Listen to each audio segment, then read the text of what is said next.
And your boy right in the South, man. On the beat.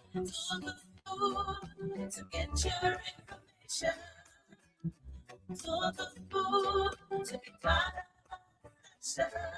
spoon, spoon, spoon television. Spoon, spoon, spoon. Spoon gonna tell you what is happening in Liberia. Spoon gonna tell you what is happening in Morovia. Spoon gonna tell you what is happening in Africa. Just to the spoon, you just spoon you ain't know. The children crying for starvation, just to the spoon. You want to get a news update, my brother, to the spoon. You want to know what is happening, Moravia, to the spoon. Politicians want to make their decision, just to the spoon. You want to know what happening in the ministry, to the spoon. Yeah, yeah, to the spoon. Yeah, yeah. To spoon. You from Bonjama, Maryland to the spoon. Yeah, yeah, to the spoon. Every ink on gradually, my brother to the spoon. You got a spoon TV, you got a spoon radio to the spoon. Yeah, yeah, to the spoon. You want to get a news update, to the spoon. What? Yeah, Rastafari. Gilibamba, Gilibamba, Gilibamba. Gilibamba, Gilibamba, Gilibamba. What I want? It's not about it. TV. It's not about it. Spoon TV. Spoon.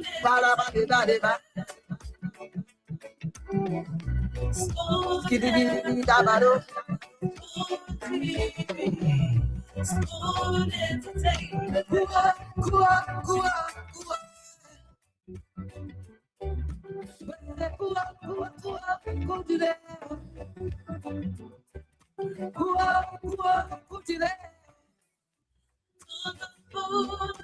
Yes,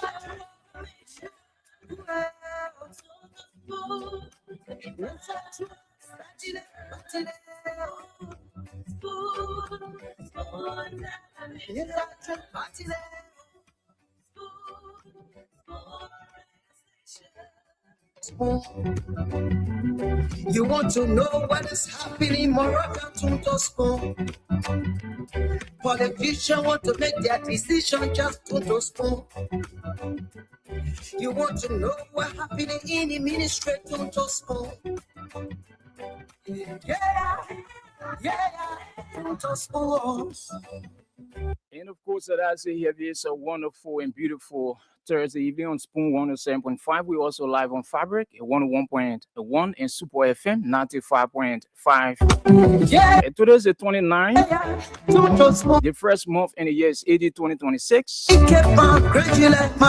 At 24 minutes past 8. So what a great way. We'd like to say good afternoon, good evening, wherever you're watching us live or listening. And a pleasant welcome here to this wonderful edition of the program, Spoon Talk. So, guys, we apologize for coming on late, but as usual, the panelists are going to join in subsequent time. So, the first segment here, what's on your mind? We're going to take calls, activate the phone lines. You have just 1 minute each. Tell us what's on your mind, and subsequent time as well. Like I said, the panelists, the CEO, and other team members, they're going to join us here as it relates to this wonderful edition of the program, Spoon Talk. So Shannon Gwe is my name. I'm actually in here tonight, and we're going to have a wonderful time. The nation's premier program, Spoon Talk, here this great Thursday evening. So let's activate the phone lines now. What's on your mind? You show the first segment. Call us on 077771075, 077771075, 01075, 07777 1075 07777 1075 0555 101075 are the numbers to call. 1 minute per caller. Let's talk to this person here. Good evening. Hello, good evening to you, dear Sunny, great video tonight. The new remain constant a function AF come out this beautiful talk this evening to our nation, Liberia, Mama Liberia. Brother Goe, I had two out of the speeches the president made every night. I will always use two key ones to set at what the basis of my topic. Mhm. Okay, tonight I'm going to speak on the issue of the president spoke about the how to call it the liberalization policy. Okay, the liberalization policy is not taking place. Today, go on a Liberian market, you will see Lebanese selling Liberian commodity. You will see Fula Womo Ha or shop with oil, beta, but all those are Liberian businesses. So liberalization policy is not taking place on a serious note. And you see Lebanese today with a taxi in cafe going around and there doing pay. So all those things is correct. Today we give credentials to Lebanese, Indians, and other nationality to own our own businesses. Okay, and also, so I put that to rest. Let me go to the labor issue. He also spoke about the decent work bill. The decent work bill is not effectively taking place. Our brothers and sisters are working, they are underpaid, and they are treating them. Okay. The Lebanese. all right, thanks so much. We got so many callers here. Please, a minute each. Like I said, let's talk to this person. Good evening. Good evening. You live, sir. Your name? I'm Oscar Sayusigme calling from Bombay to Nimba County. Yeah, go ahead. You know what our man has to learn how to do with our economy. You know, in this country, in the will that brains can build the economy of this country. Mhm.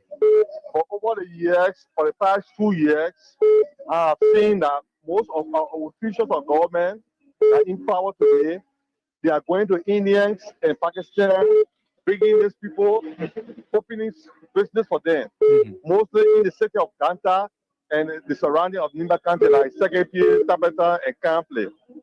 When you got in Ganta, the Indians and the Lebanese, or the Indians and the Pakistanians, they have more than 30 to 40 stores. And they are selling their goods wholesale and retail. So they are trying to take the Liberia out of business. So I'm called upon the government this night to see how best they can put Makai in the place. Okay. Women Liberia can pay the economy of this country. Foreigner nationalities, they make the town, rule the country and get the money back in their country. Okay, my brother. Nigeria Thanks so stop much. down. 1 minute each. Let's talk to another person here. Good evening. How you doing, my brother? Good evening. Yes, I'm okay. Your name and tell us where are you joining us from? Yeah, my name is Charles Haba, and I call you from 72nd Community. Quickly, a minute. Yeah, my brother. What some of man has to do with this or with the transport ministry? Mhm. Yeah, the ministry is really, really embarrassing us on a serious basis. We do cost to our client work. But for the past, since the January month, my brother, we have done people's work and we cannot get it work. We pay for people's document, be it renewal. People that already in the system, you go and pay for renewal, you will say, hey, paycheck. Looking for delivery good dispatch, you cannot get it. But they also have issue with the Java lesson issue there. They get one person there doing all the Java lesson payment at the Ministry of Transport, which delay us. We cannot get our client work payment done on time. They're embarrassing us.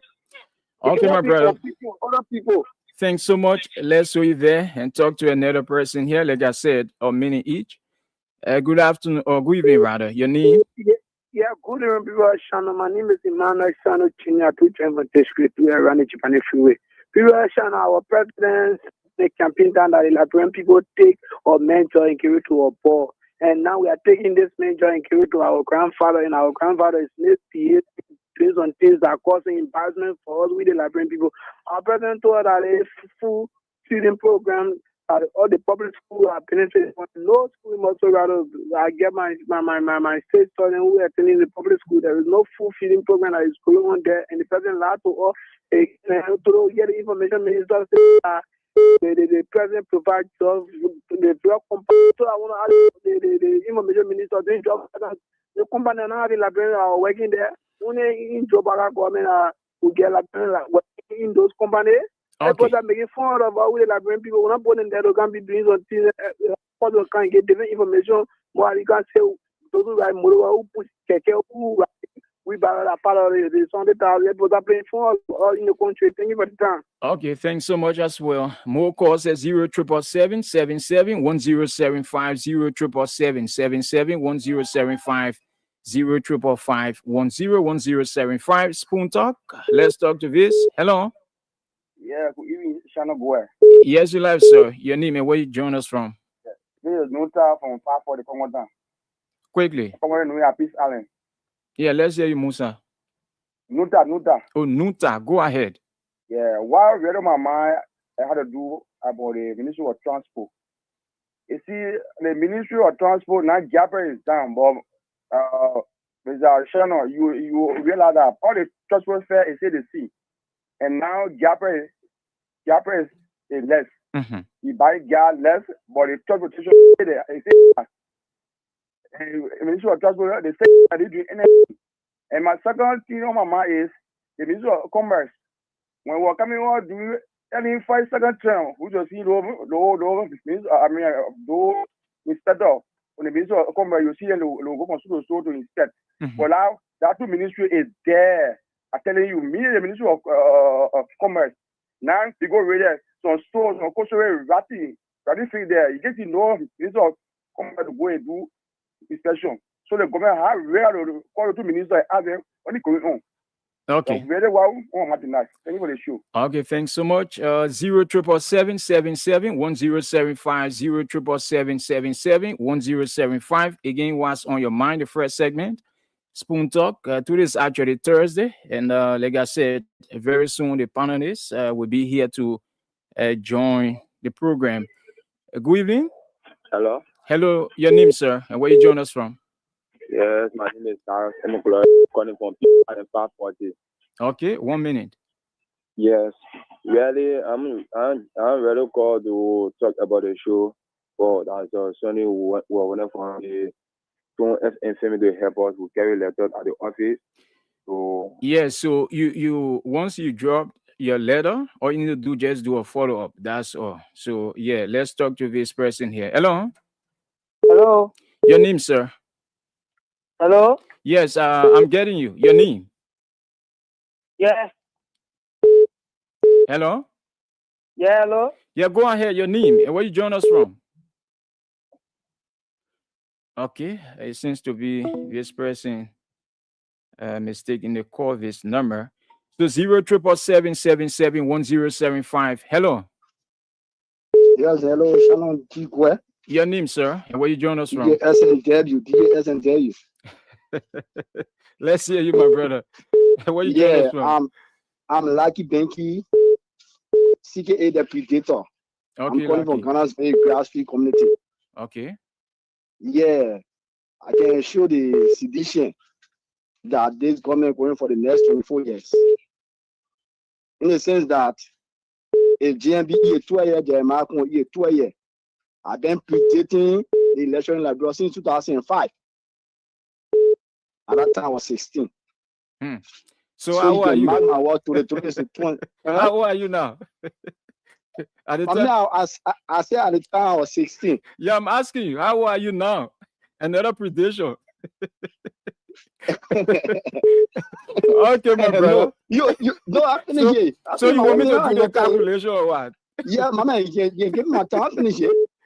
I've been predating the election since 2005. At the time you were 16. I can show this. Yeah, at the time I was 16. I can show the people that the government going for the next 24 years. It can market today.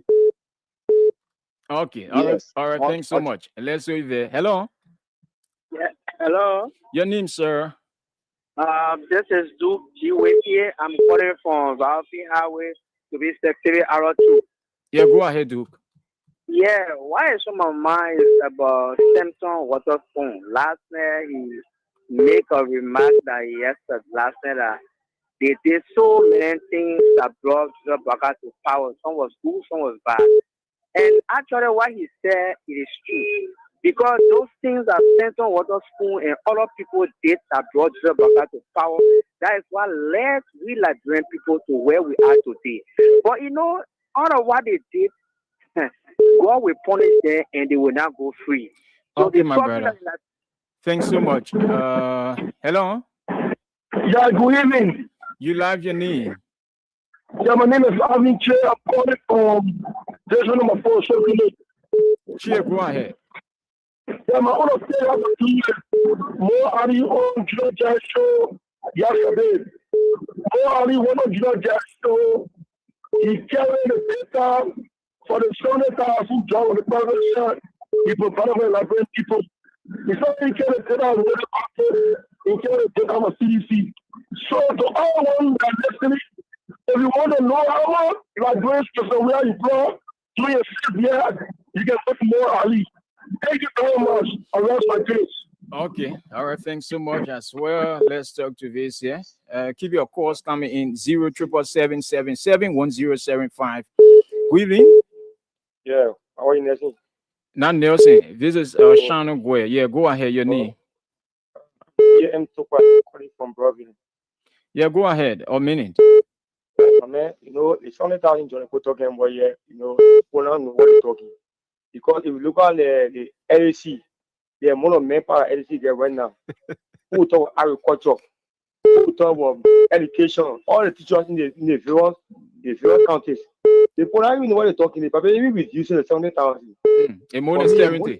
A more than 70,000. The people looking at it will be 700,000. Someone now understanding it. 700,000 is 700,000. I don't want to tell like people they don't understand it. Okay. And also want to families to get to our decision. All long because they saying to me. Yeah, I want to. Okay, my brother. Let's see you there. Hello. Yeah, how are you? I'm okay. Welcome. Your name and where you join us from? Yeah, this Adama Kanan Joseph Waka question, Security Waka people. Memory United for Intellectual people. Now, Johnny want to allow. Let's hear you. But we support the government. Some of all lose. When I tell you, time we read, I want to meet the council of Congo. Our meeting, some of all we lose our family. Like me, my woman died in our accident, but today, and I'm working. I stand up from the kitchen to stand up. You know, when people say people get we supported the government and the government will succeed, but people in the government, I don't want the government to succeed. Why must you lie like you give 70,000 people job? Some of all I lose our woman there. Doing the campaign, we're not even working. Then we are not working, I'm going to continue saying Google. The government will succeed, but if the way they put that in the government are proceeding, really supporting when the government made mistake, they can't come on air to say the truth. The more are there, more are want the government to fall, and the government will succeed. More are will fall, but not the government. My father Joseph Waka, government will succeed. Anybody pay evil on the government, you will fall, but the government will succeed. Thank you very much. Okay, my brother, let's get back here. 077771075, 077771075, 055101075. Again, this is the first segment, Spoon Talk. Shannon Guay is my name. And of course, I'm here this wonderful Thursday evening. Let's talk to this. Hello. yeah, hello. Let's hear you, your name and where you join us from. What's on your mind? My name is Peter B. I join you from Matari. Okay. A minute. What on my mind is more Ali want to lie to us. I'm a kicker around, but I just put my kicker just to talk what on my mind. That you know what kicker to lie? What my employment letter? I'm doing work a paper. Somebody saying telling me like you give it to kicker to lie? No way. So that was my mind. Yeah, thank you. Okay. Hello. 077771075, 077771075, 055101075. The numbers 07777 1075 Let's talk to this here. Good evening. Yeah, hello. Yes, your name and where you join us from? My name is Samuel Rayu, joining you from Plaza. Yeah, go ahead, Mr. Wade. Man, okay. Man, I have a burning issue that I want them to really focus on my attention because my son died in the ceiling depot and they murder him and tapping the rubber. It's so blood from him and everything. And from that time, the IG, Gregory Coleman, told me that he was going to take care of the 3 children that the man leave behind. From the time he gave me the money to bury the boy, he don't want to look at me anymore. Okay. And I got all the photos how the boy died. Okay. So I have been keeping silent for a long time, but since they don't want to do nothing, that's why people say speak now or forever hold your peace. I tired holding my peace now because I can't hear nothing good from them. Okay, all right. Thank you so much. Let's see if there, like I said, a minute each. Please, hello. I'm Petra Kwari from Omega. Petra Kwari. Yeah, go ahead, ma. Yeah, what on my mind is very appealing to the Liberian people. The CDC and the United Party, they will forget of name, they don't know another coming. They will put it aside and try different parties. Let us forget for CDC and United Party. Let us try different party and see. Because people are always telling us nothing good to do for all in the country. Okay. All right. Let's move to Lone Star bit. Hello. Nelson. This is not Nelson. This is Ashano Gwe. So let's hear you. Your name. Yeah, my name is Momo Koli from Fender. Okay, Mr. Cody, go ahead. Yeah, thank you. The one that bringing me to there is about, not personal number, is about Mr. Guinea. Mr. Guinea from Fabric Radio, just not competent, just we are not nobody, the government, anything.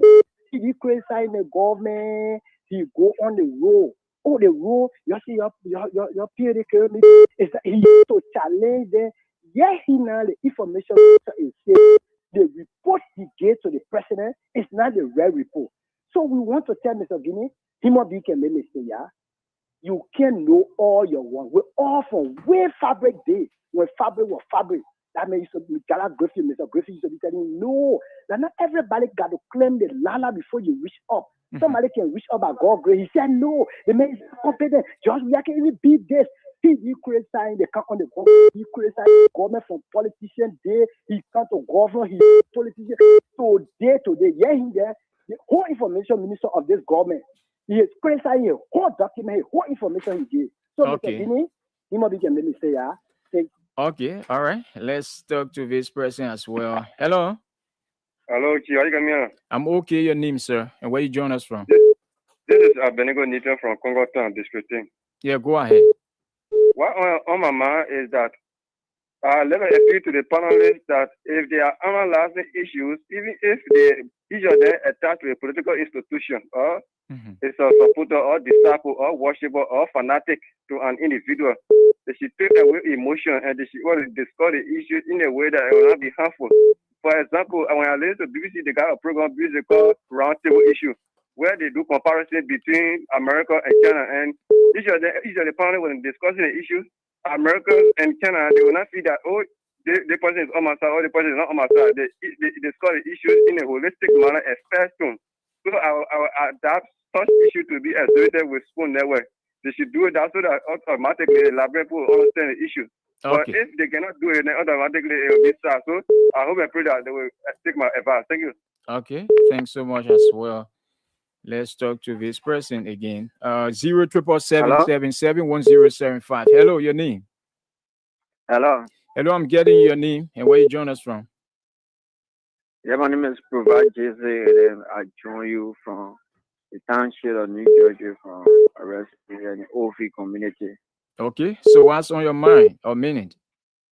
Yeah, there are two things on my mind. The first one has to do with the police. You know, I'm a motorcyclist, but I don't know if as well the police have what we call the professional ethics there are some police officer in the constant habit of harassing motorcycle, keke rider. Some of them they will get park your bag and then you ask them, what's the reason you park my bag? They start to ask you for 500.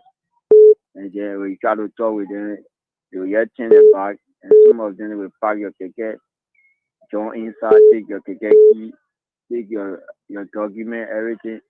And you try to run behind and no way to even get inside, to even talk with them. It's very, very difficult. Okay.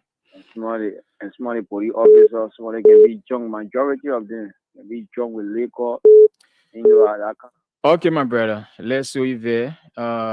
Yeah, so I'm going to take a break in subsequent time. Let me take this last quarter. Hello. Good evening. Your name and where you join us from? Well, I'm Jimmy. And I call for Honorable Tracy Stu Agnew within the borough of Michigan. Okay, Jimmy, go ahead. So what's on my mind is that the government needs to come out to the Liberian people and be clear on the president annual measure, the national legislature. The era when the president said he created 70,000 jobs. Several jobs have been created in Liberia or in Sierra Leone. That people can inform us. Okay, Jimmy. Because we are on the ground, we're seeing it. Okay, Jimmy. Thanks so much. Let's see you there. So, folks, that's it here, Spoon Talk. But Jesus, I have to take my leave and leave in the hands of our Supreme Lady, who's going to continue up to the time the panelists are going to join the program here. So, once again, Shannon Gray is my name, and keep your calls coming in 07777 1075 07777 1075 07777 1075 0555 101075 are the numbers. Like I said, Supreme just going to continue from here. Take more calls. What's on your mind until the panelists join the program. So let's take this break, and we're going to be back just in subsequent time.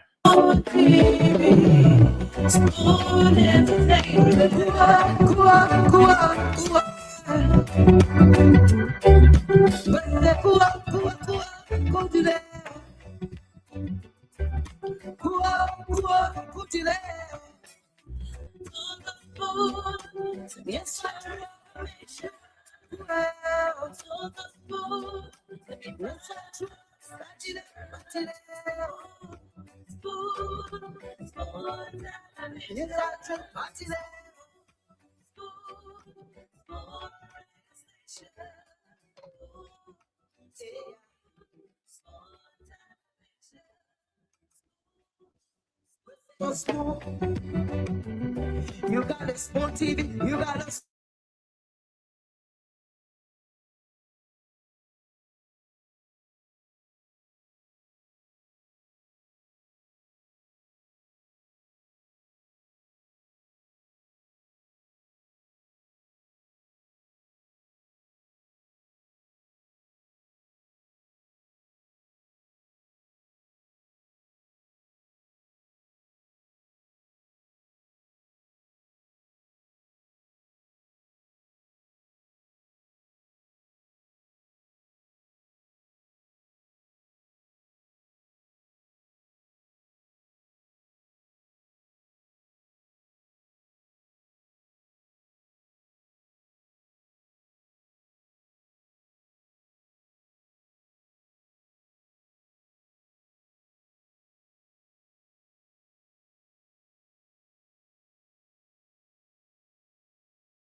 in the ministry to small.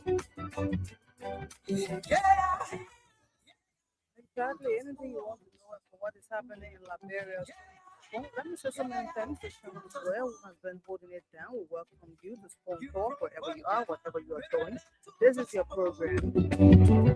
And Spoon Talk with you, we have very soon the CEO, Stanton A. Witherspoon, and the rest of the panelists are playing the platform to discuss Liberia. Let us welcome you wherever you are. Please share the show across different social media platforms. Again, we say Shannon GW Square. Thank you very much. Yeah. So we are live on Spoon 107.5 FM. We are live on Fabric 101.1 FM. We are also live on Spoon TV, Fabric TV, Super TV. We are live on Spoon Talk. That is our handle on Spoon Talk.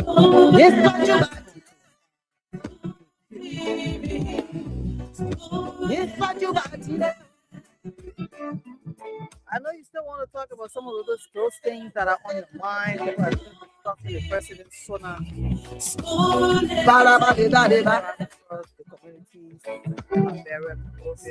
communities, districts, everybody discussing president's Sona. Different arguments, people say things, some statements made by the president. We also know of some political parties that also address the president's Sona, responded to what the president said. And Liberians are also concerned. They are interested about what we are also concerned about you. So what do? We are here to provide a platform to make sure you come on and express your views and whatever is on your mind. Maybe it's about the economy.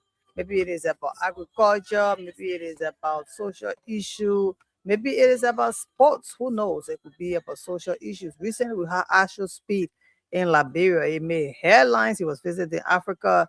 And of course, he was here in Liberia as well. So, these things have, we was here on Saturday, just almost a week ago. And all across social media platforms, they have been talking about Asher Speed. And your boy riding the South Bend. What is it that is on your mind you want to talk about? We'll also break stories to you. To your calls. I think the story now on a sitting in.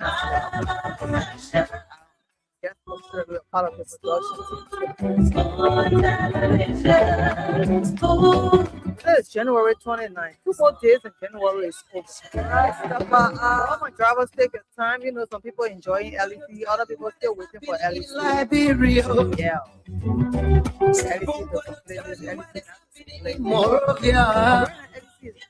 Everywhere right now. What is happening in Africa? To last night, it's different from all of our drivers take your time. You have to know you love the show, you are enjoying the show, you want to be a part of the show, but you have to focus while you are driving. Make sure to save those precious lives, including yours. Just like you said, a news update. We're going to make sure we bring you the news update. Well, let's hear from you. What is it on your mind? You can't give chance, so let me put you through. Good evening. Hello. Yes, you're live on the show. What is your name? Yeah, my name is Derek Dumba. Derek Dumba from Pinsville City Corporation. Yeah. Oh, so you know me. Oh, but you're smart, man. Welcome to the show, sir. Yeah. Oh, you. I think the topic is what on your mind. Yeah, we're asking what's on your mind. What's on my mind? It has to do with sports. Okay. And the last time the CEO was talking about what our former president did not do, and and whatnot. Mm-hmm. And I actually wanted to get on our show to find out. To tell him how I felt about it. Okay. Because once upon a time, I indicated to the former president that he came from a sporting background. Mm-hmm. And from a sporting background, we should have even gone to the African Cup of Nations. Okay. We should have even hosted the African Cup of Nations in this country because of his background. But sometimes, my dear, there are people who advise you ill advise you. Like now, the present president is your agriculturalist. I hope I'm getting it right. Yeah, he's from the agriculture background. We expect the agriculture sector to be booming. So these are things I think we should really look at. Now look at, we just got one stadium, my dear. One stadium. So we have several to be able to host the African Cup of Nations. All right. Thank you so much. I just thought to make these two statements. Yeah, thank you so much. Thank you, sir. All right, 077771075 If you are there, we are here. I want to make sure your calls get through to talk about that thing that is on your mind. Let's get to our other line. All right, good evening. Good evening, my sister. You're live on the show, sir.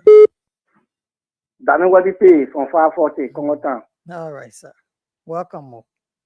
Yeah, what on my mind is that, you see, this old man. Which old man?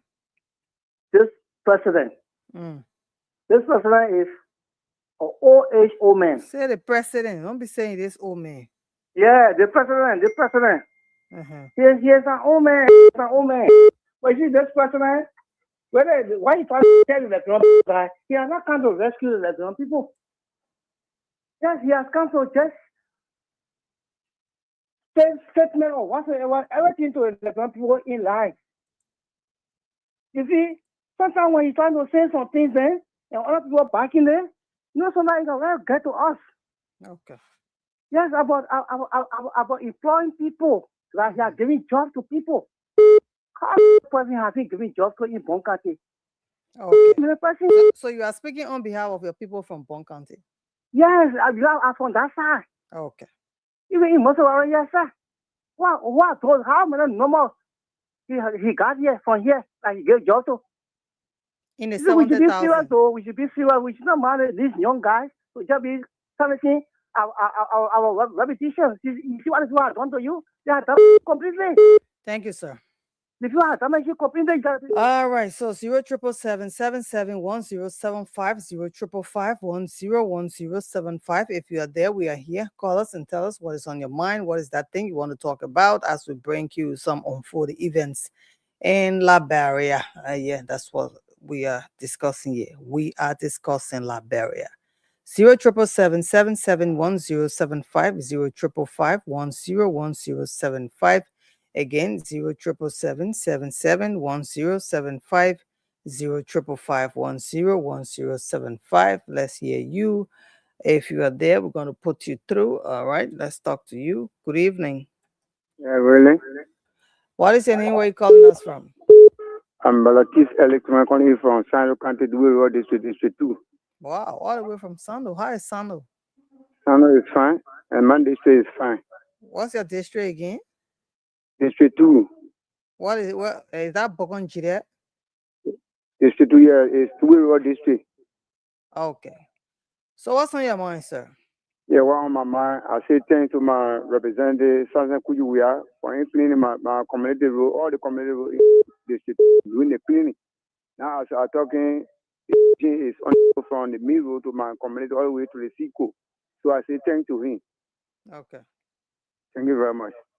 Thank you. 077771075 055510107. Okay, now we're on one line. 055510107. So, Ballerina, you saying hi to me? You heard me? See you. No. Ballerina, I did something to you. Anyway, Kev coming. You would say hi to Kev.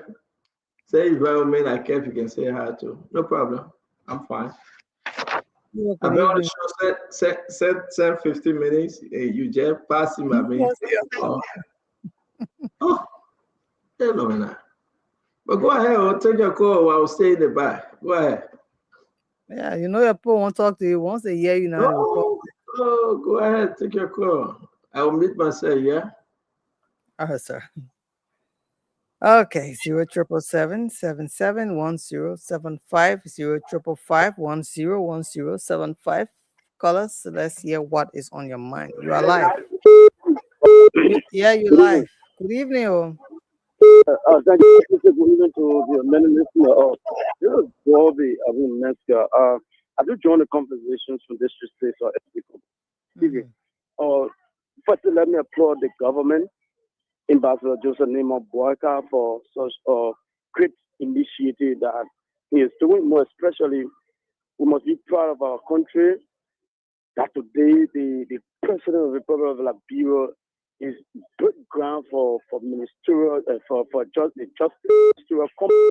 It's a priority for our country, and we are all Liberians to be celebrated. Because when you look in the budget line, you see how many money government pay to individuals to rent area. So since Eddie Johnson Sally started a former President Sally, 7 ministerial and ministerial complex, that too is not part to us.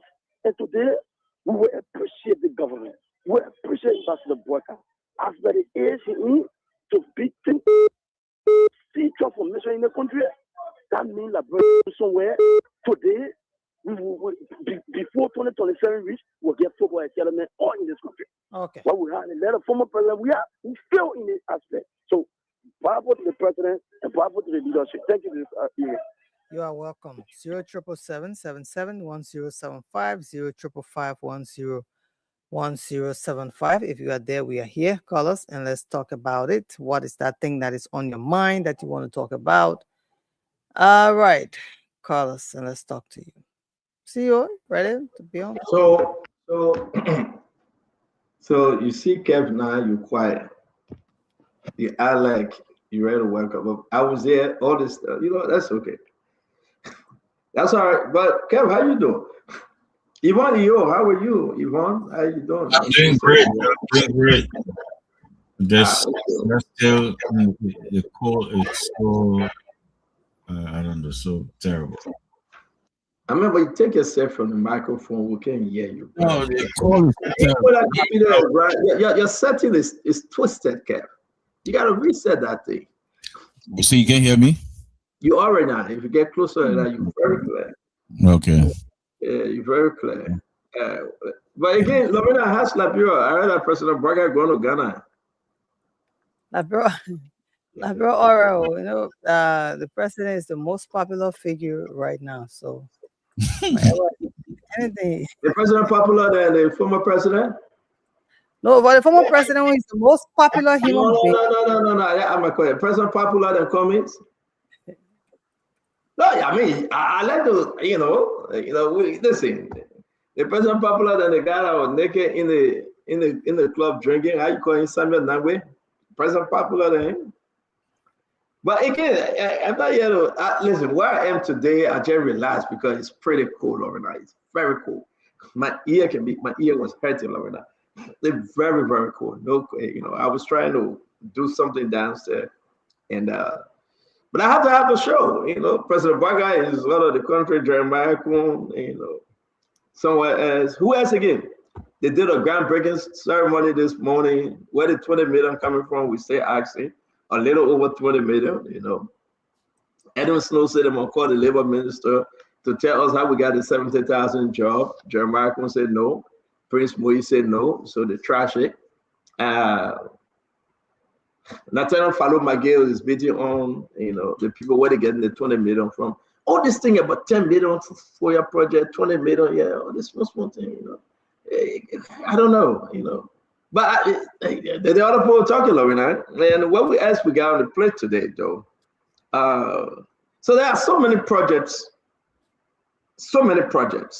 I don't know what I should say around, that we get our whole on those different projects, and we'll be discussing those different projects. Government project that people don't know about.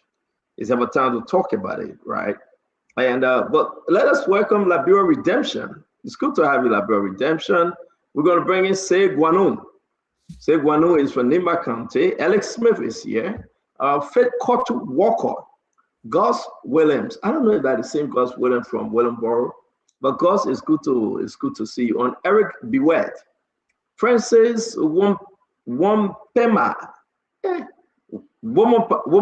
Womapa. All right. Yemo. How you doing, Dwayne? Why didn't you name somebody Womapa? What's that, Lorena? That's somebody real name, Womopa? Maybe he gave it to himself. Don't be yeah? surprised. Yeah. I'm telling you what he loves best. Okay, so we're going to start, everybody will come on, you say your own, I say my own, don't get very with me. I think the news about the SONA going down now, and we're going to pick up the 20 million Minister of Justice project, where the money coming from, how they will get the money, who called it 20 million, Jeremiah Newell. I think you were the one bringing the 20 million, Jeremiah. Robert Duba, you, Moses Bisse, Sid Towe, Frankie Paco, Daniel Quay, Roland Thier. Let's bring in, Mama Roland Thier. I call your name. Now, how much time you want me to call your name again, Roland?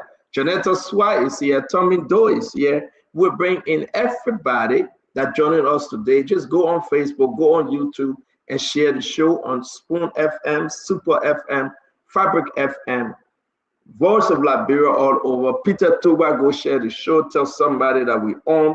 We got a lot to discuss today. The tension from the SONA is coming down, but then the other thing coming up again, we focus on the 20 million Minister of Justice project. Is it in the budget? Is it really in the budget, Vera? Well, it's the public program today. We got the picture. Lorena, can you get all the picture? Can we get those different videos? Can you work on it, please, Lorena?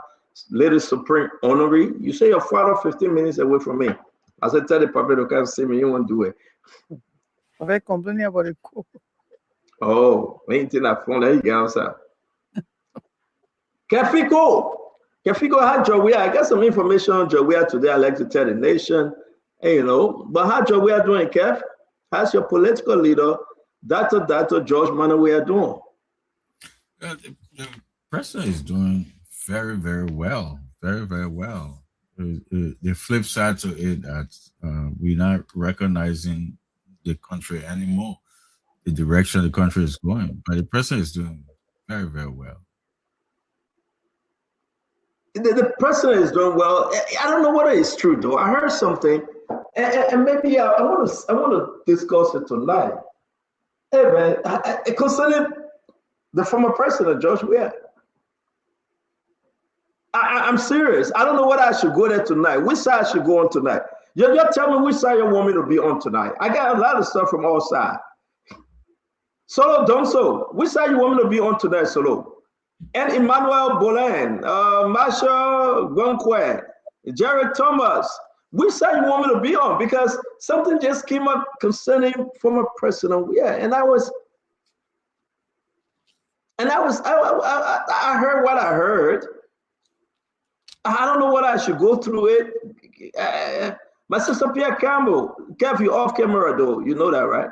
Which side you want me to be on tonight? That's the question. Lorena, I'm gonna be on opposition or in position. I'm gonna just be on both sides, right? I'm gonna be fair, right, Lorena? Should be neutral, too. I can be neutral. I gotta be in the middle. I gotta talk with somebody. If I be neutral, I will not talk with them. Okay, you're right. Should I be in the middle? Should I be on the left? Should I be on the right? Which side you think I should be on tonight? That's the question. Be objective. I always objective, man, Lorena. Where were you? I always objective. For the side, I'm gonna be in the center. Peter Toba say I'm gonna go to CDC side. Jeremiah Newell, which side you want me on tonight? Let's talk about the former president. Marsha is saying, go through and let us know, please. Okay, somebody said I'm gonna go through, but I cannot tell the story because you gotta tell me which side you want me on. I know I'm in the middle though. I know I'm in the middle, but you gotta tell me which side you want me on, right? Because we got a story now on CDC, not on CDC per se, on the former president George Manawea. And you know, we've been talking about Joseph Yimabwaka. He's on his way to Ghana. He's in Ghana, the president Joseph Yimabwaka and the Unity Party government. We're going to talk about a lot about what, you know, we said yesterday from the Minister of Bread and Butter. You know, we're going to talk about the Minister of Bread and Butter. But you saw that the president broke ground today, right? And some other issues in the government that is starting adding up. We got to talk about it. We got to expose this thing. But my question is Joel running? And if he's not running, is it because he's not well? And if he's not well, is it because I'm going somewhere, Lorena? And I'm begging everybody, and I know that I have to be objective, right? So it's just in my brain. I've been worrying about this. So Paul, Bear, which side you want me to go on? You guys got to say, Lorena, let's put the people stuff. Let's see. Let's take the 20 texts or calls. All right. You always all over the place. So just go ahead. Why is saying that to me, right? I want to take them, right? Somebody said, be in the middle. Hell, I'm going to be in the middle. That's fine. So, Lorena, let's go ahead, my sister. Let you have the people. You want 10 phone calls? Somebody says Solo said, go to CDC. So Solo don't so want me to talk about CDC. Let's see what say. Chief, please call my full name. Let our people, okay, say Guanu Junior. Say Guanu Junior. Which side you want me on? I'll call your full name, my man. Okay, so let me go ahead again and ask, should I go on CMC? Should I talk about ANC? Central, go to the upside down. Where the upside down? Let me see this thing. Which side you want me on today? Y'all tell me, hello, your name and where you joining us from? Says Becky, which side you want me on tonight? Because we know you when you're not 41 years, someone you will not sleep on it. I would not sleep, Becky. I got to vomit it, right? Because I heard this information. I heard the information about the former president, George Manawia. It's good to have you on, Jacob. I'm going to ask the Liberian people, which side should I talk about that thing, or I'm going to keep it for Friday or Saturday? Today is Thursday, right? I have not eaten all day. No. I drank coffee. Yeah. So it's Thursday, CDC Day, or it's Thursday, Unity Party, or CMC, or ANC. Because we know you very also we know say very all GM future you we know you want a bridge. So what the person how we know like what you want to do. Okay, so I'm gonna go. Okay, thank you very much, Sir Vicky. So let's open the phone line. Let me put the number up, right? Tell me, Jacob, welcome. I don't know. Somebody gotta tell me which side you want me on tonight. I will go there. I mean, I'm for the Liberian people now. I am for the Liberian people. Just tell me which side you want me on tonight. I will discuss the side. Should I talk about Unity Party? Should I talk about ANC? Should I talk about CDC? You want me to talk about CMC? You want me to talk about MPC, Lano? You tell me who you want me to talk about, and I will tell you exactly what we need to talk about. Because, I don't care. My brother Jacob Jala is here. Kev Hassan already frowned his face. Because if I talk about Georgia, I just want to tell you right now what I have in my possession. I don't know, Jacob. I don't know. Lord have mercy and send grace. My Liberian people, y'all tell me which side you want me to be on. Y'all please tell me, because I can tell you this thing about CDC and the former president, where it take him to 2029. And that's the breaking news. We know about Unity Party. We know if Joseph Yima Bwagala make it to 2029, right? Not making no sense that he say he's not running. Jeremiah Kun will take this thing, but I think Joseph Bwagala is running. But it's something that is complicated when it comes to George Manawia. Hey, Jacob, let me tell you all call. My line going crazy. Your name, where are you joining us from? My name is Rafael Barden. I'm calling you from Philadelphia. Yeah, your name again? Raphael, which side you want me on tonight, my man? I'm all over. I want to be exact. What do you mean I'm a certified? I'm a talk about that? Yes. But you know what I come to talk about them before you say certified there? We know who you are. You can go so and you can go left and right. So we know you. Okay, no problem. I will talk about them. No problem. Thank you very much. Thank you very much. Check up. This is getting serious. Look at the people that texting. Look at the people that calling. Right? Check up. I mean, we gotta be objective here now. We know that President Bwagala left the country. We know that his SONA wasn't good. We can talk about that. No if and about the SONA was a bad SONA, right? We got so many things to talk about SONA. We're there with that. But can we squeeze in John Manawia or Arizona Cummings, or CMC, Musa Belete, or Lanu? Can we squeeze in other things and leave Unity Party alone small today? Can we do that? We can try, but it will be hard to leave them. We'll try our best. But it will be so hard to leave the Unity Party up because they're running and managing the country now. And it's difficult to just leave them up. So we'll pass out them small today again. It will be hard to just forget about them. Yeah, I know we will pass out them small. The Kev Hassan, what say you? Should we talk about Unity Party here now, or you want us to just chill off and beat on CDC small? Because what I'm saying is that somebody asked me the question, and I know CDC is going to get mad. And this thing been circulating for a while. And you know I let Joguia, right? But is Joguia sick? Jacob, I'm coming from somewhere though. I've been busy all day, Jacob. And I want to turn my phone off because I know that my CDC brother started to call me. I don't want to answer the call. But seriously, Jacob, I want to get there, but let's ask the Liberian people, Jacob. You asked me, right? You asked me, right? Yeah, I asked you. Which side you want us to go on to that, my brother? You see, Stanton, the Liberian people made a decision, right? The 2023 election. So if you say you want to go to talk about George Weah, why the Justice Ministry, they're breaking ground for $20 million, which is not in the budget, and nothing going. So I think it will be disservice because they're breaking ground. For $20 million. Right? Edwin Snow put a request in for the Labor Minister to come testify. No, we get it. I'm asking you. The vice president went there and take Edwin Snow request. Kev, let me take some calls. Can we hear you? Your name and where you joining us from? Your name and where you joining us from? To talk about election that coming. Yeah, good evening. You are live. Talk to us. Which side you want me on tonight? I don't want to discuss that. I just came in to make some correction to Kev Hassan. Okay, go ahead. Kevin's listening. Go ahead. These guys are just in the opposition. They're not reading. So they have the senator representative at the Capitol building. When the budget is submitted at the Capitol building, they don't read the budget.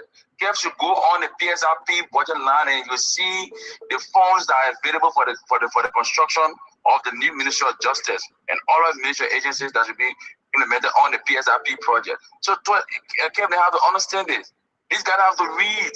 Opposition not only to criticize. I like this guy. No, Kev, wait. Kev, that man feeling, Kev. Kev, that man feeling. Why you fighting the man? Kev need to go on the PSRP budget. And he would see it right there. Maybe you're not reading. So how much is there? How much is there for the renovation of the Ministry of Justice? How much? I want you to go there and read it. I'm asking you now, and are you not reading? How much is there? You see how much is there? Yes, sir. I just told you how much is there. You're not reading this. We didn't hear you, my brother. Don't be playing with on about. Just help us. How much there? You got 127,609 as initiated on the PSRP. 127. Where's that way? Let's stick to one place, right? The Ministry of Justice, where the president broke ground today. Lorena, can you give us the pictures, please? The Ministry of Justice, where the president broke ground today, right? How much in the 20? My brother, winner, but everybody listen to you. How much in the budget 2026 as a start off to that project? We are not hearing you. We are not hearing you. Senator, it's 350,000. Yes. All right. Yeah. So in 2026, in 2027, you see it's in sequence. That's how it goes. So in 2027, you see another figure there. In 2028, you see another figure there. All right. So this guy can understand on the PSIP. But don't get bad. Let's take it. Let's take a small now. The project, like the Ministry of Justice said, is a little over $20 million. Am I correct? We agree. Okay. Since it is little over $20 million, your startup amount first 2026 is $350,000. Am I correct? I agree. Okay. 2027 is $180,914. Am I correct? No, what It's 160,000 Stanton. Okay, my computer's making a 6 to be 8. So it's $160,914. Am I correct? Yes. Okay. So let me ask you a few questions. We're bringing the guys here. It's good that you called. Thank you. You didn't call your name, but your business. So the question here is, how long will it take us to have that building completed?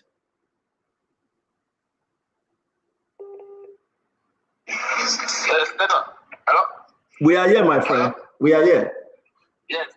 I come again. I'll call us. Can you hear me?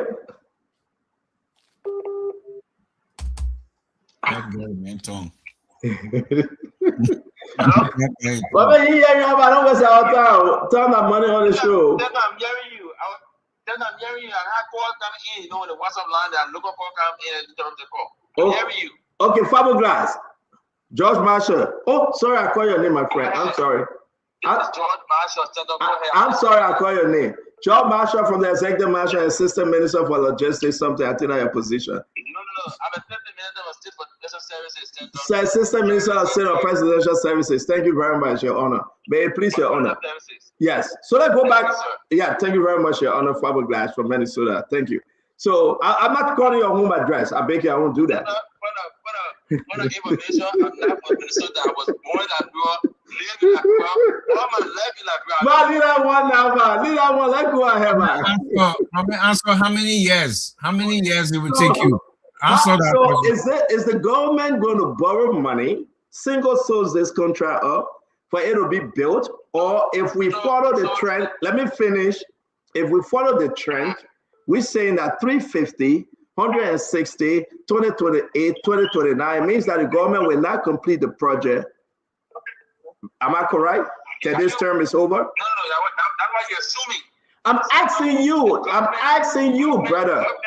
The minister of justice will have, he's not the minister of justice that's saying him or rule, he lobbied, all right? He got friends. So that lobby ain't going to build a project. No, but stand on. This government is funny, man. Brother, listen. This is a government we are running. George Marshall, are you telling the Liberian people that lobbying we're going to do to build a project? No, I should go read the budget. You got partners. The government, if you read what was posted on the website of the Ministry of Justice, they are saying Jacob Jala, what was posted, the Ministry of Justice is securing $20 million to say the government. They didn't say lobbying around. Am I hearing different things from this government minister that also going to lobby? No, I'm not a spokesman of the government. Oh, you caught yourself. Government. No, hold on. So I'm saying to you that government function is not restricted to only funds from government revenue. There are government institutions are friendly. Our Minister of Justice have other partners. They are donor partners who help national government. It's universal. George Marshall, George Marshall, let's think of what we're talking about. George Marshall, have we given this project to any company? Have we given this project to any company? Our government is an open government. We don't just run boss squad. This government has George Marshall, have we given this project to any company? Do you know the company name? You don't know when the budget, you don't know the guy procurement plan submitted for the budget passed. George Marshall. You don't know the procurement plan. George Marshall, you must say not fetiba. I ask you answer the question. I'm not a spokesman for the minister. But you're not a spokesman, then you are running your mouth. You're not a spokesman, then you can't on the show to Alex spokesman. You're not Jerry Limit Pierre, then you can't run your mouth. What is your problem? You're not Jerry Limit Pierre. These are the problems you guys can cause in the government. You are not Jerry Limit Pierre, right? Jerry Limit Pierre should be the one to explain to the Liberian people this project. You come in here to give misinformation and to run your mouth, and now you say you are not a spokesman. I mean, no, it's nothing, George Marshall, this is an embarrassment. This is an embarrassment. We are not saying it's not in the budget. I posted this thing up. But you are embarrassing the government. You got no right to come out to talk on something you don't know about. But have a good night, my friend. Have a good night. Check up. What kind of embarrassment is this? Check up. You got to unmute yourself. No, yeah, sure. Can people just keep quiet in this government? No, that's true. The man is saying the government going around to lobby for money. It's not your place, George Marshall. What kind of embarrassment is? The government have a spokesperson. Yeah. Jeremy Pierre have to go on Mika or other network and explain this project. Look at the assistant minister saying the justice minister going to lobby around for money. Hey, are you kidding me? Yeah. But still, I think this says a lot about the Ministry of Information. I think Pierre has been doing a very poor job so far, probably because, I mean, if you look at the government information machinery, it's extremely disjointed. I mean, one point. But these are the things that are happening. No, I disagree with you. Jeremy Pierre is doing a fantastic job. I disagree with you. But these are the people. Let me make my point. I beg you, let me make my point. Yeah, guys, welcome to the show. We're not starting the show. That's right. These are the people that cause problems for the government. That's not his place. No, that's true. I agree with that. He shouldn't come talk on something he doesn't know about. Yeah, that's true. This is a big network. Everybody listening. Yeah. The man said we're going to borrow money. Also, we're going to go lobby around to build the ministry. Are you kidding me? Yeah, no, you're right. I agree with that. I mean, that's a little bit of immaturity, a little bit of that sometimes. So, you know, I think much as a young man, a little bit of youthful exuberance can get up, you know, ahead of the young people. So I think we should just forgive him for that. He probably, I mean, not probably say he has no extensive information on it. Probably he came to like clarify the point to say the project is financing the PSIP, but I don't think he has any information beyond that. So, George is a GM brother, so I beg you, let's forgive him. Stanton, you muted. You muted. It's not about GM brother. This is a headache. And I hope whoever running the executive, maybe the chief of staff, the minister of the minister of executive management, what's his name? What's the guy name? Stikwa? Maybe the director of cabinet, not Kwabo, that messed the old man state of the New York. They got to put a checkpoint to these things. They have to. This is unfair for Joseph Yeman Boyka and the Unity Party government. The man is saying they are going around to lobby for fun. Is that true? Yeah, that's a big policy statement to make. I don't think he's in a place to make that kind of statement. So I think they need some kind of protocol or some kind of regulation around who speaks for the government, who makes policy. But Jacob, this is what hearing in the corridor of the finance ministry. What they did today was just a smoke screen. So they're going around doing. There's nothing concrete. Stanton, how many years it would take them? We're going to get into it, Kev, right? We're going to get into it. Let me welcome everybody coming on the show. Again, we'll not take question. My brother Marshall just put me in Zico, so let's get straight to the conversation. Yeah. Welcome. We say thank you very much, Sister Lorena. Please put this thing up. We're backing you with the project today. Cut all the videos. Let's help our people understand. So, guys, Kev Hassan, we are in trouble. T1 Colin Gray, Emmanuel George, Tamar Aguilas, 1-2. We are in some serious trouble here. People are misplaced in government. President Boyka must do something. The UP leadership must do something. This will fly. George Marshall, Assistant Minister, Minister of State, saying the Minister of Justice will go around and go lobby for money. That's not what they say. That will put a statement up. That's not what the statement said. What happened to the 200,000 on 2025 last year? And the jet breaking ground this year. The 350 coming in, the 160 coming in. The message will go look for money around. We get a responsible justice minister that will go lobby. You hear him? Emmanuel, let's hear you, my friend. Just a preliminary, man. Let's just get into this thing. Good evening, Stanton. Good evening, Lorena, Kev, Jacob, T, Tama. Good to see you again, and the Connor Gray, my ANC brother.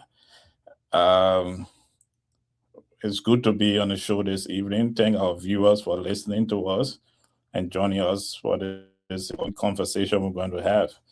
Yeah, I'll wait for us to get in depth with the conversation and I will speak to it. I just want to say I'm glad to be in your homes this evening. Thank you. I thank you very much, Dr. Josh. And don't forget, Dr. Josh will be giving us the how many Liberians Mr. Cummings hired since 2017 or 2010 when he came to the country. He's going to give us that information. The data will be shown today. Let me come to you, Tamba. Welcome to the show. Thank you, CEO. Good evening to you and good evening to colleagues, panelists. Hello, Lorena. It's always a pleasure to be here. Sorry that I haven't been on in a couple of days. It's just been really cool where I am and, with work and pushing cartoons. So I really want to be here every day, Stanton.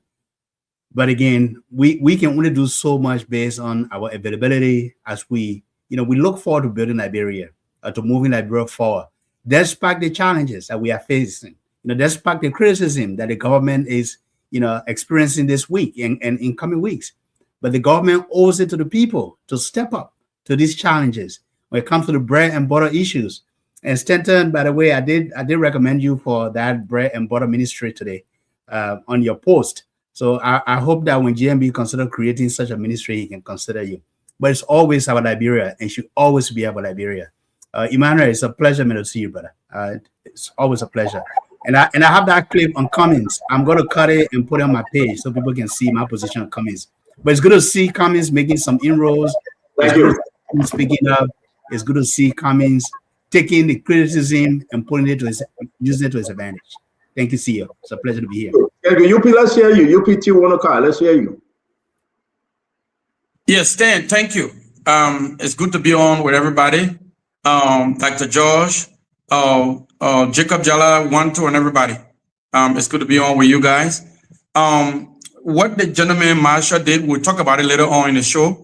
I think that I'm happy that in the end, he says that does not represent the government's official position. But we have several persons like that in government whose action from day to day, time to time, only tend to embarrass the government. You don't understand something, you don't have to speak to it. You had the opportunity, your phone call was picked up tonight. Just say, hey, Stan, I'm a follower of the show and I look forward to a great show. That will be enough. You don't have to delve into something you were not aware of, especially when you announce yourself as an assistant minister for presidential services at the Minister of State. There's some things I want to comment on about the 70,000 job, but I will wait till we begin the show. It's a pleasure to be with everybody tonight.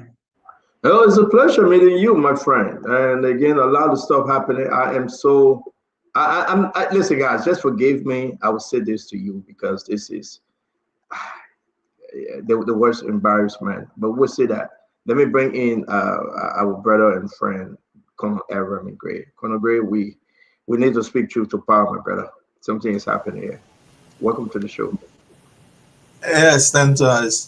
Good day, everyone. Sometimes at some point, it's good to chill and just watch the direction of the debate. So I look forward to a spirited debate today, and hopefully I will live from here with one accord. We don't have to fight, but we can agree to disagree. And hopefully I'll be in a position to agree and disagree. Stanton. Thank you very much. Thank you very much, the retired Colonel Everett Gray. Emmanuel, you spoke. Am I correct now? Not yet? You did, right? Good. Jacob, officially, give you a quick intro. We'll jump in this thing soon. Oh, yes. It's always a joy to be here, to join the Spoon Talk every evening. Is the biggest show across the country, and yeah, it is always a huge opportunity to come here and most time try to share the perspective of my party, the CMC, and some of the great work we're doing so far, and the work that our political leader, Mr. Musa Hassan Bedi, is also involved with. We always appreciate the opportunity to share about what we're doing, our vision for the country, and what we represent today, and of course our urge to build a broad church of all Liberians for a new creative agenda for now and the future. So it's always a joy to be here. Thank you very much. Thank you very much, our brother. I'm going to bring in Jack. Before Jack, let me bring in Kev Hassan. Kefiko. Yeah, we started the show talking about this. I know we're going to get deep into that, Stanton. The minister call, it shows that this government is not moving in one direction. Everybody just saying their own. You're talking about someone the president broke ground today. The justice ministry supposed to be, and the amount they call 20 million, so that should be a state of the art place. Telling us that they're going to be begging around. That's what he's saying. Gafan will be begging people, they'll be begging. They go to one Lebanese guy, give me small thing, give me small. That's how government run. I thought it's supposed to be a responsible government, a big people government.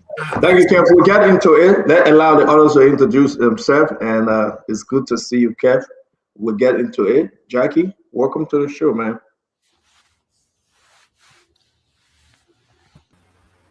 Thank you, Stanton. Happy Thursday to everyone. Glad to be here today. Looking forward to a fruitful discussion. And good evening, good afternoon, good morning to all Liberians within Liberia and around the world. Thank you. Thank you very much. Again, as you can see, our brother Russell will not be wearing t-shirt on the show. Our brother Russell will be kosu and tie. Maybe the shirt and the tie appropriate something. He have to present himself as one of the senatorial candidate out there, or one of the representative out there. So, right, brother Russell, your honor, sir. Stanton, thank you, brother. It's always an honor to be in a company of all of these wonderful, brilliant gentlemen and ladies. My cousin, Dr. Richardson, is not here yet, but Jackie is here. So I'd like to say hi to all of the panelists and viewers and listeners too as well. I'm not going to be here for the entire time. I'm just going to just pop in and share my insights and my views about how we can move Liberia forward. So thanks for the opportunity as always. Yes, sir. Thank you very much. Who's next? Everybody, Kimiwanto. Let's hear you, my brother. Thank you so much, CEO. It's a tremendous privilege to be back on Spoon. As always, I'm excited to be here. I think it's been a great week. I'm one of the biggest proponents that always tell you that this government embarrasses itself frequently as possible. You don't need rocket scientists. I like the favorite word they always use. This government is a mature government. That's their favorite word. Say not the CDC yet, a mature government running. But from a policy blueprint, I think what just happened on this show is extremely embarrassing. No government runs on such an emergency plan that have no plan, no concrete agenda. This was extremely embarrassing, and I hope we can be able to get a tip. In fact, after this show, I will post the tip so that you can listen to not just ordinary person, but a assistant minister of the government. And I'm excited for to talk a lot about the kind of incompetence around government. You said people are placed in position where they shouldn't be there, but I see it as incompetence. You can't be an assistant minister and making such a blunder on a national show. I don't know if the minister of finance also I don't even believe the Minister of Finance, if you call him now, will give you any concrete idea, Stanton. The Minister of Finance don't have a plan for what he's doing. The budgetary allotment is also embarrassing. If you take note that the budget is a 10 million plan, but the budget tells you that in the next 3 years they will spend not less than 1 million, 1.5 million. So that's not achievable. That's why the IMF says it's good to have you on. It's good to have you. I know everybody waiting together. I'm still waiting for the video and the pictures that we can put up. But today, we have a great show for you today. We want to say we wish every one of you well. We hope that you're hanging on. Things will get better from wherever you're coming from and you're joining us from. Please share the show. This is Spoon Talk on Super FM, Fabric FM, Spoon FM, Voice of Liberia across the country. You can find us on Facebook, Super TV, Fabric TV, Spoon TV, and you can also find us on YouTube. Again, because of you, we are here. Let's make a great show today. We want to say thank you for joining us. Invite your friends. We started the show by just kidding around. Who you want me to talk about? What should be the topic today? You understand that that's the people program. But we have our topic. The president program today, little over 20 million. We're going to put the information up. Little over 20 million for the Minister of Justice. We run with a paper here sometime 2025, how much the Minister of Justice is leasing the current location. Over $200,000. Is it appropriate for all to have our own place? Is this something that was in the making from Madame Saliv, Jovia, and it came to this point? Where's the money coming from? Who's doing the job? Is there any PPCC? Is there in the budget? People begin to ask questions. Fair question, by the way. So before I reveal something and put things up that we heard from our brother, George Marshall, Assistant Minister at the Ministry of State, who said, open it on the show. The Minister proper, Minister Oswald Tuah, will go around and lobby because this is a responsible government. Contrary to what the ministry announcement says. What's going on? Let me start with you. Let's get into this project thing. Our brother Jacob Jala.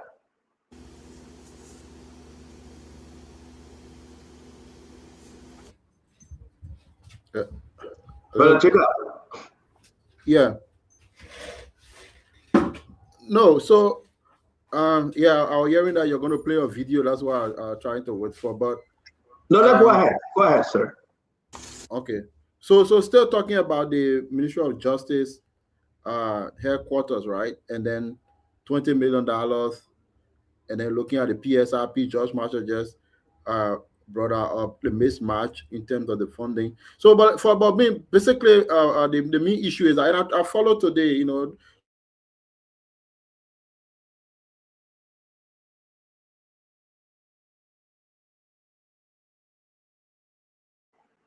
Okay, we're going to bring our brother Emmanuel George. While we wait for Jacob to return. Hey, Jacob, we hope you come back if you're hearing us. We just lost you, Jacob. Emmanuel, let's hear you. Yes, Stanton. Look,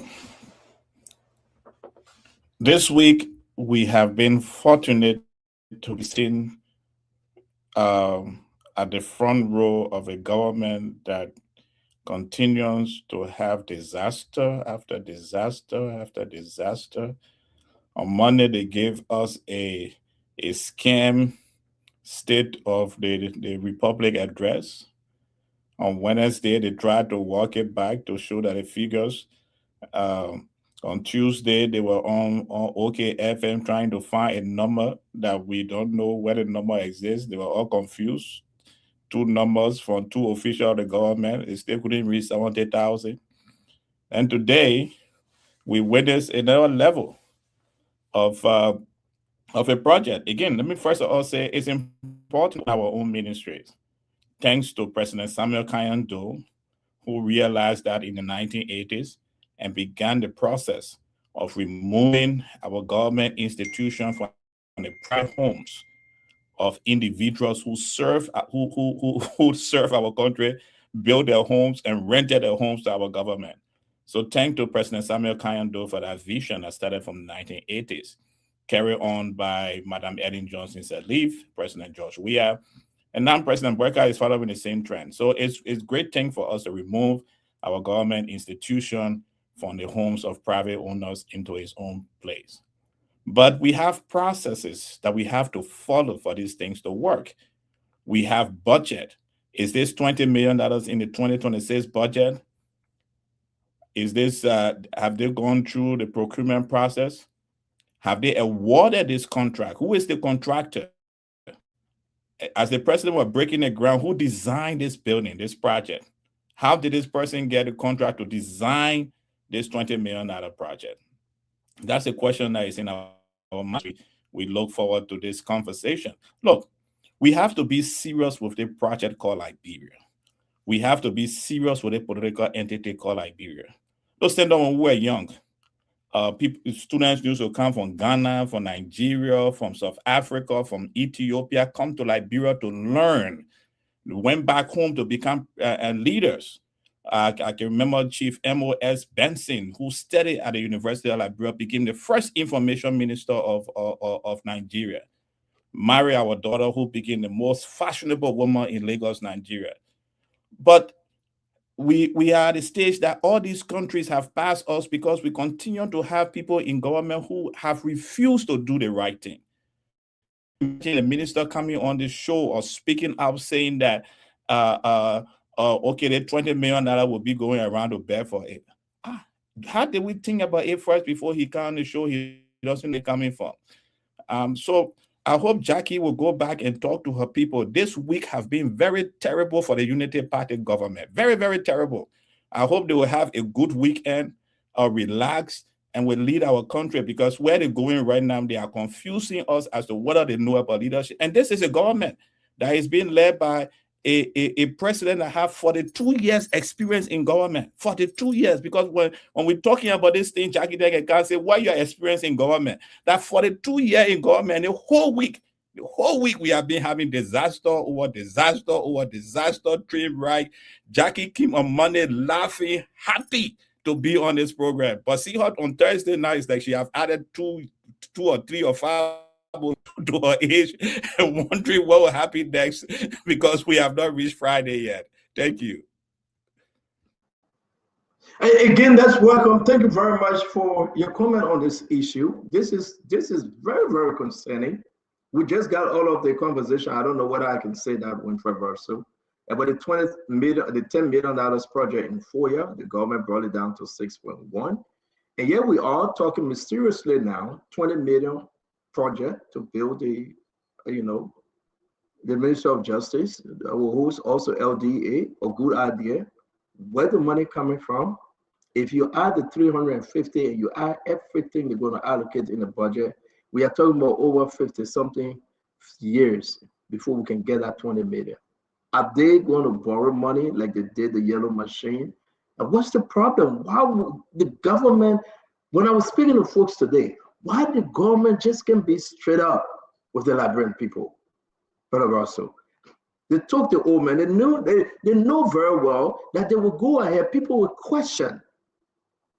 And now we are hearing from the minister, George Marshall, that also in this photo, we go and lobby around for money and beg for money. Is that how it works? Is this the plan? Russell, let's hear you, my brother. Something terrible is happening with information dissemination in the country. Something serious is happening. Can people just shut up and wait for Jeremy Pierre to do the talking? Maybe when he is informed and inform the nation, then these people that will not get the government in trouble. What's going on? Everybody want to be minister. Everybody want to talk. Everybody want to have a microphone. Talk to me, brother Russell, man. It pisses me off. Talk to me, my brother. Sorry, Stanton. I'm sorry you're not happy. I don't think many people in the country, I don't think they're happy either, the way things are going. You're right. I mean, there just seem to be too many cooks in the kitchen. And when you have a situation like that, obviously you're going to have confusion. You're going to have misinformation. You're going to have, a lot of issues. But right now, what people need a government that is going to help them and make them put food on the table. I think that's the cardinal issue. And when you have people running helter skelter and everybody wants to feel important or wants to show their importance, then you have a situation that is not attainable in the country. However, Stanton, I don't think, from my vantage point, there's anything wrong with going out, lobbying or trying to get extra help or assistance to help the country. I don't think there's anything wrong with it fundamentally, but the way it is going now, I mean, it just seems that there is no, as we say in our Liberian parlance, there's no here or tea. Everybody's just running around. Everyone's looking for relevance. Everyone trying to feel their importance, and we need them to chill.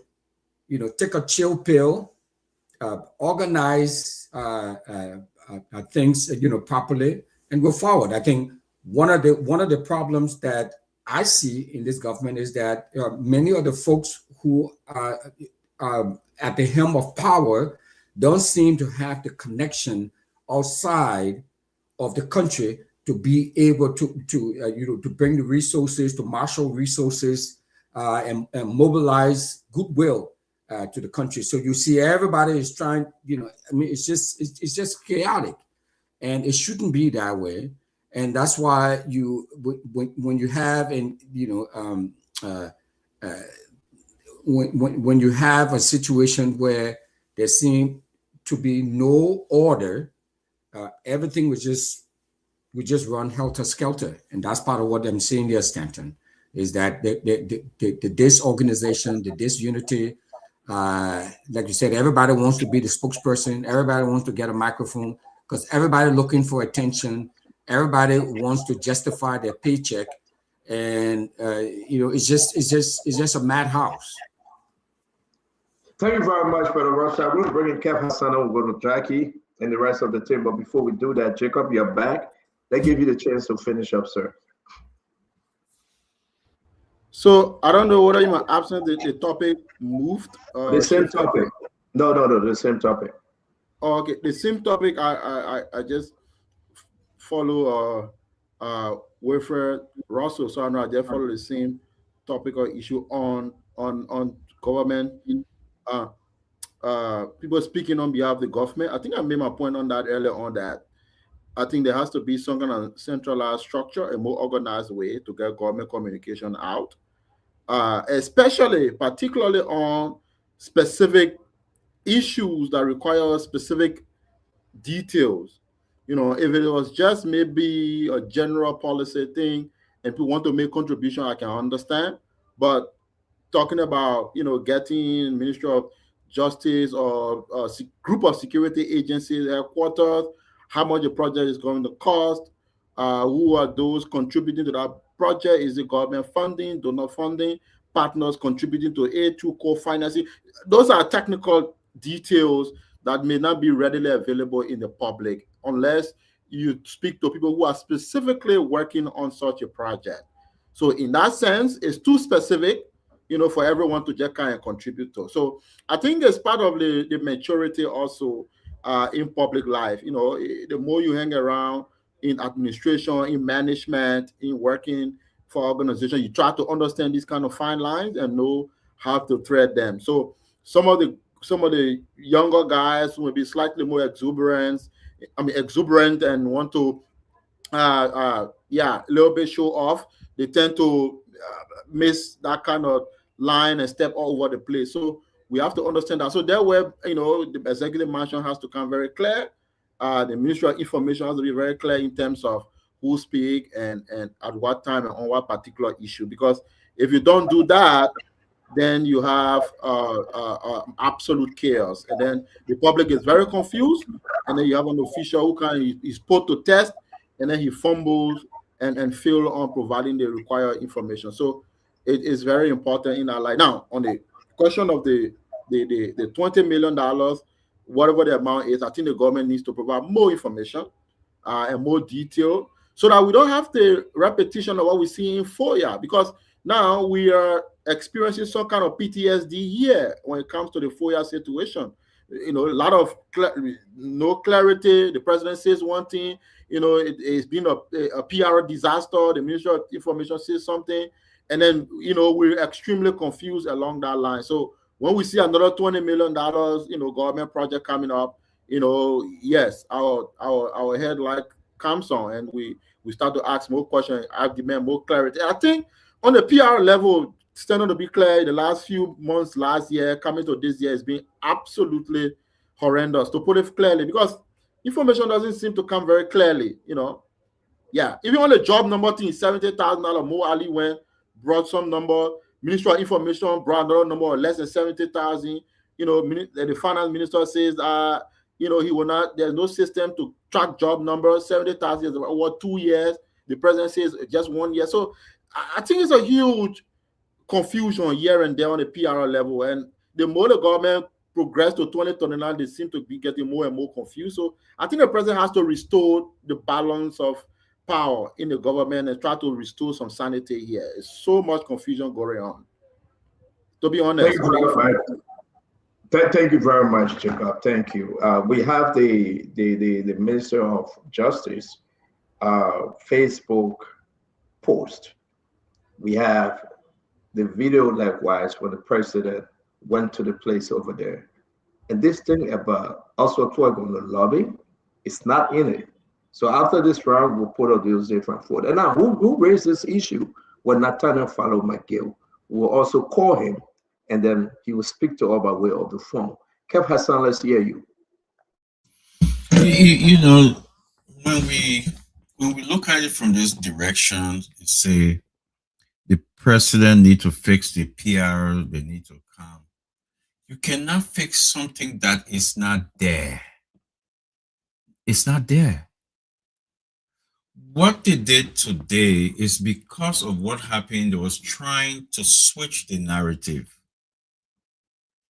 So they just take the paper, carry him, try to break ground for something. For $20 million, they announced $20 million, and the budget showing different amounts, which would take years upon years to complete. So the assistant or deputy minister, well, ministry is come on, trying to beat on me and say it's in the budget. It's in the budget. What in the budget is different from what they said. $20 million. So if you go with that trend, years and years and years and years, and that's what Stanton was trying to ask him and tell him, give him the opportunity. But he was there all over the place. Reason that they will be all over the place because there's nothing concrete happening in the back. They use it because they want to change the narrative. They use it because they think that they will just put the paper out there and people will say, look, oh, they're doing something. But there's nothing there. They cannot. Let me say this. These guys are now some crazy guys to say they're just talking, they don't know. They've been in government before. So they understand. But when you see things all over the place, it's because there's nothing there. I keep repeating this word, nothing there. So if we come here and just say, look, oh, the president needs to fix the PR, the president needs to fix the PR. No, like people who say president fired the speech writer. No, he's not going to fire nobody because he knew they know what it was doing. It's all planned. Everything they're doing is just to kind of like play with the people brain, kind of massage the people brain to think in a different direction, just change their mind, condition their mind to change in a different direction.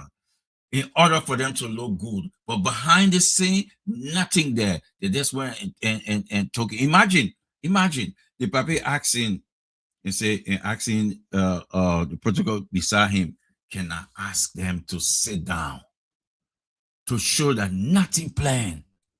Nothing planned. They wake up in the they wake up in the night, they read some sooner to the papi, go and read it.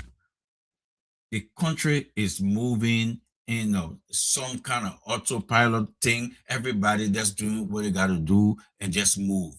Nothing in there for the Liberian people. They're not making mistake. They're not coming to say, oh, the president needs to fix the PR. There is nothing there. There's no there. Nothing, absolutely. Let hold you there. We're going to break in our brother Conor Gray. Conor Gray. Thank you, Stanton. You know, sometimes we have to reflect to history to be able to know exactly where we come from as a people.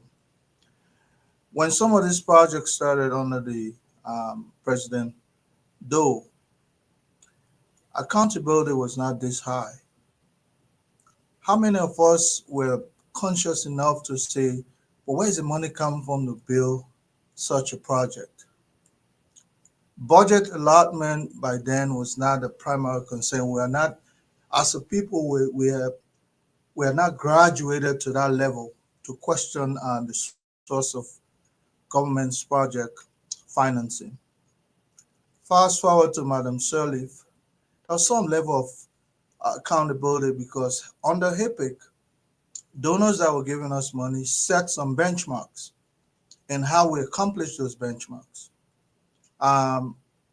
Anti-graft institutions were established, PACC, going forward. That was a different day. Go back under the previous administration, one wonders if some of those anti-graft institutions, the regulations set aside, were even followed. Go back and look. You're talking about groundbreaking. The last administration broke ground to 200 plus projects. According to Namote, go see how much of those projects were implemented. That's why everything touched under this administration that we are project. But there are only groundbreaking ceremonies for those things. Now we frown because it's a different day. We frown when people come up and speak for the entire government and we charge them, this is not your responsibility. But go back to the previous administration and see how many folks were speaking for government. I agree, we're in a different day. But sometimes we have to be able to look, there'll be some slip on the pavement where people will slip and fall.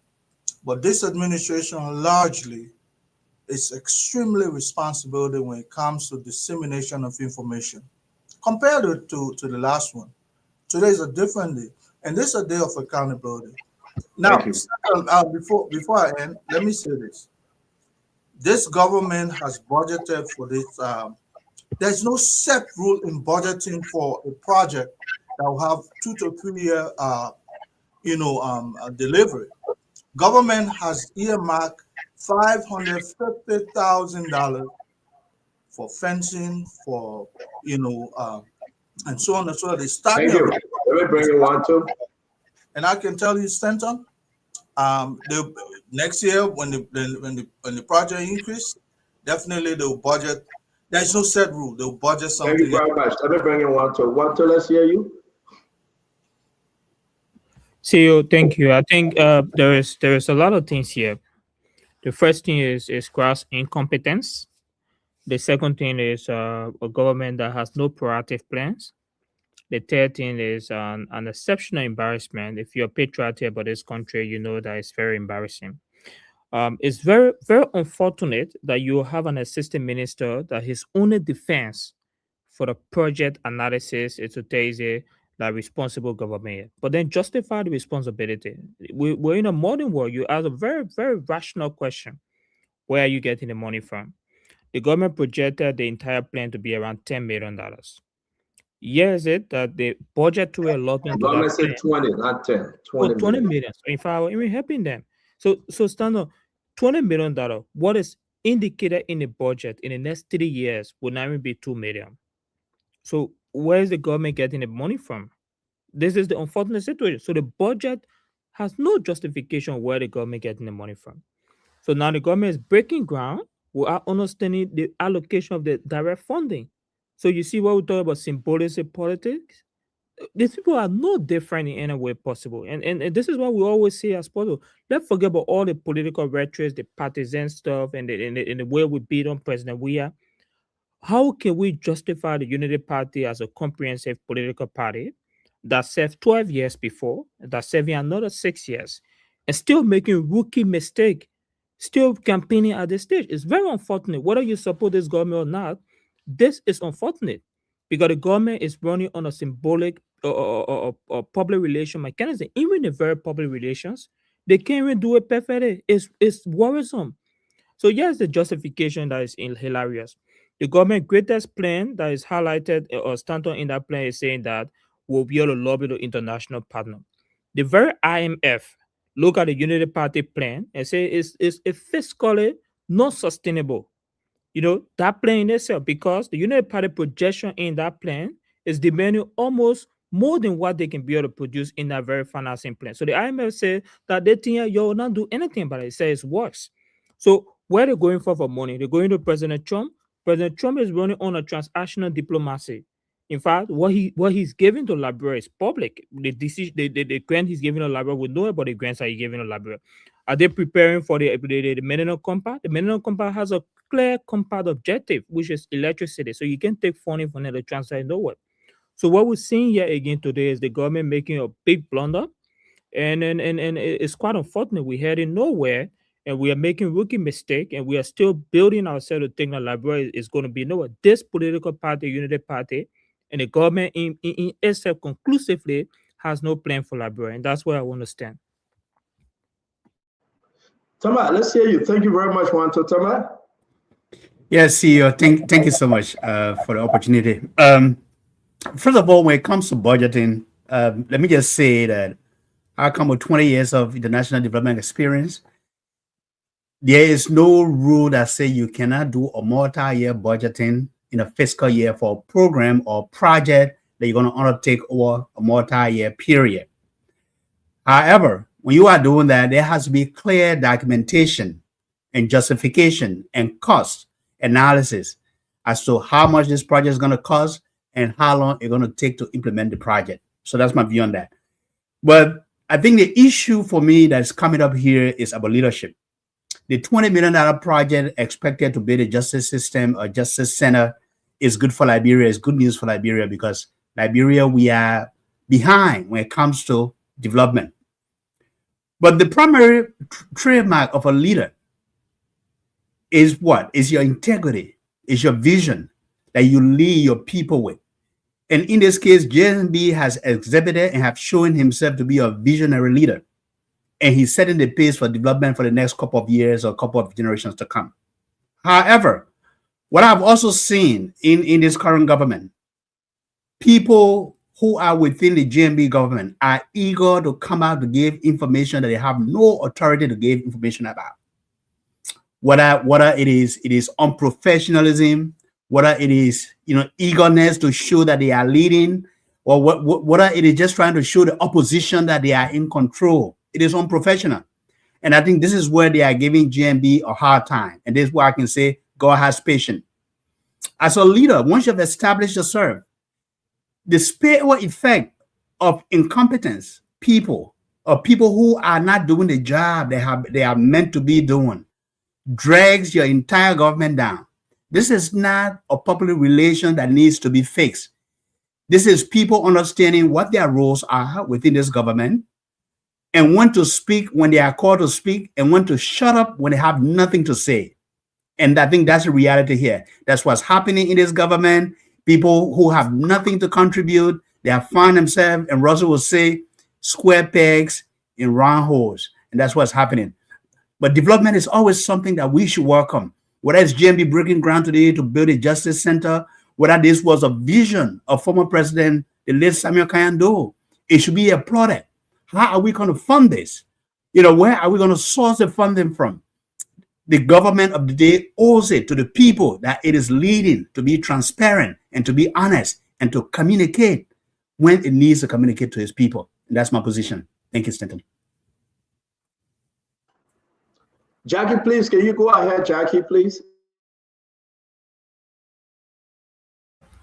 Thank you, Stanton. First of all, I would like to thank this administration for this effort. It's way past due.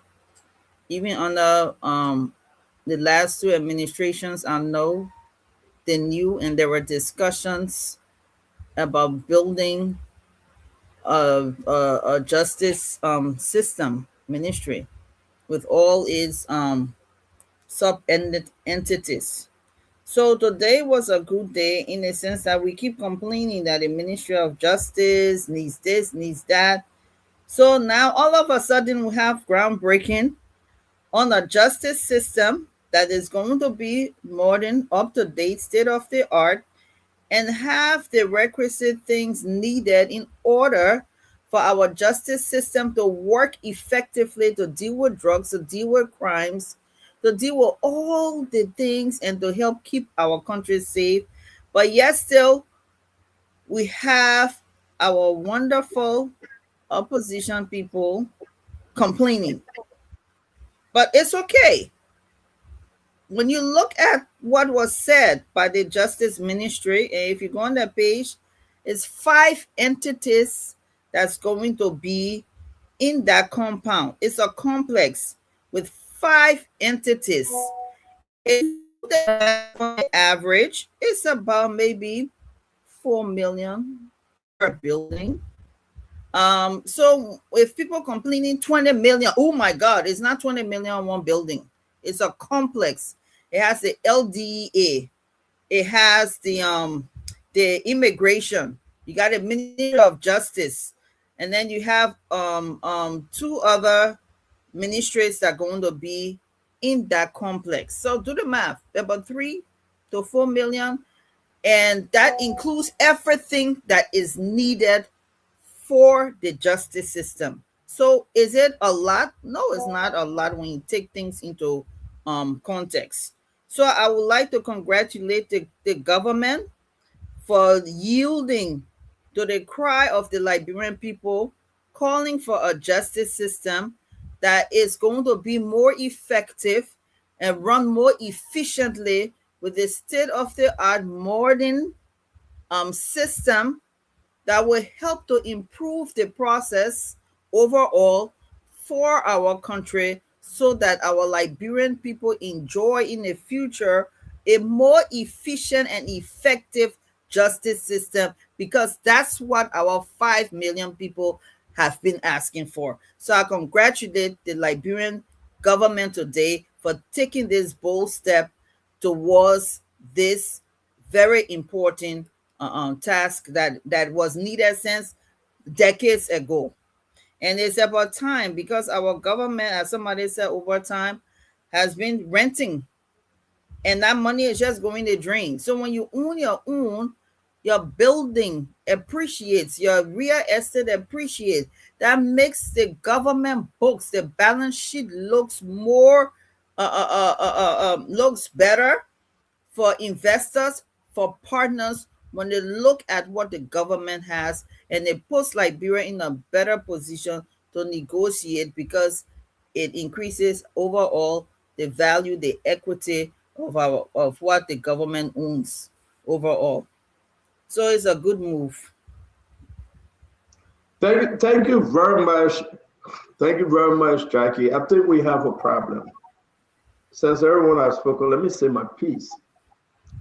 I think it's a good thing for the government, Universal, to own her own building. The process getting there. When we come on the show, Liberians begin to ask, are we there yet? And there is no clear explanation. Then people take us back to Jowea. Let me remind you, we removed Jowea. The more you go back to Jowea and say the other government, we passed that long time, we're gone.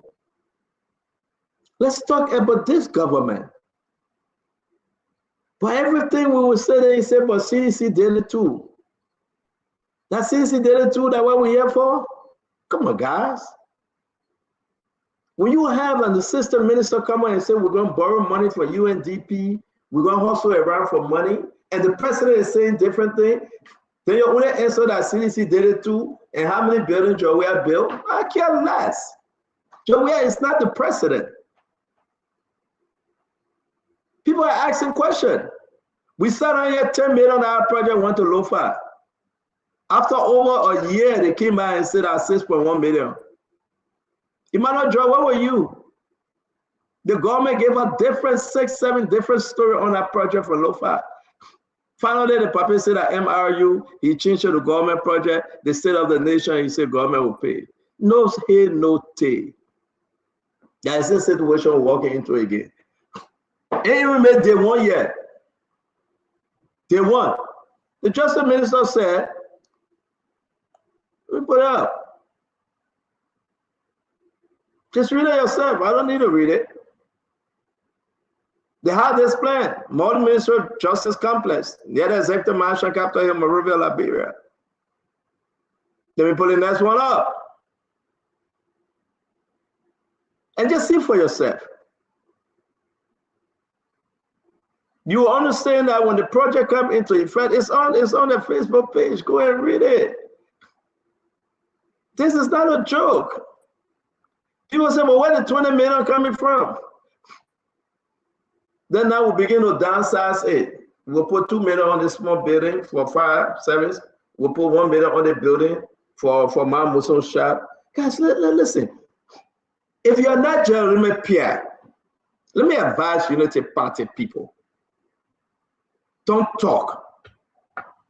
When it comes to the government, Jeremy Pierre should be the one to talk. And I respect him. Because you know what? Say what you want to say about him. Jeremy Pierre must get all his facts with Russell before he speaks. You can be who you will not come out to talk. Till you give him the document, he understands it, then he go ahead and speak. But when you get an assistant minister coming up and say the government going to borrow money, also twice, so smart man, he know how to go lobby for money. We got a problem. $20 million. Look in the budget. Let's zoom in the budget. Kev, the green line that Judah just said, thank God for him. 200,000 2025. Yes, sir. Yeah, at October, they went blank. We don't know whether they spend the money or they spend the money there. They put when they want that. Then we jumped to 2026, 350,000. Emmanuel, 2027, 160,000. 2028, 127,000. You say get out there going to lobby. And when the money comes, you will not know how much they gave him. Then that will be another pay to play. Why are we embarrassing ourselves? Who advising President Bwaga this is how to run a government? I mean, that's the point. If you don't know, shut up. Call Jeremy Pierre and ask him. It's a good idea. It's a beautiful project. We must own our building as a government. I will post a letter. Over 250,000 will pay yearly for that Ministry of Justice. How much are you paying at LDA and fire service? Put all the money together. We supposed to build our own long time. So if the idea is given and we ask the question, is it in the budget? Where is it coming from? The answer should be from Jeremy Pierre.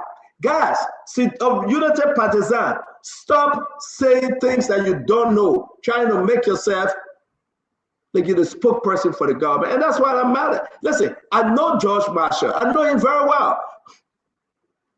But he didn't do good today. He did it, folks. I must say he did it. I'm telling you. I will call Maggie. This is what Maggie wrote. Who funded the project? Beautiful question. If it is funded by the government, what was the US 20 million approved? A beautiful question. He's ready on Tuesday for them to ask this question.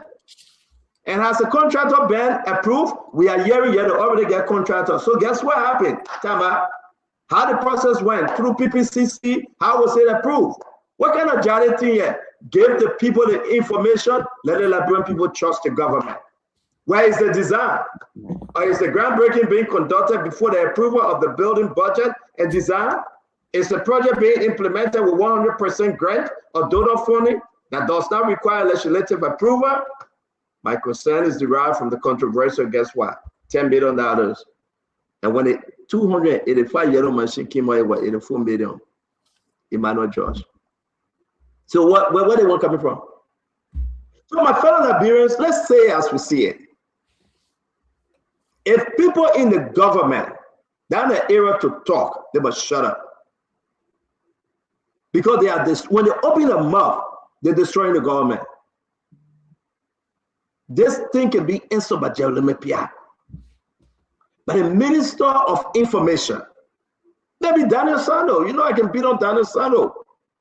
Maybe they will collect all the information and give it quickly for the nation to see that there is no gain. So we got a problem.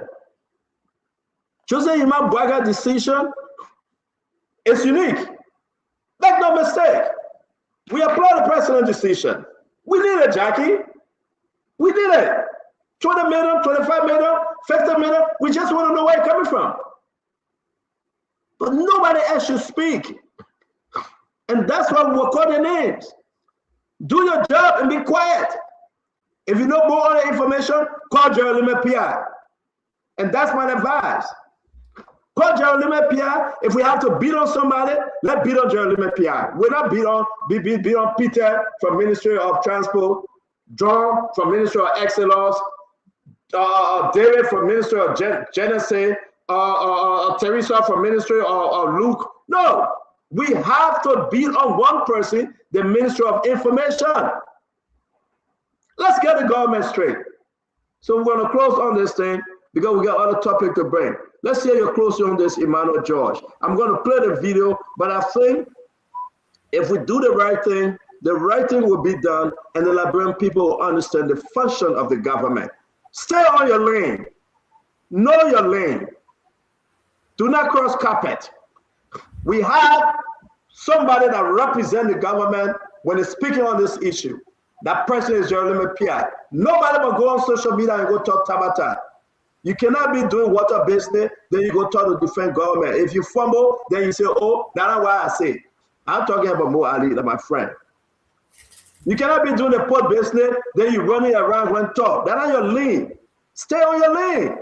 The government need to know, people need to stay on their lane. Each time they open it, how do you call it, cavities? How you call that term? Let me use some here. I won't cause, God forgive me, I will not cause. But let people stay on their lane. Vocal cavity. No. Vocal. I tell the cavity. That's something I wanted to say, but I caught myself. I'm a Christian. But again, let's just stay on our lane. You gave me President Bwaga a headache, a beautiful design. They will go there and do it. We will know where the money coming from. The lawmakers will ask questions. You got nothing to say. Just shut up. Emmanuel George, let's close up on this round, my brother. So, Santa, I got a question for you. Emmanuel George, let's close up on this round. Jackie, accept your question is very short though, because it ain't short. Your own question can go 3-4 pages. So we come to you. No, it's short. It is in reference to what you just said. Yes, ma'am. You said people should stay in their lane. Does that include the lawmaker? Because McGill just passed the budget, and if he doesn't understand how budget works, that stuff that he wrote. So I answer you. We understand. I understand your question. McGill does not work from the executive. No, when you said people should stay in their lane, my question to you is, does it include the lawmakers? Let me answer you, Sis Jackie. McGill was elected to represent a county. Let me finish, Jackie. Please don't interrupt me. McGill was elected to represent a county called Magibi. McGill can speak because he's an elected official. Those that work in the executive under President Joseph Yema Bwaga that were appointed, those people need to follow the chain of command. Enough is enough. If you are not given the authority to speak, shut up. And that's how it should be. Emmanuel, let's close on this. Yes, Stanton, if you won't mind, can you put that budget up again with the Ministry of Justice? That's happening there that confusing me. Yeah. Now, they say construction. Gentlemen, I don't know whether you all see in this line. Construction of the Justice Complex. 2026. Okay, they have money, 200,000, 2026, 300. Did the Justice Ministry inform the people who were preparing the budget that they were planning to build that complex, the $20 million complex? Because it seems that the people who prepared the budget did not plan to spend $20 million on any project. So, thank you, Stanton. I appreciate it. Look, we have to be a little bit serious. And Jackie, I totally agree with you. As I said in my opening statement, when Samuel Doe started this project, Liberians hailed him for moving government ministries from private homes of the to locations that is owned by the government.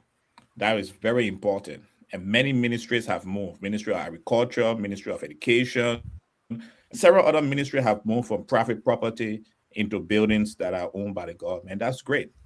And this Justice Ministry is one, and it's good that we're doing this. But Jackie, did you see that budget? Does it show that you people have any plan to build a $20 million building in this in 2026? I'm just confused because I don't see how you build it with 200,000, 300,000. So we have to be serious. We have to be serious about this, and we have to make sure we have the budget, we have the funding, we have a plan out that this is what we want to do. And I think this week has been a very bad week for the Unity Party government. Hopefully this weekend they will all sit at the table to take care of all these blunders that they have made through this week, and we can see what going forward. But again, hopefully this $20 million complex, the money, we don't see where it is. There's no way we can have our Minister of Justice running around begging for money. We have a lot of cases for him to think about. We have a lot of things that you have to consult the president, advise the president legally on. So any person who thinking that the Minister of Justice will start running around looking for funding for a building, that person is living in another world. Thank you. Thank you, Emmanuel. Ladies and gentlemen, we got more to cover. Don't forget, we'll talk more about other issues. Let me bring in Winfred Russell. Winfred, let's close on this thing. I think this is just starting. We will push this a little more next week or so to get more information. But let's get you closer on this, Mr. Russell. Yeah, thank you. Not to belabor the point, I think a lot of great points are being made, and some of which have been acknowledged by Jackie, who seemed to be a big proponent of the Unity Party administration and all of that. So, I mean, it is pretty clear that we need a streamlined, or this government needs a streamlined process to disseminate information. And if the Ministry of Information does not have that information, it's incumbent upon them to go out there and get the information, do the research, ensure that the information is vetted before it gets out to the public. I do like the whole idea of owning the facility owned by a particular entity, a ministry or so. I also like a couple of line items there that I saw. One is the construction of a new medium security prison, and I've said on this platform many times how deplorable and how overcrowded the Monrovia Central Prison is. So we desperately need a new prison facility like yesterday. So I'm glad to see that on there. And also to see line item money being allocated for the renovation of the Liberian National Police headquarters. I think all of those are good initiatives that are being projected coming down the pike. So all in all, there just some good things happening.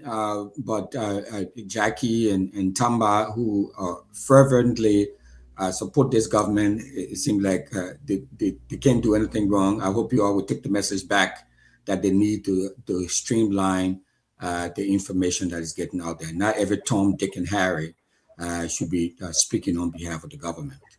And let me say this to you, Brother Russell. Thank you. And we need to echo this. It's look, every day we come on the show, and Jackie, no offense to you, you're doing exceptionally well. And I admire you for that. Right? We'll come on the show with information, we say it, and we'll go behind the scene to ask questions. It may not be to our liking, but you know why? We got to tell the people the truth. But when somebody with cell phone and think that they are in a position, whether minister, director, or assistant or deputy, that they can just come and talk on behalf of the government. Once you hold a position, in the government, you got no right to talk on behalf of the government. You got people that are the job they're paying them for. Jeremy Pierre, Daniel Sano, let's beat on them. They will give us the information. But when you have somebody just coming up and say, I sat down with the president said this is how it would go, we will go there. It used to happen during George Manor, we had time, and we beat them. And one time Samuel Toy came on the show, I told him, said, why are they using you like number 9 player? And I began to call Samuel Toy number 9. And guess what happened to Samuel Toy? You know what happened to Samuel Toy? And you know what we did to CDC? Let everybody stay in the lane. Do your job. I fly with the president in China. The president said this, and I just go on the show on OKFM. I'm going to call on Freedom FM. Then Spoon. And let me tell you, I have the right to speak on this issue. Then if you go ask Jeremy Pierre, he said, don't talk to me. I don't know what the people say. No, girl, don't lie. I was just on the plane with the president. We went Ghana, we landed, and we received the information. I can guarantee you the president disagreed. You got no right. Your conversation with the president should be respected. When for us in America, you're not in the political. You get a man audience. Why you didn't say no? No. Great. We open the phone line. Great. The man didn't call. No, you can't joke with it. The man, did he call his name? He didn't call his name from the beginning. He ran straight into the conversation. If I open the line for the Liberian people, you in the government, you want to talk in the back. So my man, call me. Let me give you some information. You cannot. I'm not even talking about George Marshall alone. Kev, I am talking about people in government. That's the reason why government shouldn't come together and do a talk show. When they do those things, they destroy the government. We hold them by what they say. Kev, let's come to you. Let's close up on this thing. Guys, we love you all. Some of you are doing exceptionally well. But stay in your lane. Get off social media. Do your job. If you want to pass the information, pass it to Jeremy Pierre. He will tell you when to talk, how to talk, who to talk to. That's the chain of command. Don't just open your mouth and go, now I am okay, I'm in Judah J. Then when I send it to you, then you go say your printer spoiled. Judah J, that one man. No. Kevin the man. No, Stanton. Just stop this thing. It's an elementary way of functioning, Liberian people. Let's get this thing right. President Boyga is trying. If we have a big complex, one-stop shop, that when you're talking to the Justice Ministry, entering the building, you go see LDA right there. You go see right there fire service. It's unique. Maybe $50 million, maybe 40. Let's try to help our government. Some may not like it. Let's try to help our government, man. Or else we'll lose it. Kev, let's hear you. I know he will say no because he's a sedition. Conor Gray, get ready. You're going to say no. Get ready, Conor Gray. You're the best saying no right now. You see, Stanton, well, you guys, I'm going to sound like a broken record, right? Leave Jeremy Pierre to come and speak and leave. There is nothing for them to talk on. So everybody just trying, helter skelter, just trying to save the government face. Nothing there. This is the most unserious government in the history of Liberia. Unserious government. Where the president who was vice president for 12 years, went to dozens of SONA asking, I should tell people to sit down. If the president, if somebody say it's not the president's fault, right? It's a speech writer. We're having an issue here. We're having a cognitive issue here. Then the president, so I would say it's a cognitive decline. Because you cannot take the experience away from him because he been in power for 40-something years. Unity Party been in power for 14 years. 2029, Unity Party will be the longest serving party since 1971. So they've been in power. Post-war, they've been in power. They are not strange. But why they are doing this? Because they are intentional. They know exactly what they're doing. They plan to fool the people. They know that. Stanton, if we go by this trend, Stanton, I asked you the question, you said, well, wait, I want to ask you again, Stanton. I don't know if you hear me, Stanton. If we go by this trend on the budget, how many years it will take? How many years it will take? It would take, if we go by what on the budget, how many years it would take for them to finish, Stanton? Do you want me to answer you because we got to move on? Do you want me to answer you? Yes, straight. Just answer quick. That's 1 second. How many We years? got to finish now. We got to answer. I got to go to the next person. We got a lot to cover today, Kevin. I will leave that man with Stanton. So Stanton will say he's the math guy. He know exactly how many years it will take. I don't think any of you will be living. Maybe your grandchildren say will not be living. You So understand? Let me just tell you a second.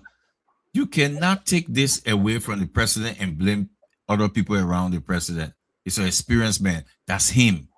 He knows exactly what he's doing. If you say now the president, then it's a cognitive decline we have in here on our hands.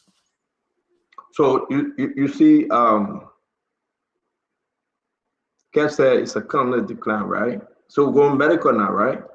So when we get to CDC and I say my own, you don't get very with me. Let it go to medical. I'm not saying this because I don't want to be bad. I say it's the president's fault. But those who taking it away from the president, then I will brand him in that name because I don't think so we got to bring in somebody else. CEO, I don't think you should let Kev insult the president. No, Tamba, please. I beg you. So let make progress and let's move on. I want to say to you, let's close up on this topic, Conagry. You have not closed up yet. Let's go ahead, sir. Stanton, the presidency is an institution.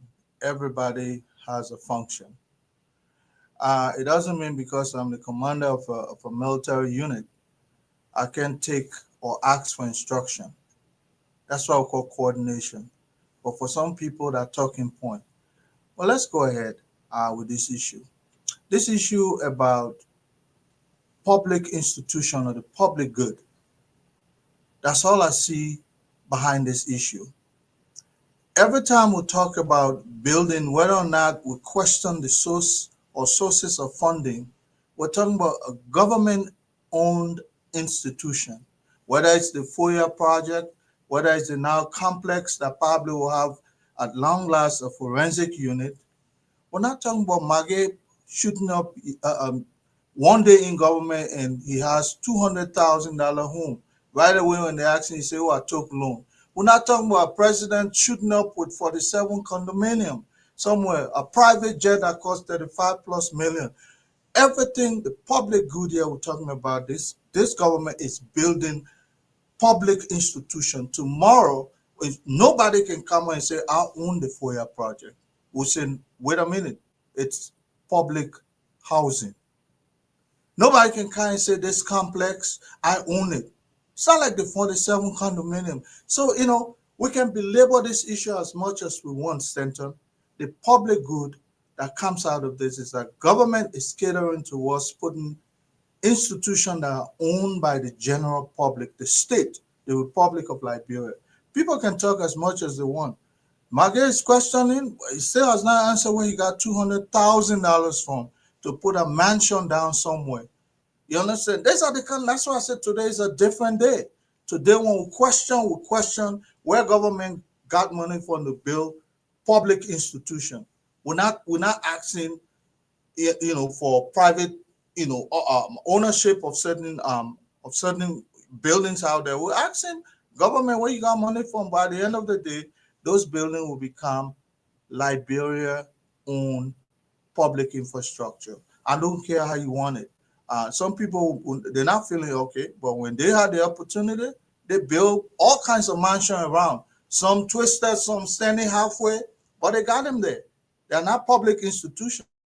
But thank God we have a government that is far-fetched, trying to put building down on the ground that belong to the general public. Stanton. Thank you very much, my brother, Colonel Gray. Let me bring you in, Tamba. Yeah, thank you, CEO. And I don't mean to interrupt because CEO, I rarely interrupt anyone on the show. It is not in my making. But when someone like Kev, who has a medical background or maybe has worked in the medical field, uses medical terms to describe the mental health of a sitting president without proof, it is shameful, and we shouldn't allow that. That's why I wanted to call him out. But let me just say, my conclusion on this issue. Look, Russell, you may say, we support this government, and as I can say, I support this president and his agenda for Liberia. But I will always call out when things are being done wrongly, not in the interest of the people. I will always call it out, and I have been objective because look, when we put our country first, Russell, and this goes to Emmanuel. When we start bootlicking, when we start sugarcoating, when we stop just thinking about ourselves for a moment and say, you know what, I'm going to be doing this advocacy on behalf of the people, on behalf of Liberia. It doesn't matter, where brand butter is coming from, because you are consistent. And my consistency is 20 years of my advocacy for country and for people. I support JMB because he's a man of integrity. I support JMB because he has a vision for this country. But I don't support the recklessness of people who work in JMB's office or in his government and the manner in which sometimes they are doing things that bring embarrassment to the role and the presidency. That's what I disagree with, because the presidency is an institution. Whatever precedent that the people in this government is making today, if it is wrong, tomorrow when someone else comes and say, "Oh, a JMB government does this," and we see the false comparison between the former government of former President George Manneh, we had a CDC that failed bigly, and this government of JMB that's trying to make a difference in how it governs Liberia. It has brought stability, it has brought integrity, it has brought responsibility to the role of the presidency. You don't see the president going in the studio to make music. He's talking about brand butter issues. He's talking about building infrastructure. He's talking about developing Liberia for the next 50 to 100 years. And that's what I said. We have to think of leapfrogging our development of our nation. And that's the only way we can catch up. So look, this project, I know it's a grandiose project. It's good for the people of Liberia. It's good for the justice system, but we need transparency. We need the government to be consistent in how they communicate. We need to be able to trust the government when they put information out. And that's the deficit that this government is dealing with. And there where they need to do better. Thank you. Thank you very much. Wanto, then we'll go to our brother, Councillor Gu. Thank you for joining us, Councillor. Jackie will close us on the topic, then we'll move to the next one. Wanto? The most fascinating thing Stanton I always love to listen to is the in psychology they get something called projection, where you tend to be able to look at an individual and project your failure on them. You know, you transition your failure in a very unique way. This government, absolutely nothing has been. Primarily, they are planning an objective rather than saying CDC did the same thing. You know, we're seeing the justification here. Other people are asking about McGill's salary, you know, his bank account. Fair. You voted a government in place for change. In fact, one big question, in fact, that you trusted United Party after 12 years of stunted failure, despite all of the international support. We'll still give them another chance. We circumvented their failure. It's very interesting. Jackie left already because she didn't let her listen to United Party failure. But the truth of the matter is this government failed in 12 years. Absolutely did nothing for the Liberian people. The vice president in himself, for all his life, the current president, serving government. But you presented them like an iconic new picture, a blueprint for Liberia. In fact, you coined a very interesting name, the Rescue Liberia. So we're about to rescue the country. Notwithstanding, the hypocrisy in it is that this government that circumvented itself as a rescue mechanism for Liberia served for another 12 years in Liberia. So primarily, you cannot be able to transition them from the failure of Liberia. In fact, all of the concession agreement, if not all, was maybe within that same governance tenure, but you presented them as the rescue Liberia. So in this same length and breadth, you're now shifting blame to say CDC. So it's a very unique kind of public relation mechanism. I don't know who thought it, but this is very unique in itself, and it's one of the best hypocrisy we can think about. We maintain ourselves and say this government is an exceptional case study of failure. Not just today, not tomorrow. We knew it from the beginning when Barker was elected. We still know it now. They are still making rookie mistake, and their only shift, their only paradigm of hope is to say CDC did the same, but they not do a comparative analysis with CDC. We always say this as possible. Infrastructure development, CDC broke ground for hospital, and they achieve it. We have the military hospital, we have the Emory hospital. This government is breaking down for 20 billion infrastructure project and have no way out to be able to fund it. This is the conversation. Don't shift blame. What is very fascinating about it, even the budgetary allotment cannot justify how they're funding it. And today, the assistant minister called here, Stanton inquired for him, how will you fund your project? He said, we'll be able to reach out for international donation. There's no way possible you break ground without having substantial understanding of allocation of funding. This is extremely unique in itself. It's the biggest ignorance I've seen in public service. And it's embarrassing. There's no justification for this. You know, for me, I would say this as part of the United Party. And maybe Stanton advise you guys the best way possible. Allow your information minister to speak. But the truth is, the information minister cannot really speak to something you know nothing about. If the very minister of finance cannot justify how he's funding a project, how do you expect the information minister to be able to speak to it? Just a few days ago, this very government placed in the annual speech of President Barker that they provided over 70,000 jobs.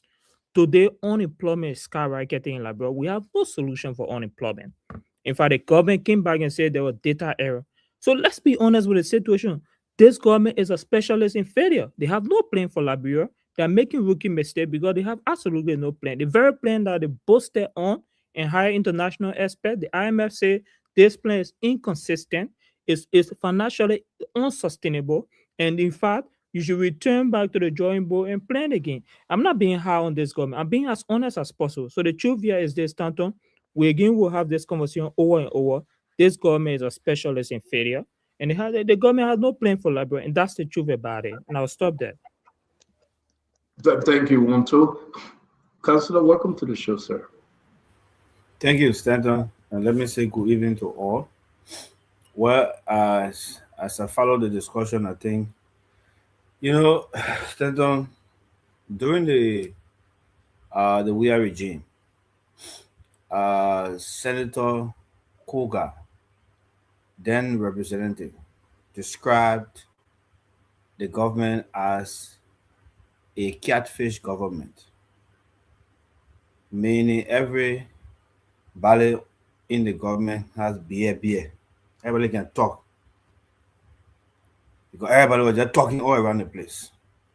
That's how he described the government. Today, we are beginning to see the same catfish-like kind of governance. One major issue had to be addressed by the government. Somebody from MPA will talk. Somebody from Water and Sewer will talk. The other person will talk. The other person on the other side will talk. So before even the information minister comes to say anything, some damages he can almost do damage control. So we see the same thing. But then there's something else I also noticed in our governance structure in our country. We are in a visual cycle of malicious criticism. And when I say so, Manaseri served Liberia for 12 years. When the CDC came to power, they said Manaseri did nothing. Even want to say that the Unity Party government 12 years did nothing. They didn't say the Unity Party government didn't do sufficient. They say the Unity Party government didn't do anything. To the extent that even Manaseri responded one time and said that part of the nothing and do. They roll here that did nothing. They breach here that did nothing. The other one that did nothing. The CDC government came to power. They built stadiums. They built community roads. They did some other good things. Unity Party government comes to power. They said they did nothing. In fact, the country was a mess. The country was, like Jackie always say, the country was in the dream. Nothing. They didn't say they didn't do much, like President Boga said, but then that they had opportunities that was squandered. So they did nothing. Now they are in power, trying to do their best to do whatever the opposition to say they ain't doing anything. They are failure.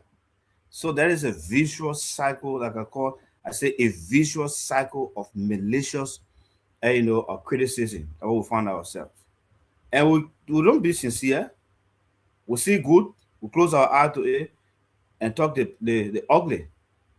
So everybody is guilty of that. Every regime, the party sees you got two people are in power. They're guilty of the visual cycle of malicious criticism in this country and killing us.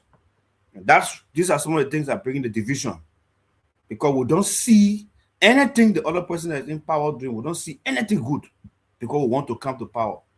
And when we come to power, the other people don't see anything good that we do.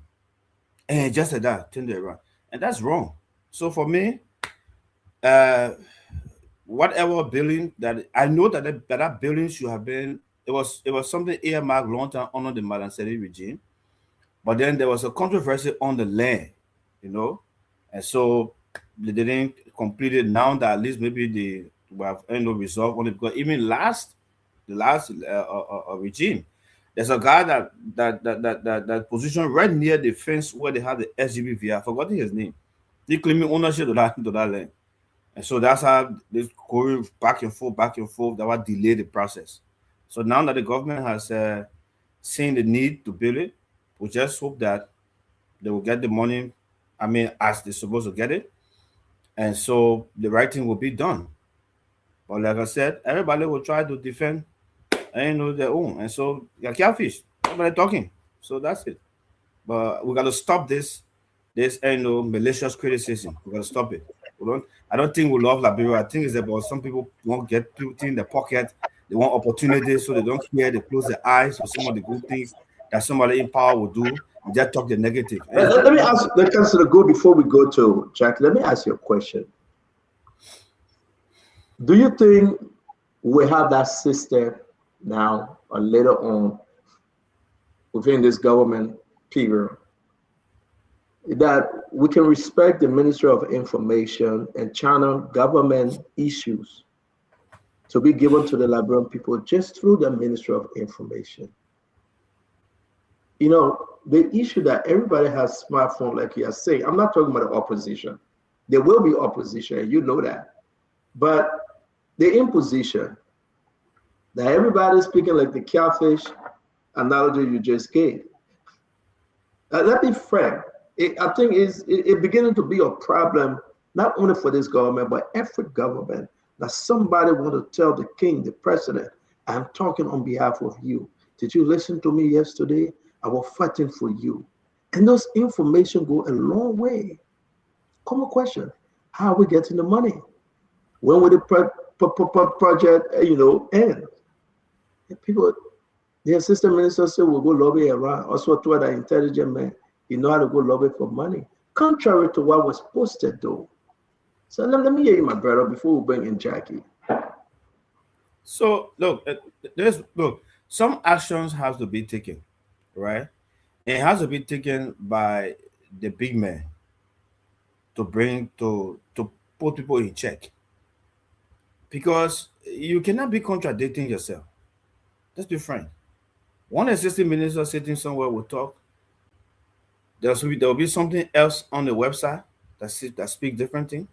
Information minister will come and talk. At one point in time, they will say, "Oh no, that that will not slip of tongue, or it was a mistake." So I mean, there has to be some kind of a way that the president, I would say, need to call, because the executive power is in the president and he alone. That's why all the blame will go on him when it comes to members of the executive, not the legislature.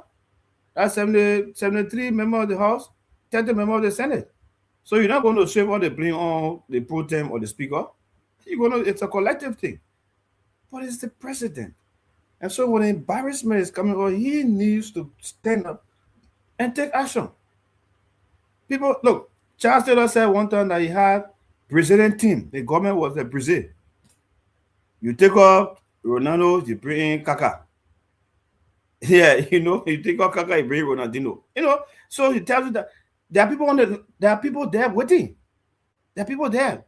There are people even on the show who have interest, who support the government, who have interest in working in the government. They have the expertise. If somebody that is messing up and is giving the government a negative image, change the person. Bring somebody else. There's so many persons that run a campaign. But some action has to be taken. That's the only way I think because you see, Manaseri was able to control it. And I always make reference to Manaseri. She was very decisive. She was able to control. But President, we had time, the same thing stuff that had the whole Cafe Benin started. Now the Cafe getting bigger and spreading all around the place. You are quite correct when you say people think that, listen, this is hard to defend, but we got to move on. Let me bring in Jackie. Also, welcome to the show. We're going to get to you in T1, okay? After Jackie. Sister Jackie, let's hear you. Thank you, Stanton. Again, I repeat, this is a project that is much needed. It was much needed years ago. And I'm glad that the government of Liberia, under the leadership of President Joseph Nima Boyka, has begun to implement such a project. And we got to understand, when it comes to infrastructure development, be it building roads, there are a lot of steps that have to take place before the implementation to actually build the buildings, in this case, take place. You got to talk about the land. You got to look at the environment, the environmental survey. So many engineers, architects, and what have you, financial experts, this thing, that thing, before they go to the actual building implementation. So people looking at the budget and questioning it, it's steps. Step one, okay, this is what it's going to cost for this phase. And you go through so many phases, and then we did the groundbreaking today. When the actual construction will be taking place, I'm not sure if that was provided today, but they are going through the steps, and those steps are followed by our rules and regulations when it comes to the different entities and stakeholders that are involved and have to take part in these various steps, which include the private sector. So that's what is being followed right now. So people questioning 20 million. Okay. So that's the estimate right now, but they're not at the 20 million phase yet. They're at phase 1, the very beginning phase, or phase 2. So let's give the government chance. I'm sure, like you said, Stanton, MCAT will provide more details as needed on this. I don't think we should question the government going forward on this matter.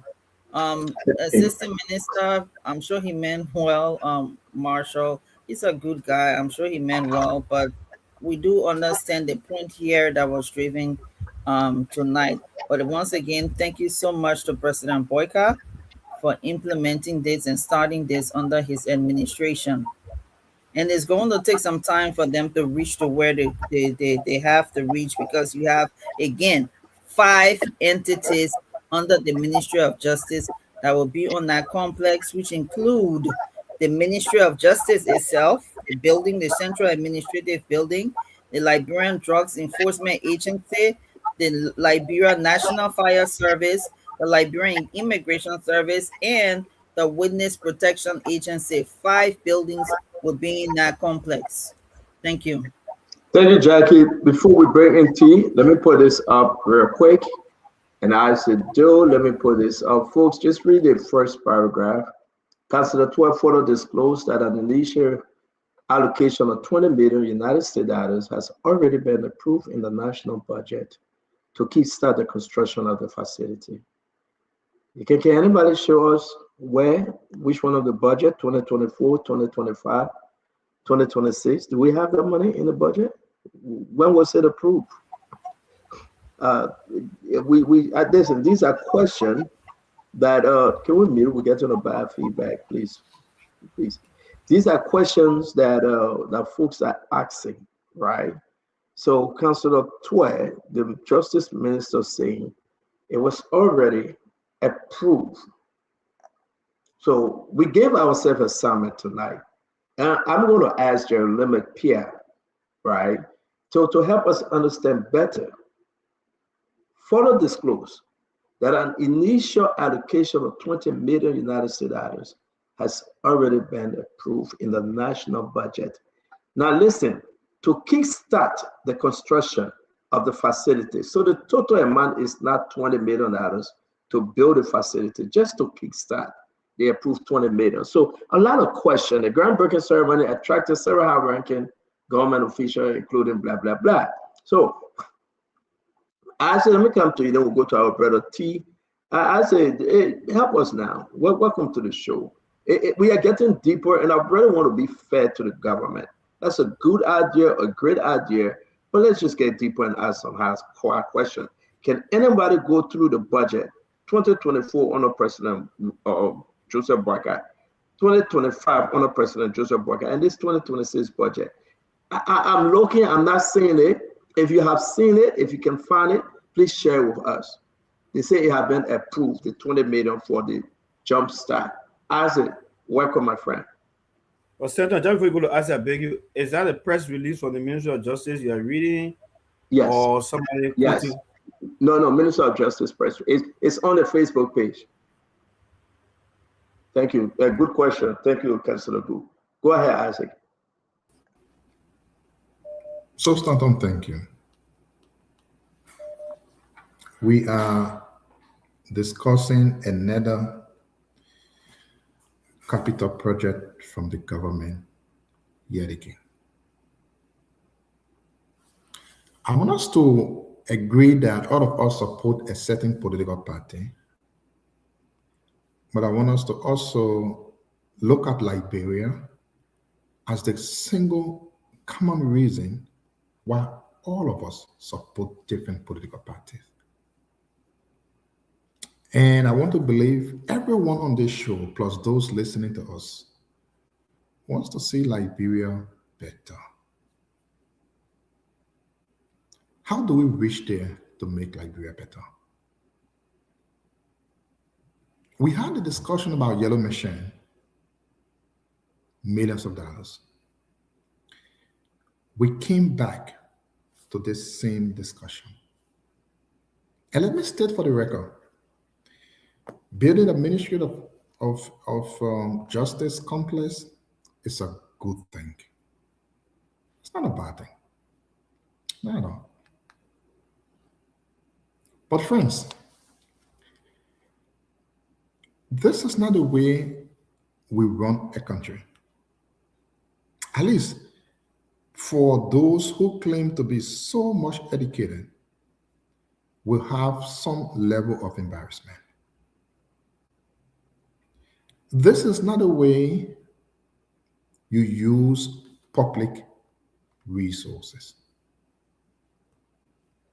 You know, if I were to take my mind back a little bit, when we were in school doing project management, government project management, there is a universal institution called the Project Management Institute. They have a systematic procedure by which you manage a project. From the project proposal, coming from you thinking about the project, writing a concept paper for it, then you go to the sourcing of funding, then you go to the procurement process. There is a reason why each of these stages follow one another. Before you go to the procurement, you must have had sourcing. If you don't have funding, you cannot procure. Because at the end, you want your project to be successful. And the only way it becomes successful is when each of these steps are followed. Or else in the future, either you will not finish building a building because there will be no money at a certain time, or your procurement process will be problematic because there was not a procurement plan. And at the end of the day, it will be like a waste of public resources. My people, okay, we may not be so much educated, but at least I'm sure we all can read ABC. And we can use logic to come to a common conclusion. Like Stanton Ryder said quickly, so for me to end, the minister said initial 20 million. In the budget, Ministry of Justice has 350,000 for 1 year. If we were to take Minister of Justice on the money, assuming that they have 350,000 a year, it would be 57 years before they get 20 million. Let's go to a next logical reasoning and say, you know what, there are 5 institutions. So each of these institutions will be contributing. So the sound thinking of that will be, each of those institutions will be constituting or contributing a budget equal to a percentage by which they are equal to Ministry of Justice percentage. That will mean if or how you call them, LDEA's budget is 25% of Ministry of Justice, the expectation that they will be contributing 25% to that, if you were to do that math, you will need 26 years to be able to get 20 million. Then where are we going as a country? This is so hard to talk. It's so hard to argue. This is not the way a country should run. This is not the way a country should run. My thinking is our big people who always been boasting about education know so much book, so a little bit of reasoning should be there. You launch a project, you are not telling us where the money will come from. You only saying, oh, you will raise money in the future. How will you raise it? What's the roadmap? How are you going to get it? How you hire people? How you procure them? I don't know, my people. I think I'm so tired. But this is not the way that country should run. This is not it.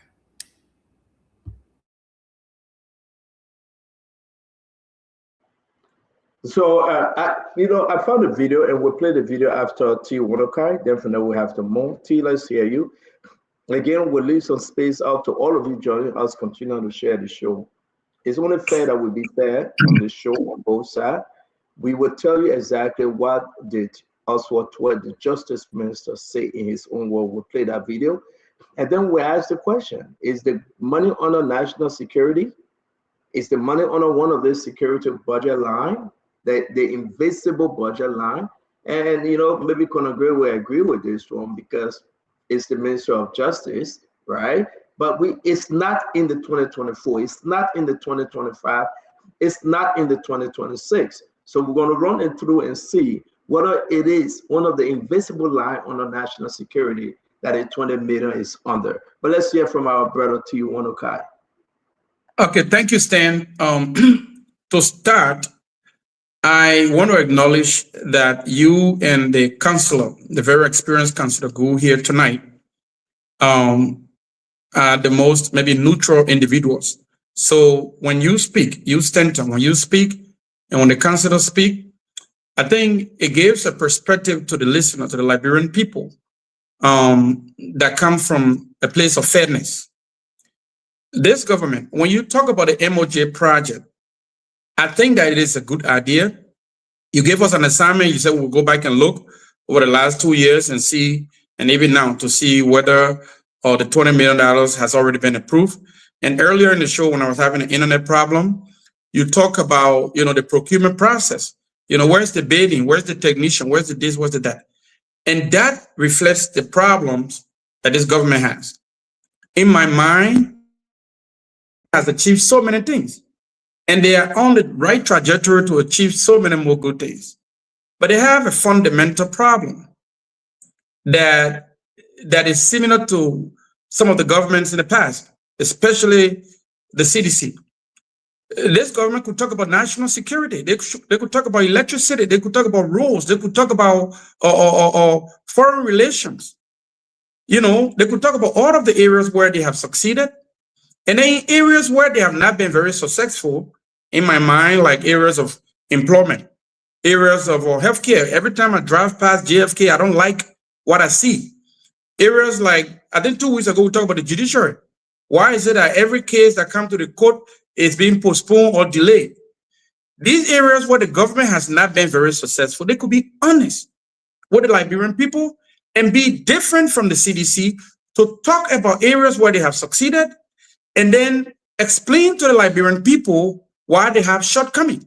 Remember, they've only been in power for about 2 years, but they share arrogance, which resembles, governments in past generation.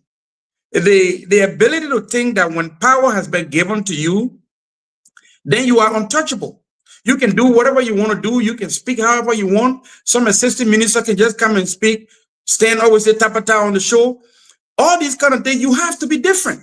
You have to be the rescuer. And then you give people like us and Jackie and Conor Gray and everybody else the tool to be able to defend you. I support this government. I see areas in which they have succeeded, but I have some concerns when it comes to the way, surrogates, some surrogates, not all of them, of the government, the way they handle things, like they don't seem to understand that they have obligation, moral, ethical, and professional, and maybe legal obligation to explain their actions to the Liberian people. One senior official was just on Facebook talking about, if you see a motorbike man, that's some of the job. If you see this. So for me, you make the Liberian people to feel like, wait a minute, we brought you to power so that the power that we gave you, you can use it to benefit us, to change and to improve our lives. So for them that are listening tonight, I will encourage the government. We still got 4 more years. Let us not be arrogant. Let us remember that power comes and goes. Let us not forget June Dopo's song, so that we get so corrupted with the application of power to the extent that we forget. And then when election year comes, and then you go all around doing it, we got 4 more years, Unity Party. We can be better. We should not be bigger than the people that gave us the power. Let us explain our shortcomings to the people, and let us emphasize on our successes. And when those who are there who think that they must defend the government in everything and sing the praise song every time and forget to give right advice, those people kick them out. Somebody said on the show earlier, I think it was Winfrey. He said there's so many, if you must implore people for a Unity Party, there's so many qualified ones from the Unity Party. If you want to employ people from NIMBA or from Cape or from anywhere, find the qualified ones. Be different from CDC. So that is the problem, Stan. I'm not going to take all of the time, but I want to say that definitely that assignment that you gave us will look deeper into the 2024 to 2025 and 2026 budget to see. You do things the right way. You have an opportunity that has been given to you by the Liberian people. Do not forget, this power that you have has not been given to you for indefinite period of time. Thank you, Stan. Thank you very much, Iwanaka. We will shift to Mr. Cummings, and our brother promised us to give us some update, and then we'll come back to other issues in the government that we are talking about today. But I'm going to play Oswald Tway, the Justice Minister. Listen exactly to what he said, and again, it will be helpful. Institutional capacity. The government has demonstrated its commitment by placing $20 million United States dollars towards this project in the arrest agenda. This is a very significant investment. But so, well, Councilor Gould, we're looking for it. Nah, let that straight now. I told you, he said in the arrest agenda, though. Yeah. I said in the budget, but he said in the arrest agenda. So it's even more conflicting, right? We got helping counselor. I want to take my time before I beat on people, because I want the Liberian people to know that I want to be fair, even to the government. The idea is beautiful, counselor. It's unique. It can even be $50 million. But the way to get there, and when the people are confused, the people think you are stealing. They still think that some kind of crocodile happening. The opposition will come out to cry and beat wolf, right? Now, the councillor, let me play again, it's only 16 seconds. The minister said, the money there. Look at the 2024 budget, are you seeing it? Look at the 2023 on the job money we had. Was it there? Look at 2025. Now we talk about 2026. Is that a bad thing? But again, Jeremy Pierre should be the one to answer these questions. Please, you pigs, tell your mouth from inside. You're not authorized to speak to it because you're not informed. If you're authorized to go on the talk show to talk, they will inform you. But when you're saying that drinking your beer, watching spoon talk, don't call on the show and say, put me on the line. Don't do it. Joseph Yema Boakai legacy is slipping. And each time we do this thing, guess what happened?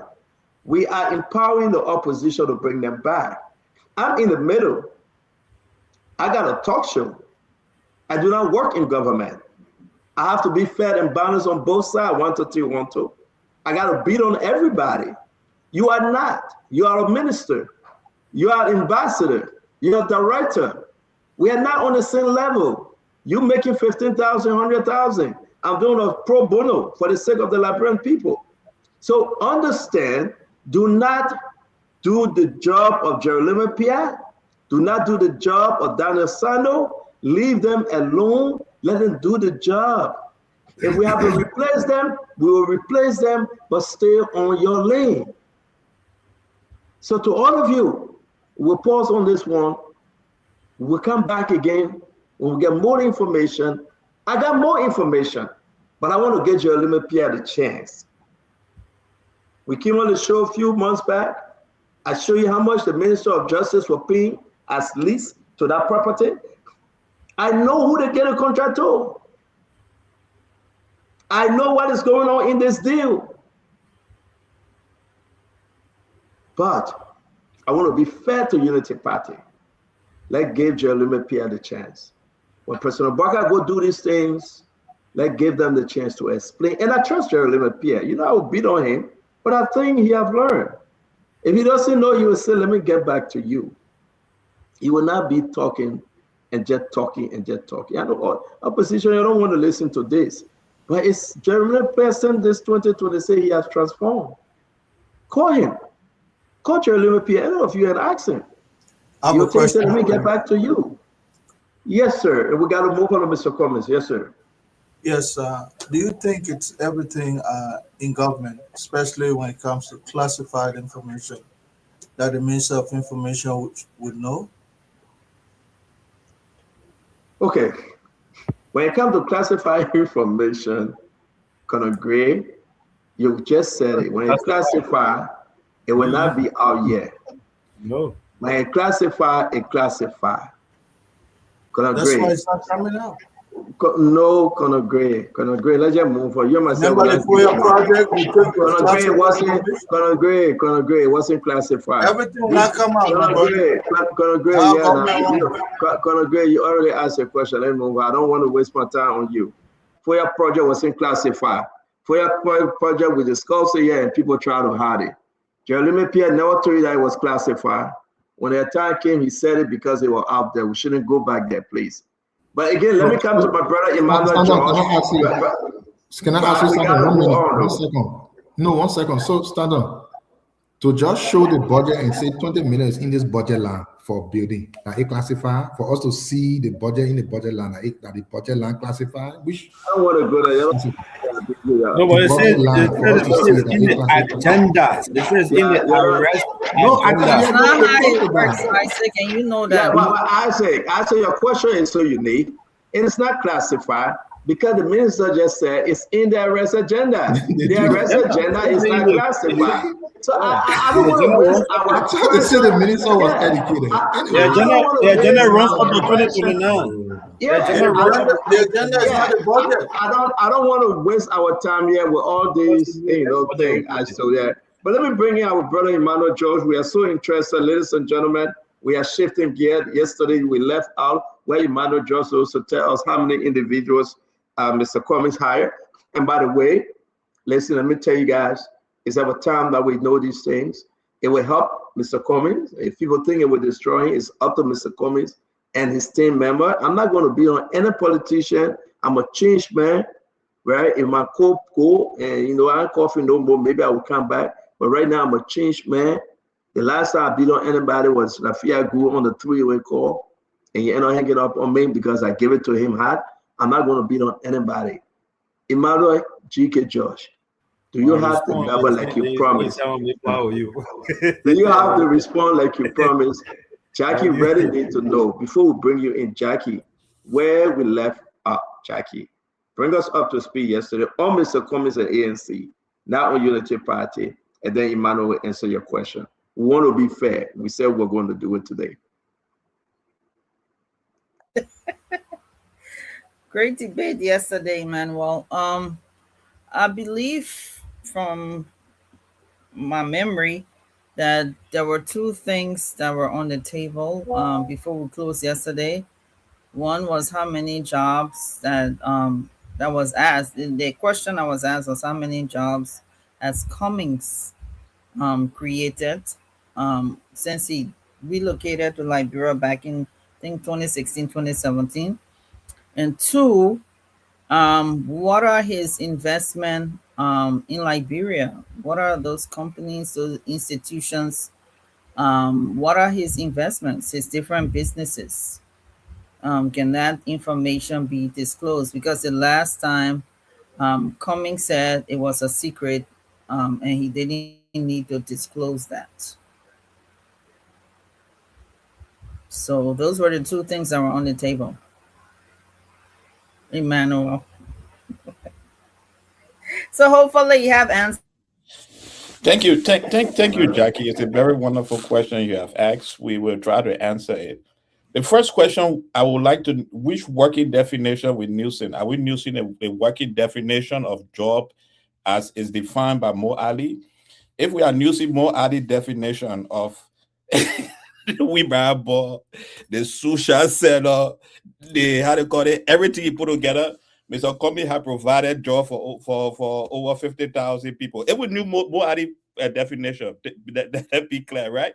Because in 14 months, the Cummings Foundation impacted 30,000 people with quick impact projects, supporting them with over $289,386. So when you use Mo Ali definition, but if we get ourselves under the Unity Party definition or Shusha Ball, people who said Kala in the street, people who had it caught it, Mr. Cummings' investment is impacting, first of all, if you want to take his building on 15th Street and the interaction with that building, between the 15 to 20 people that I give for employee, and they are making more money than the street value, how much they make per month that you're giving a whole mayor in $4 $60 per month. The people, that is being paid, I'm pretty much comfortable in that direction. Now, if you come to his core investment in the country, and why are you breathing so fast? You're catching your breath. Why? I'm breathing. Someone decided to make my office very, very hard. Someone somewhere in the meeting decided that, say I was for Africa, my office would be harder than the other part of the building. But when we get to the issue of his business, and the employment in his business, there are two ways you can look at it, Jackie. You can look at it by direct employees and indirect employees, because his business is an expansion business that impacts a different level. And if you take that number, we will be talking about 150 people that is being impacted by that. Now, if you go to the institution that he generated $4.5 million, almost $4.5 million to build on behalf, and was given to the Liberian government, but your government, Jackie, your First Unity Party government was unfortunate. They cannot fund the institution. The CDC came, they couldn't fund the institution. Now you're back, you have fund the institution based on the agreement. So Mr. Cummings now had to pay those teachers, and for his foundation. So when you go to the Cummings Foundation and see the teachers there, everybody who working in that building, you are having another number of people that may run between 20 to 50 people again within that, because you as a government have refused to take out this gift that was given to you. So when you count all those multiplying effects, more added definition of people who are being employed, plus all the definition, we can definitely say Mr. Cummings' employment impact, first with more added definition, we're talking about 50,000 people he's impacting in the country. So that is just on the side of direct. When you come to the issue now of how he have invested in institutions in Liberia, education in Liberia, can you give us the total number of multiplying that number? Can you just give us the total number? You say, well, what's the numbers? Open the total number. I mean, total number I should give you that. I didn't hear you. Emmanuel, what did you have me say?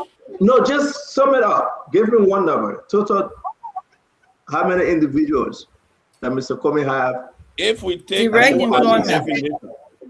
Forget about definition. Not impact. People, hold on, Jackie. People that paying taxes. His payroll. Jackie, wait. People that Mr. Cummings hire that paying taxes. How many of them? Now, I went through that with different institutions. If you take all those people that he hire directly and indirectly, we're talking about anywhere between 200, 300, 400, 500,000, 500 people rather in around that area. And it may be more because there's a multiplying effect. His business have multiplying effects. Okay, so you're giving a ballpark of around 500. Yeah, around that. Okay. All right. We're gonna take note of it. Mr. Cummings under his belt have around 500. Introduce the multiplying effect. That's what I'm saying. I don't know what you mean the multiplying effect. I'm not too sure. What is multiplying effect? I'm used to those terms.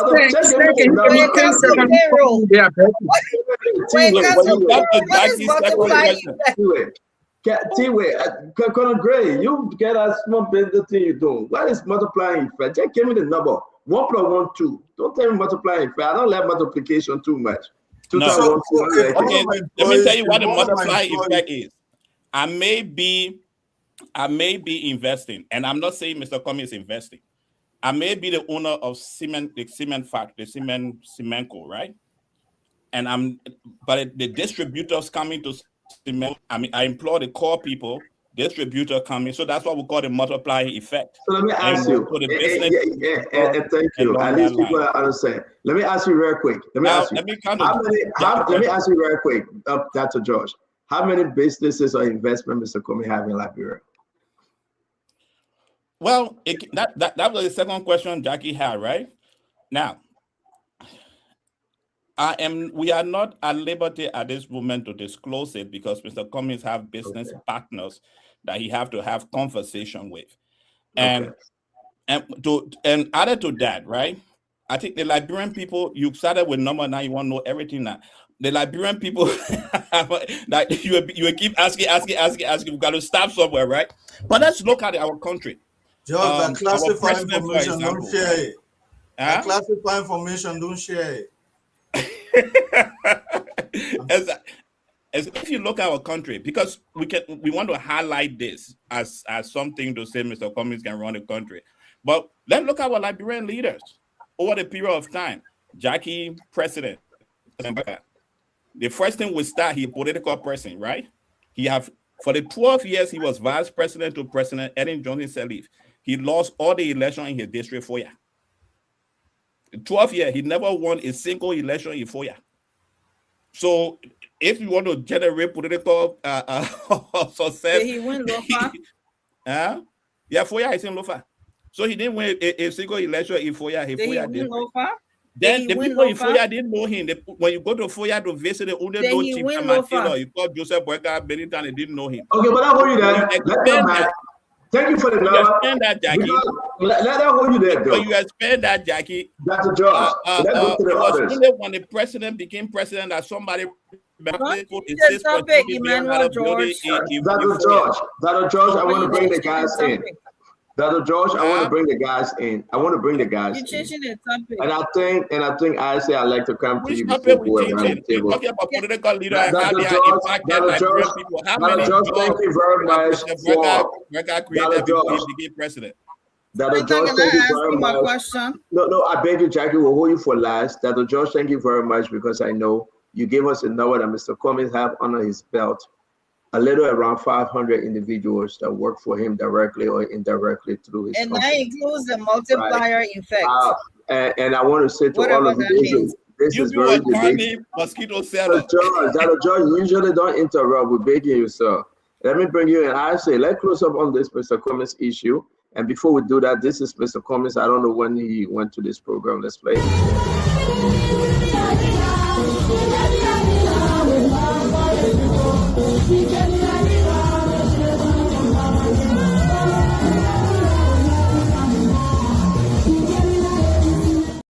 So I said, talk to me.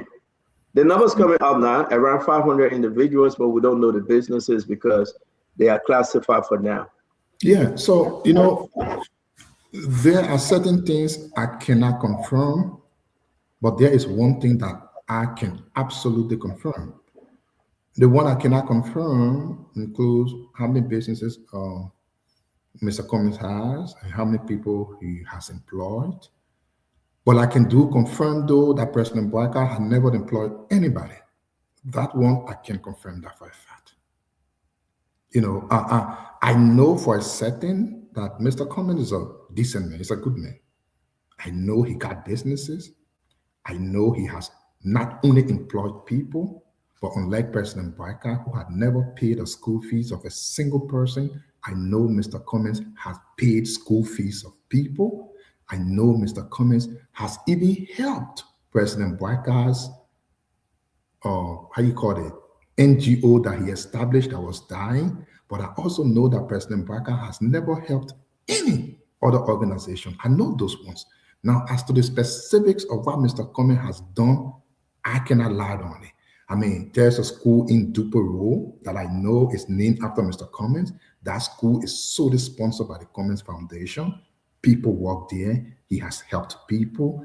I know that for the fact, though I'm of opinion that Mr. Cummings has made some wrong political calculations, but when it comes to the issue of being humanitarian, well, he has played his part. The only place that would be of interest to me personally is to see what Mr. Boyka has done. I would be so glad, understanding fact, not politics. Who has President Boyka employed? When? Where? Whose school fees has President Boyka paid? When? Where? Whose hospital bill, rent, or anything that President Boyka has done? And the reason why I am so interested in this, because they say, to whom much is given, much is expected. Too much has been given to President Boyka. Since President Boyka was a teenager, he has been benefiting from the people's sweat.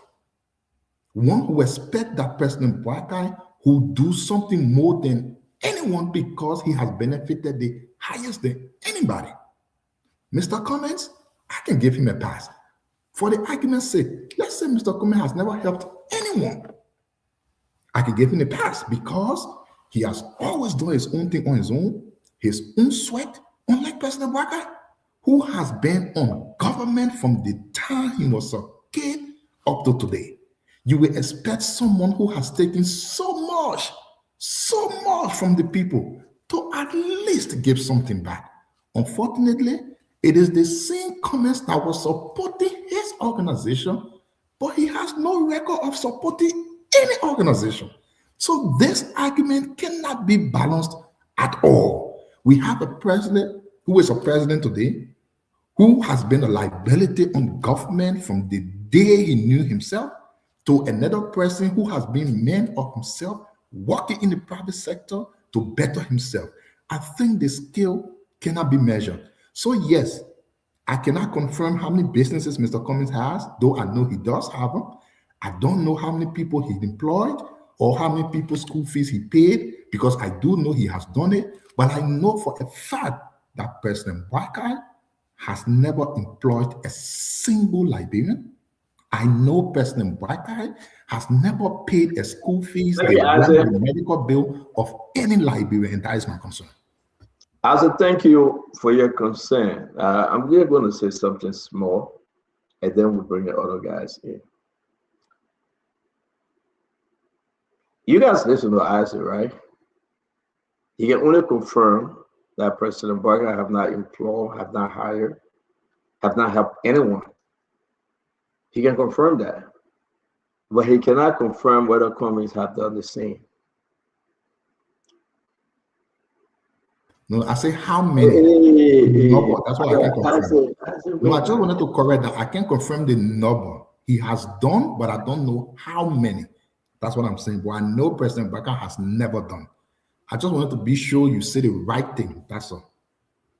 Cummings has employed people. I don't know how many persons. President Boakai has never employed anyone. Just to be sure you get me clear. Thank you. Ladies and gentlemen, you decide. Okay? You, the Liberian people, decide. One of the best things, I'm not here to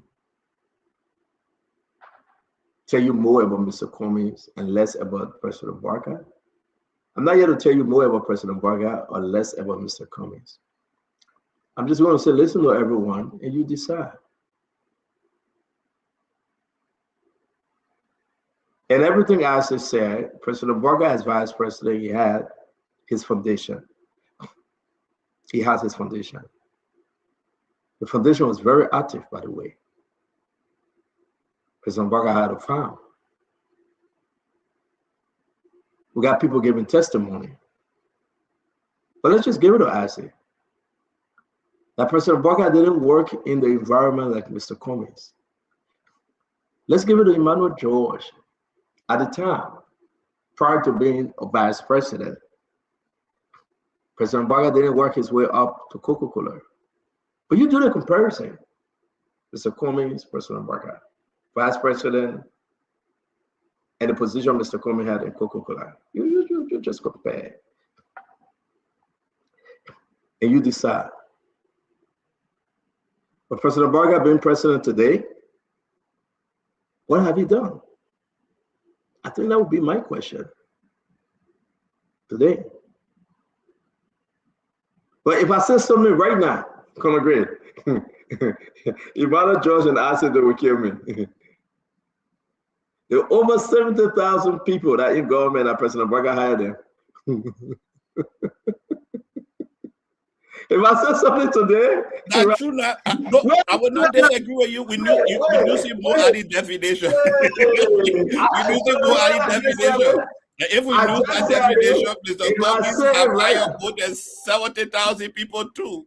If we do more at the definition. Thank you for bringing that. Am I judge you interrupt the CEO, man? You know, they know that and don't want me to talk.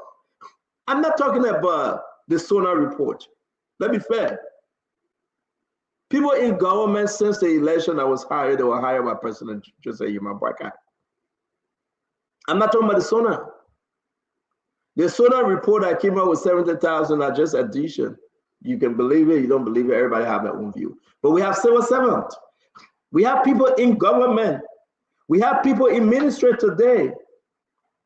Given a chance, Mr. Comey, who have done the same. So you don't come out and say, well, who have he hired? Yes, he hired. He fired Asedo, by the way, as Deputy Minister of Youth and Sport. And he hired somebody in Asedo place. Am I lying, Jackie? But Jackie was there. When President Braga took over, he fired Asedo. According to our constitution, all the ministers resign and then the minister over the director of human resources. All ministers appointed by a president resign and turn the ministry over to the director of human resources. So how as if I can answer you. They had a guy at the ministry. They had a guy at the ministry of human resources.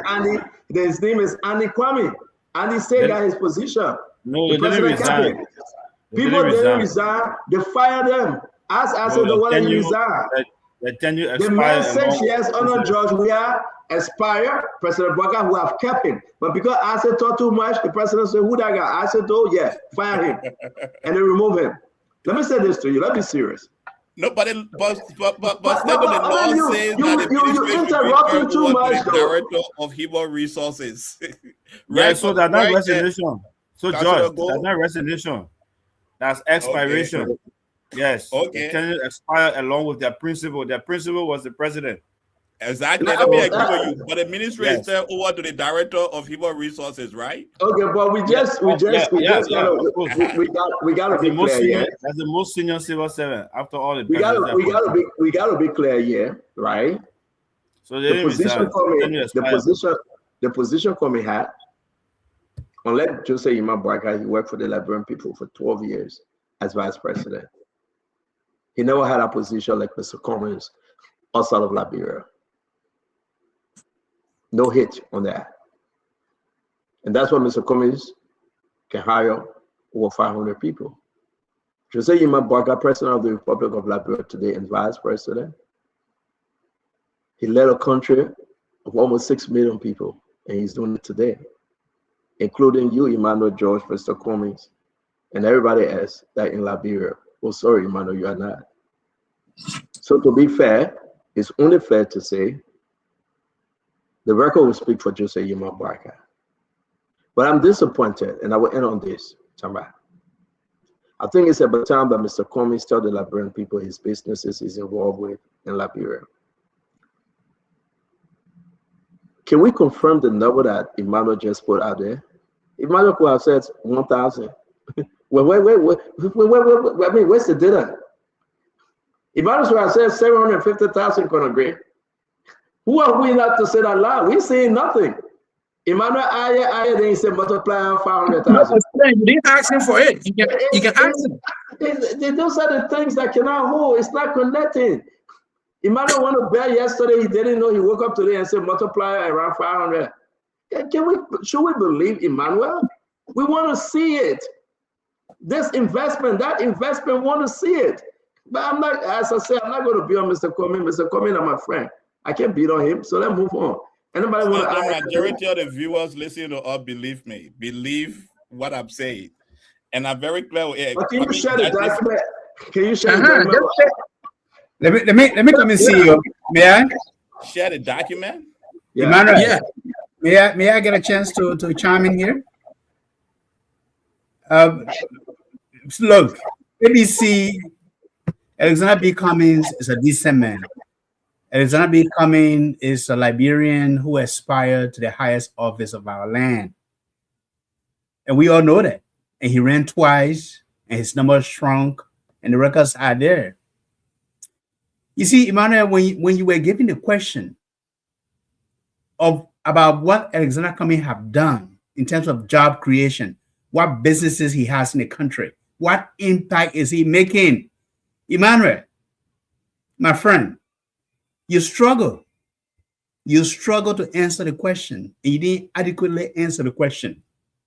Isaac came to your rescue and I know where Isaac is coming from, trying to have Cummings as an option in 2029, just in case former President George Manuel Weah is not up to the task to run. So I understand the support he has there. But this is not just about Cummings. It's about anyone who wants to be president of Liberia, who wants to seek the highest office of the land. You have to be able to look at the Liberian people with a straight face and show them and tell them where you got your money from, what you are doing in the country, how you are contributing, what you are doing. We are not saying you have to create 500 jobs. But if you have given, say, teams across one county, I have done for 25 teams across Lofa County, you have to be able to say that with a straight face. I haven't been able to create 500 jobs like Mr. Cummings does, or have done, I should say. Maybe I have created 100 short-term jobs in the last 5 years based on my own small investment and quota. You got to be able to say those things straightforward. Let the Liberian people evaluate. You see, when you try to sugarcoat and you try to embellish, then you try to hide the truth, you makes it difficult for your man because he's always struggling to connect with the Liberian people. And But where is the embellishment? Where is the sugar coating? There was a no, because you didn't come up with a fact. You said question about taxpayers. No, they ask you a simple question, Emmanuel. You don't have to get defensive. Let me ask the timer really quickly. Dr. George, you don't have to be defensive. You see, when you say defensive, I'm going to ask you. I'm only trying to share with you how the question was laid. The question was laid that these people pay taxes, and I definitely laid it on two foundations. First, I started with a more added definition that is the working definition of employment by the Unity Party people, so that those who are members of the Unity Party can use that working definition. And I told you, if you use that multiplying effect, the Cummings Foundation have impacted over 30,000. Spending 200. I even gave you an amount in the money that has gone over the period of years. And then I turned to investment because there were. Let me land, Emmanuel. You can take it back over. Let me land. Turn to investment to show you the multiplying effect of the investment that Mr. Cummings have done in the country. I know there is no way we can satisfy you, naysayer. Whether we go left, whether we go right, will not satisfy you. We won't answer your question. And we know you will always have your own thing to say how the question should be answered. By the end of the day, if you want to know how Mr. Cummings impact the country, let me go back to Stanton. I wanted to say when Senator had it call it. Mr. Cummings was blessed, and he used his blessing to bless Liberians. When Ebola took place, he was able to mobilize over $2 million to support, and that is why in 2011, President Sedi gave him the highest honor of the nation. Emmanuel, we know that. We know that. What are you talking about? Let me come. Cummings was able to mobilize $4.5 million to build that institution. So there are two different Emmanuel George, Dr. George, and we are asking about what jobs he created. But if you want an impact, I can give you a whole list of how he has impacted Liberia, how much money he has spent in Liberia over the period of time. So which political leader has mobilized $6.5 million United States dollars to support Liberia? Show me one of them. Dr. George allowed us to close on this. We got one more to cover. I do believe Mr. Cummings has invested a lot in Liberia. Make no mistake. Mr. Cummings have invested his own personal wealth. He have invested money from his company that he used to work for. A lot of things Mr. Cummings have done in Liberia. No question. And we applaud Mr. Cummings for that. But let's just come down. Make no comparison. Joseph Boakai, born in Liberia, stayed in Liberia, and all the other political leaders, Ben Liu and all of them, guess what happened? In their own personal ways, they are investing likewise. It may not be to the level of Mr. Cummings, but they are. So the one thing I want to say, and the only reason why we brought this up, I think you guys need to speak more. But when you say we can do it and agree with Conor Gray to say it's classified, we can laugh with it though. But since 2017, people ask the question over and over. 1 to 2, 1 to the only answer we get, we can show you Mr. Cummings businesses in the country. Exactly. We can show you his investment. Let me get a chance to conclude my point. Hold on 1 minute, I beg you. Since 2023, we can show you Mr. Comey businesses in the country. We can show you his investment. We are going to 2029 with the same story. The people want to know what Mr. Comey have done through investment, businesses in the country. Can you just tell us and let's kill this story? We don't want to be running with lies. You come and give us a number of 500, great. Where are we getting the fire from? You there? It means that if you laugh at I want to provide we are laughing at you because your 500 numbers is not coming from anywhere. We got nothing to see. You were asking the Unity Party and Mo Ali for data. Where the data of 500 now? Let me just provide small advice to Dr. George. Coordinate with Representative Tai Wong-Wei. I'm not saying he's the best, but he has a way of classifying, quantifying some of these kinds of issues about Mr. Cummings. I think it's a fair question and it's a promotional question. We cannot be kicking things under the rug. Liberian people love to hear it and let it sink in their minds. That's the kind of country we have. It's our culture. If you want to hide that because that's not your nature, then don't venture in the Liberian politics. Because if you do, they will ask you that question, what have you done for me? You must be you're right. We got to move on. Thank you. Coordinate with Give me 5 seconds on this one. I beg you, just 5 seconds, really quickly. Go ahead. Yes, Stan, please. You know, what Tamba said here tonight may have sounded harsh a little bit, but I think it was very helpful for Dr. George. And I just want to add, you are a great guy. Every time you speak on this show, you inspire me. But tonight, you made a very important mistake. When Stan asked, first of all, he gave you the opportunity to prepare for tonight. He raised the issue about a day ago. Tonight, you came here and you started blaming the invisible person for heating up your room. And then, you know, Stan had to say, but why your voice is disappearing? Defending falsehood is difficult. You did not even have to go there. Jay has to say, hey, Stan, I'll get back to you. Now you're drinking all this volume of water to try to, you know. So anyway, you are a good guy. I'll just leave it. Stan, let's go ahead. Yeah. He was in the hot seat, no doubt. That seat was hot. No, that was good. I actually admire it, to be honest. I will invite you to my office. When you come to the US this weekend, I will invite you to come sit here so you can know what happening here right now. Yeah, but notwithstanding though, I want to say thank you. Let's move on. There's a video out there I want us to play, and we'll close on this. We'll come to our brother Lafia Gu, who trying to leave, and then we'll get his view on this. Where is Tamba? Tamba in and out. Want to say, let's just go ahead. Today is the birthday of my brother. I'm going to put his picture of my oldest brother, Jeremiah Witherspoon from Delaware. We want to say happy birthday to you, Myers. There was a little protest, a mini protest today from Phoebe Hospital. Let's play. When employees are requesting that their salary should be paid directly from the Ministry of Health. Last year, some part of last year, we've been having a series of messages from LBDI. Our salary will come, like for me, I will receive $578 USD as my current balance. My envelope balance will be 168. And that money will be there. Librarian, that will be 60,000. I get it right now. Librarian, that will be 60,000. And then when you go, you'll see 7,000. We raised up that issue. We invited the LBDI manager, which is Eddie. Eddie Kimia, along with CSA. When Eddie Kimia, Eddie said it can be changed. The high LBDI policy paying other things, taking a profit to us. So when we held that meeting and other things, that same month that it couldn't be changed, it was changed. We never saw it. You know the thing of the thing around the position that activities that have been said over and over in this institution.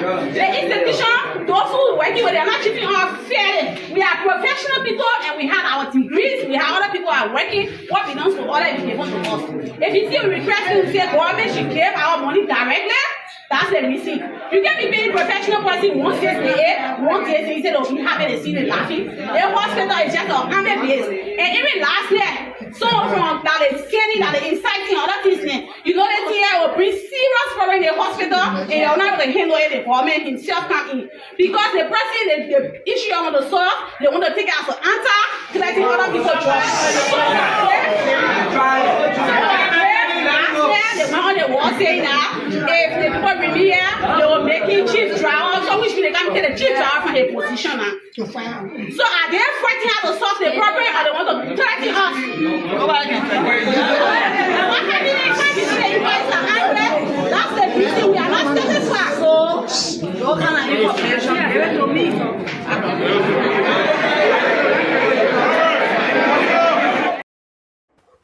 You know, we've been hearing about the hospital before. Let's close on this. You know, 5 minutes till, by 5 minutes we'll get out of here.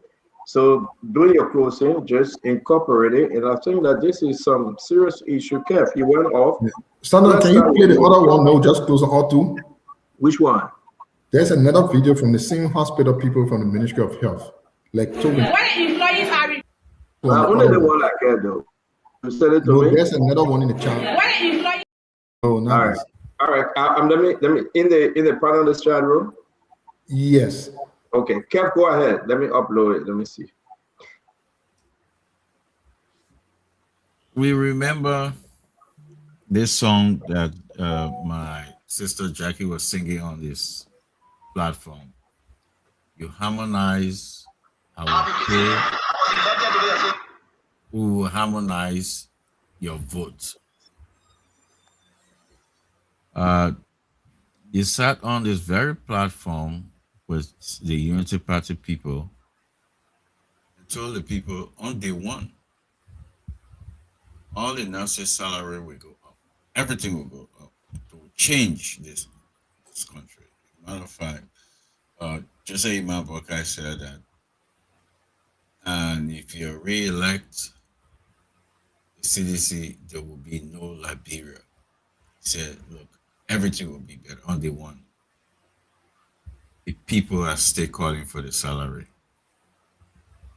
The reason why you're saying some I don't want to interrupt you. I thought Gaffar said that there was increase in nurses' salary. I send you. Let me send it to you. Yes, somebody else. Let me look for it. I don't know. Am I mistaken though, Colonel Gray? Correct. In DC. Let me look for it and send it to you. Can we find something? Because I thought they said that there was increase in the medical staff salary. Colonel Gray, let's hear you. Kev, find that. We got to be fair. Colonel Gray, let me hear you. Help me out. Am I making a mistake, Colonel Gray? I think he said no civil servant is capped to a certain level. And then nurses, and I think he said essential workers make no less than a certain amount. I just can regurgitate his exact word, but in the tone of that nurses no longer make what they used to make because they are about, beef their salary up a little bit. But I would love to see the budget and see what's reflected in there as well. But I don't know. But it doesn't seem that way based on what she's saying here. And it's pathetic. If they have not been considered, those people are essential workers. They should not be making, the $64 somebody said they were making as a chief or something. Those are the people that should be in a certain bracket of salary. Stanton, we need them. And again, it's important for us to just say this, though. Tamba, let's shift a little bit, Tamba, on this issue. The nurses are coming out, right? I'm uploading the auto video because I want us to see it. But what's going on, Tamba? What's going on here? I thought we have addressed the nurses' problem. This is way Phoebe, way in the jackal. Tamba, talk to me. Yeah, CEO, it's very interesting to listen to that video. And I relate because when you are in Liberia, I work in Liberia, with one of the largest development organizations, and you travel to the counties, to the rural parts, you understand that to get things done, you know, especially as a professional, it takes time. Even to get your salary sometimes, you have to wait a number of days when the month ends. And you imagine not even getting the threshold of the $150 a month pay. And when I hear this and I listen to this video, and I know she's aggrieved, and a number of them, they are threatening to protest. But I come back to the issue of the budget, Stanton. I know I have been on the show a couple of days. But this is where I think our lawmakers and our government don't have their priorities right. And here's why, Stanton. When you look at the salary of a lawmaker, of a representative, and a senator with a $45,000 allotment every year for a brand new car, taking him over $7,000 to $8,000 a month home, get scratch cars allowances for that, for travel, for this. It is mind-boggling to think people who are responsible for the healthcare needs of the citizens, the nurses, the doctors, the teachers, cannot even make a living wage. And this is why I say, look, we need to go back. We need to rethink how we are running this whole government system in Liberia for 175, 80 years. It's not working for the common man. It's not working for the teacher. It's not working for the healthcare worker. It is not working. It is not equitable, and it's not fair. And I share the outrage of that woman in that video. And I share the outrage of the teachers across Liberia. And I share the outrage of the healthcare workers who cannot make a living wage. You can't live in Liberia on $150 a day. Not even Monrovia. Monrovia is so down expensive, excuse my French. Monrovia is like a first world country, Stanton. Living in Monrovia as if you live in New York. Living in Monrovia like you live in Amsterdam or Paris is expensive. So for me, so let me bring in Councilor Good. Thank you very much. And I will play the other video, and then we get the video of Gafwan saying health worker across the country. I will play that. It's uploading. Councilor, let's hear you, my friend. Councilor Good. Okay, Councilor Good got problem maybe. Let me bring in T. Wonokai. T. Yeah. Thanks again, Stan. And again, I agree with Tamba. He just used a phrase or a line. He said, I share the outrage of that woman. Right in this particular office where I'm sitting for years, we've been advocating for the improvement of the salary of civil servants, of nurses, of police officers, of teachers. You know, it's not like we do not have sufficient money. You know, and I can speak freely to this issue because this is something that I have been fighting for. This is something that I have gone to court for. People who are the engines of our civil society organizations. When you hear what police officers survive on in this country, it's not right. It's not right. And in as much as I support the government, I will say that one of the reasons that I chose to support this government is because I believe in them.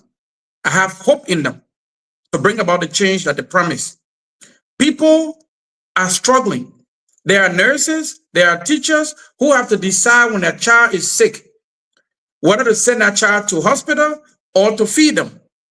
Teachers have to decide whether to pay their own child's school fee or to use the little cash that they have on hospital bill. It should not be this way while the deputy speaker is making $1.4 million. It should not be this way while senators and representatives are making. We have plenty of money in this country. We can bring about change, the change that was promised. It is within our reach. Unity Party, we cannot wait until 2029 to start going back in the corridors to say, oh, you know this, oh, you know that. So you see, as though that's the difference between me and you. This is a fundamental error that has continued in this country for so long. And because I have invested in this country, because I have employees in this country, because I have students on scholarship in this country, I can speak freely without fear that Unity Party will fire me. I support this government. I believe that President Bouaka loves this country, that he is an experienced man, that he has great vision. But at the same time, I believe that he should advocate to cut down some of the salary of the people who earn the highest amount in this country so that some money can be left for teachers, for police officers, for nurses. If you go to Article 6, 7, and 8 of the Liberian Constitution, and I'm going to paraphrase, it says, above all else, the primary objective of the Liberian government must be the well-being of the Liberian people. It's very clear.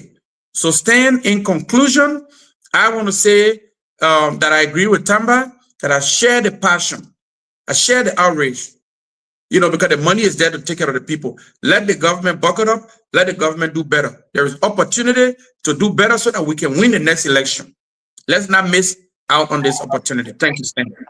So thank you very much. Let me play this out of video while we close in this show. Advocacy. I was elected to the association leadership January 19, 2024. We have started this discussion since 2024. We have a policy that was left on the desk by the former President Weah administration.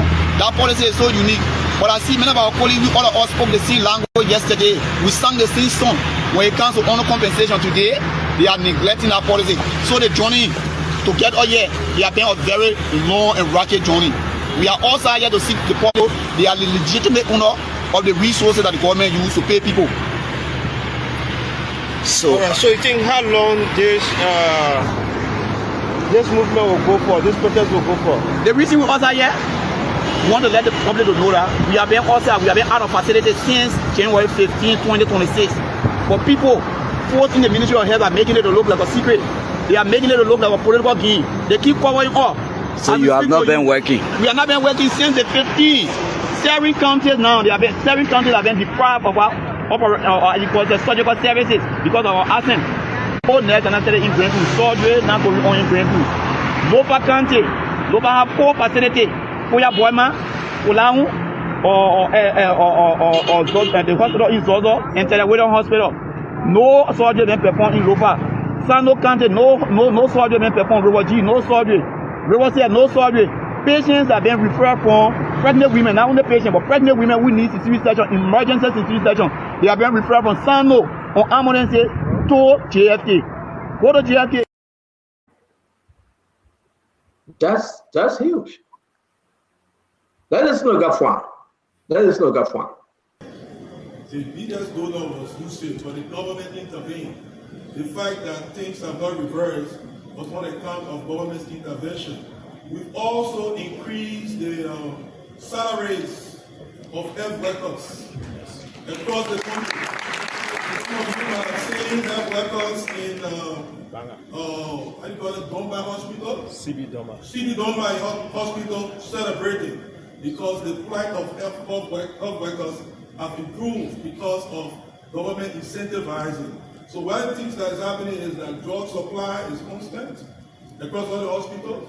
All the county health systems are being given supplies on time, logistics, medical equipment, and the new budget that we're crafting, the health sector is the support is going to increase. I just wanted to say something shortly on harassment.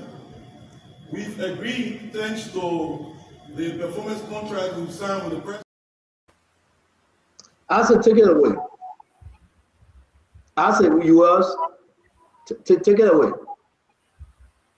So let me just give a full public disclosure that will shake the internet in Liberia. So I have been hired and I've accepted to be on the PR team of Gafwan. So I will, oh my man, I'm joking. You know I can be PR team for UP, man. Stop clapping, it's not possible. Some of those jokes are not necessary when you're having a serious conversation, though. No. You see Tama, when Tama ready, he can say, I know nothing. Today, I almost believe you there for a moment, Isaac. No, Tama. I'm kidding. But let's be serious. Let's be serious here. I really pray that Mr. Gafwan can be in himself. I look through him. He wants to be sincere, but the politics of the day is pushing him away from that.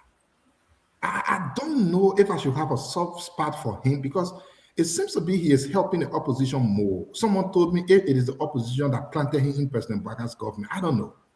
Because his decisions and things he say can be sweet. But I will just hope he tries to be himself. Stop getting into the politics of the day and trying to just all costs you want to make certain things to be real that is not real. Like we've always said, you cannot play propaganda with the economy. It's not possible. If you say you added 23,000 nurses salary, it's almost like all of the nurses in Liberia, then you will see nurses on radio say, oh, my salary at 160, I can't even get it. Then it will come to say, oh no, you lie, you saying true, be truthful. This government lies so much. This government lies so much. This government lies so much. Now the people are so skeptical of anything the government says. Because if you were to check behind anything the government says, you will find something else that is not true. Even this yellow machine they're talking about, we will be here, there will be another story that will come. This government lies so much. The government came and said, they ain't owe nobody's salary, they pay everyone. We were here, the people start complaining, oh, we take pay our salary. The government lies. You cannot govern a country based on lies, even if you use the lie to win an election. How the government goes in the corner and agree that lying would be the thing that will solve the country's problem? Until Mr. Gafan came and said he's now changing the name of Ministry of Finance to Ministry of Bread and Butter now, because you're talking about Bread and Butter Ministry. I don't know which ministry he's going to beat that one. The government lies so much. The government needs to chill. Listen, the opposition you are facing today isn't the opposition you faced some 12 years ago. This is a sophisticated opposition. We were in government. We know how it works. So you cannot keep lying to the people. We will keep exposing you every single day. This is not the way, I repeat, like I've always said, this is not the way the country should be run. Thank you. It lies so much. So much. Thank you. Thank you. Okay, so Conor, you spoke, right? I want to go to Dr. You have not spoken yet, on this issue? Yes, sir. No, you asked a question about Go ahead, Conor Gray. Lorena, can you come on, please? Conor Gray, go ahead, sir. Go ahead. Is this our closing? Yeah, on this issue. Oh, okay. But Stanton, we hope whatever promises have been made, health workers and essential workers per se, somebody named the police or the security sector, another person said teacher, and so on and so forth. But public servant in general in those areas, they're not asking for too much, even though they would love to have as much. But I think our humanity should heckle us to say, look, let's do something better for them. And the worst thing we can do is hold on to their salary. It's not much, then we're holding on to it. I think those are the individual. In fact, I always throw these kinds of issues back on their representative in the legislature. What are they doing for those kinds of people who are stationed within their counties working? The only thing we hear advocacy from our lawmakers is about their own involvement or the increment of their salary or their whatever goes in their pocket. Somebody came here the other day, in fact, it was not enough. You get them 15, 20,000, you say, in fact, they're not paying them enough. That's the kind of insensitivity that has stepped in our country. And those of us who serve in the public sector who made tremendous sacrifice. Thank God for the United States who came here, but we're going to die as paupers, people who have nothing. Public service should not be that way. And I hope Mr. Gafwan is listening so that he can double check on this. They are saying that this is a private entity, but he said all public health institutions, regardless whether they're private or public, they're going to their salary were, the salaries were increased. Broadface, we have to find out whether or not that statement is true. If it's not true, let them step up and try to meet these people at least in their tracks, because they're saying They have not been paid. How would you? It's something to look into, Conor Green. Yeah, man. Just imagine Gafat saying we pay all of them. Emmanuel, he said we pay all of them. Look into it, and not only Phoebe now, the other doctors that say the man Nimi, all they counted are pregnant women dying because of we have issues. And these are the people that signed this. So you harmonize our salary, will harmonize your vote. But forget about the vote, Emmanuel. Let's talk about the reality now. Talk to me. Yes, thank you, Stanton. Tonight we had to deal with a primary question that has to deal with Mr. Cummings and his investment in Liberia. But secondary is what happened in Liberia and the situation we have now. You see, during the time of Ebola, Mr. Cummings was able to mobilize over $2 million to support Liberia. We're not closing though. We're talking about this issue. Oh, we are not? Okay. I think we're closing. Good. Lorena, are we closing? Lorena is going to sleep. Yeah, Lorena said we're closing. So we were able to mobilize over $2 million to support Liberia healthcare system. On a trip to Liberia, he found out that our STEM education, science, technology, engineering, and math, was below most of our partners in West Africa. So he went back and mobilized funds to develop a STEM institution in partnership with the Liberian government. An estimated $4.5 million United States dollars. A Liberian, just with those two projects, were able to mobilize over $6.5 million for our country. Look, if Mr. Cummings do that, because of the great love he has for our country, our nurses and our doctors that are going through the struggle should know that they have a friend in Alexander Benedict Cummings. When we have a situation where the Ministry of Foreign Affairs is saying the Ministry of Finance, is saying one thing, and the frontline workers are saying another thing, it is time for us to rethink leadership of our country. It's time for us to look for leaders who are committed to expanding our countries. It's time for us to look for leaders who will not only talk the talk, but will also walk the walk. Mr. Alexander Benedict Cummings is known as the talk and the do. So I present this alternative to you. Because you see this week, numbers were embellished. Things were said that were untrue. And now our nurses are crying out that they cannot even receive the salary that was intended for them. This must stop in Liberia. And we all can do it by being conscious in 2029 to bring in a leader of the people.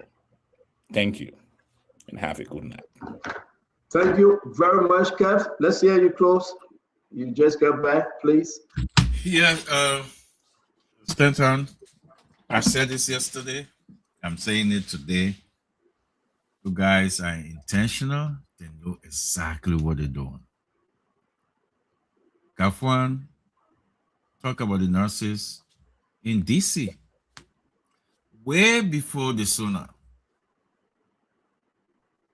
Everything this government is doing is based on lies. Every single thing. And the president is the chief in line. He did that. He lied during the campaign. He told us that no children will sell on the street. Knowing that Black Africa is a difficult thing to do. He knows that. He knows.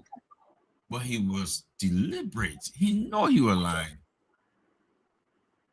If you want to know how this president sanctioned all this lying, go back to his campaign. Emmanuel George, you guys go back to the president campaign. Listen to all the impossible things that he said. On day one, we will do this, we will do this. He said that. There was no speech writer at that time. He was just saying it. He was just saying it. Everywhere he go. This is the man that look at Cummings and say, I know you not. You look in the eyes of Mr. Cummings. He said, I don't know you. I sat in court beside Mr. Cummings. They asked the question, who fingered the document? Mo Ali turned to Mr. Cummings and said, that's him. The people use lies to break away from the CPP. And Emmanuel George, I'm talking to you, Emmanuel George. The speech writer was there at that CPP.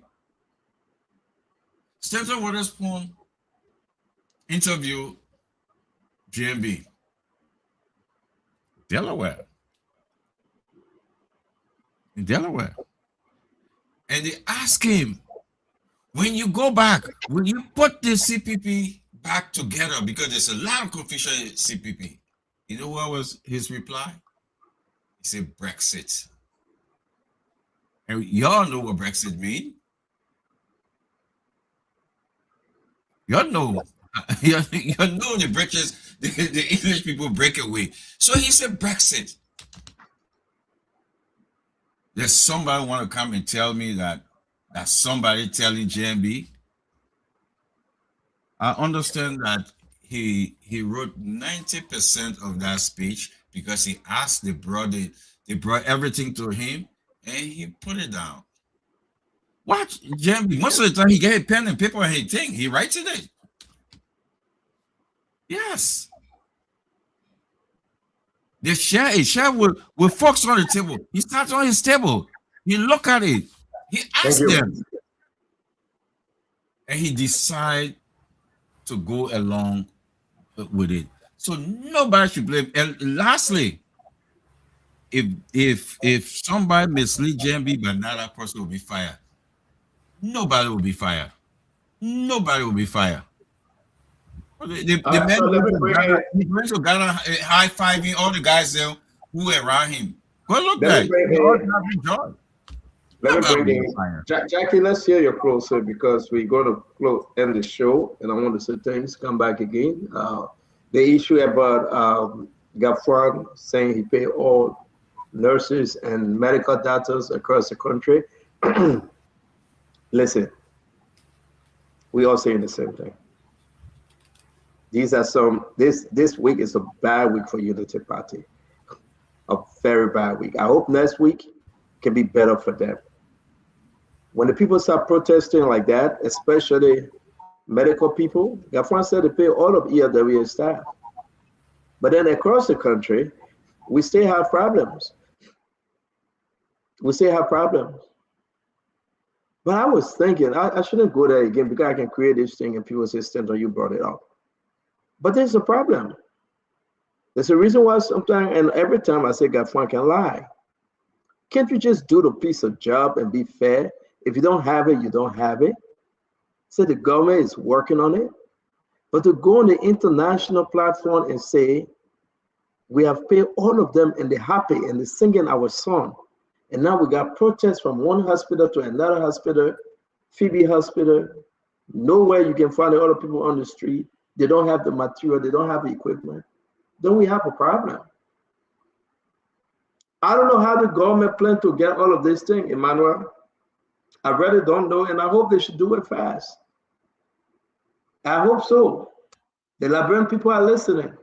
Let me bring in Jackie. Jackie, you will take us home tonight. Everybody have spoken. And you guys have 2 minutes, man.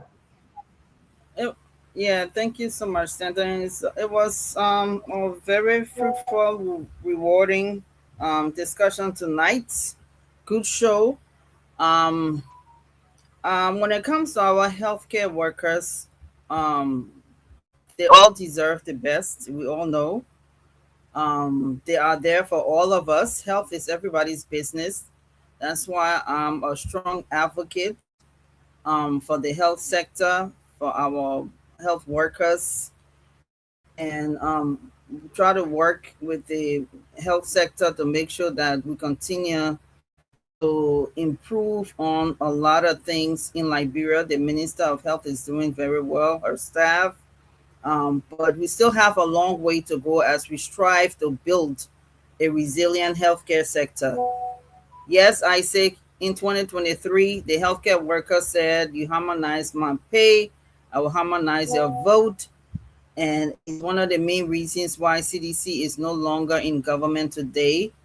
The current finance minister has been working closely with CSA and the Ministry of Health to ensure that these incremental pay continue to take place from the massive cuts that were done under the WIA-led government. Let's not forget that under the WIA-led government, a lot of money towards the end of the term, over 83 million was taken out of our reserve.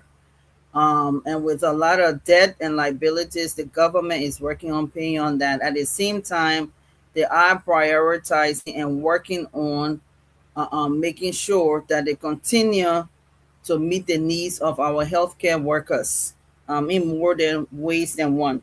What I understood from the lady who spoke in Bond County, Phoebe Hospital, by the way, Phoebe Hospital was established by the Lutheran Church in America in 1965 in partnership with the United Methodist Church and Church. But it does operate in partnership with the Liberian government. So doesn't pay. You want to give her the history of Phoebe Hospital?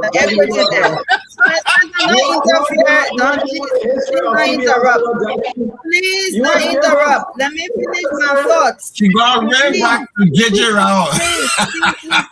Please. Jackie. No, but the operations of Phoebe Hospital is not 100% government. That's the point. But Jackie, what the lady said, let me finish my thought. I will answer your question, Kev. Jackie, your question, Kev. No, the car after you left. No, Jackie, I want to ask you for that car after you left. And our government.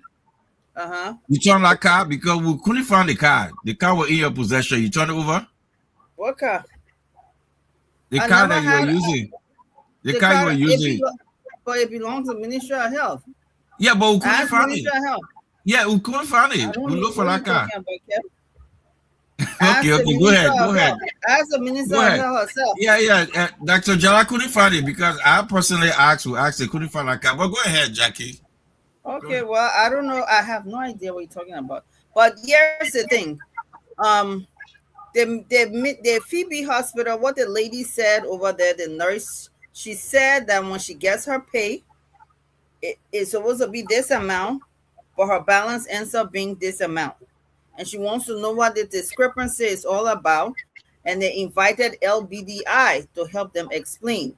CSA is also trying to resolve the problem. So that's what I understood that nurse to say. That how come when her pay is this and she get notification on her phone, but when she go look, her balance is this amount. So she has a question for LBDI and also wants CSA to help her out. So that's the bottom line. But all in all, our civil servants, our healthcare workers, we all to applaud them as much as possible. And the government of Liberia is working closely with its own civil servants to make sure that they give them what it is that they deserve. So we thank you, and we thank our healthcare workers. Thank you, Jackie. The president, everybody is saying this week was a bad week for Unity Party. No, it wasn't. The president, you can see all the tangible results. The president is doing very, very well. And he spoke about those tangible results in his speech. He is doing extremely well. Extremely well. And one to thank our president for leading us. I want to ask Emmanuel, you remember what you said yesterday, Emmanuel? You said Jackie will come all week because it's a bad week for the government. Emmanuel, you're a bad guy. Lorena, thank you. Let's go home. No, Sir, I want to ask Kevin and Mr. Do one question. Go home, Lorena. Go ahead. Real quick, Margaret. I want this guy, if the one video for President Barker is found, I can send it. But that from President Where said it has in Grand Crew. I hope they can send me that video as well so we can look at it. Okay, so we're seeing the video. Lorena, thank you. Lorena, let's go. Thank you very much, guys. I want to say I appreciate you all. It was a great show. Come back again tomorrow. Emmanuel, thank you for the information. We're waiting for the actual data report. Yeah, not just what you say. You just put numbers out there. You say for what 50,000, and you go to 500,000. I don't know which is which, but I know Mr. Comey is a good man. He employing a lot of people, by the way. And we'll find out numbers. How many businesses? Don't be afraid. Tell the Liberian people. And we're not taking it away from Mr. Cummings. All right. Joma Jala, thank you, my friend. Joma Jala again, thank you. Joma Jala, thank you. Joma Jala, thank you. Oh, that is a Joma, they might get problem. Jackie said that Phoebe Hospital came out doing Joseph J. Rowan time. Jackie, thank you for the history. We appreciate you. Love you. Thank you. We wish them well. All right. Tama, thank you, man. Come again tomorrow. They add Reverend Gray. Conor Gray, thank you very much. Conor Gray, getting better at your end, though. Good news came from Minnesota today. That's great. Yeah, man, sometimes you have to fight for freedom, man. You know. Freedom is coming. That guy didn't win. He will never win anymore. Thank you very much. I want to say to all of you, thank you very much to Sidisha, Asido, and Kev Hassan. I said, go back to your food. You want entertain, yes? Yeah, you know, we still got going into I like it, but yeah, Lorena, why you mad at Kev? You just look at Kev angry. He kept you on too long, Lorena. Lorena, where are you? See, I'm not mad with him. But why you looking at Kev like that? Lorena, let me say this, that my brother's birthday, let me pull it up. This is my older brother. His name is Jeremiah Witherspoon. He's in Delaware, USA. Happy birthday to you. Today is the 29th. We're wishing him happy birthday. And we pray that God speak you with him. Yes. You know, that's my older brother, though. Way older. We look alike. You can see something, some resemblance. I say you too, we look. You can tell. The man is funnel. The man is funnel. I beg you, man. I try what you see there too. The man is funnel. I can tell you. I said, because you asked me for money, I said, I get money, so if you want to money, that business. Okay. Yeah. The man myself, who know Hamson and a friend? I mean, you asking man to show who man from. Okay, Lorena, Lorena, what you think? See, you handsome more than a man. Yeah, Lorena. Yeah, look alike. Lorena, you didn't know the thing I'm trying to say. Hey, man, when you come out here for it. Yeah, but happy birthday to Maya from Delaware. You have family. Today is the 29th. Happy birthday to you. And I'm so happy. Lorena, you can shut down though. We're on stream here, Lorena. Close the radio. Thank you. We're hanging around and just to our own, Lorena. Thank you very much. Facebook do not turn Facebook off though. Okay. I beg you. Yes, I will close it down from this end.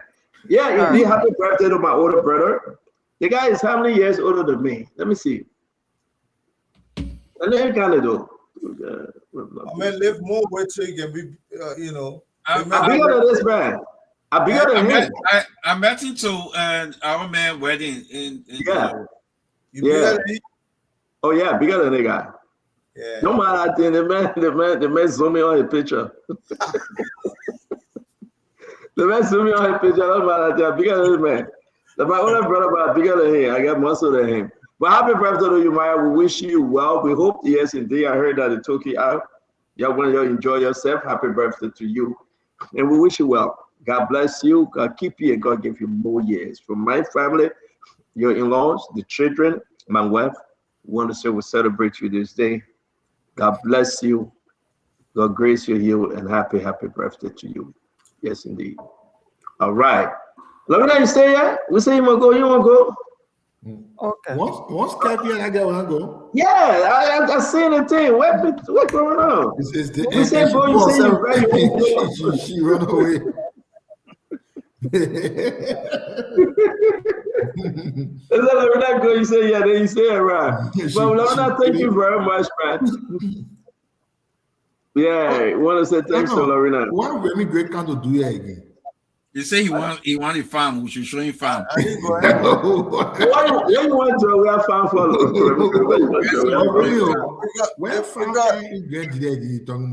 They only get a big farm in low for them, employ more than 500 people on the farm.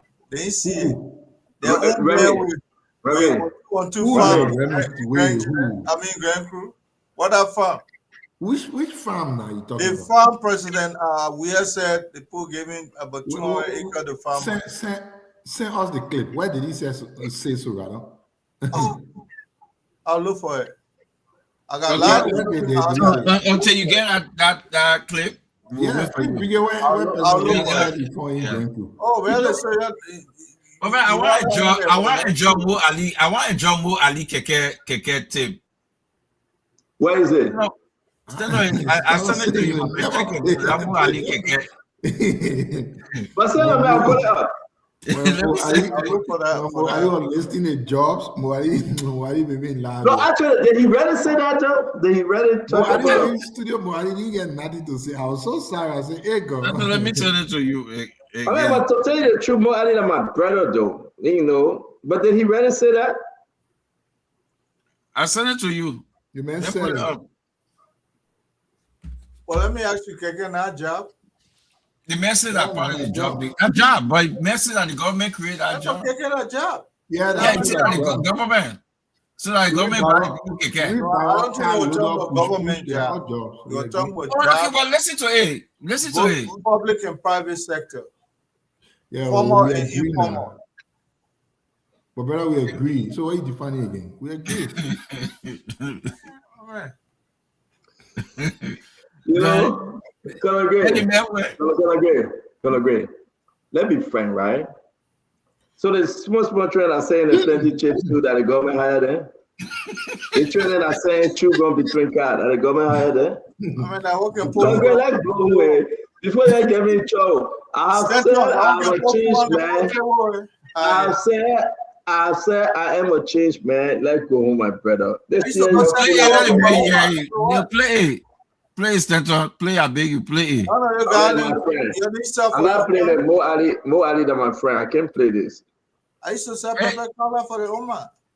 Yeah, well, we are not saying that. So you used to say Pepe Kala. You used to say Pepe Kala and you halfway. You used to say the Oma Pepe Kala and used to go gamble her money. Now she used to beat you. After you said Pepe Kala, you used to go say you take it, you win. You take it, you lose. You know they gave me on that thing too. Oh my God! They gave me that thing. They will show you the card. You take it.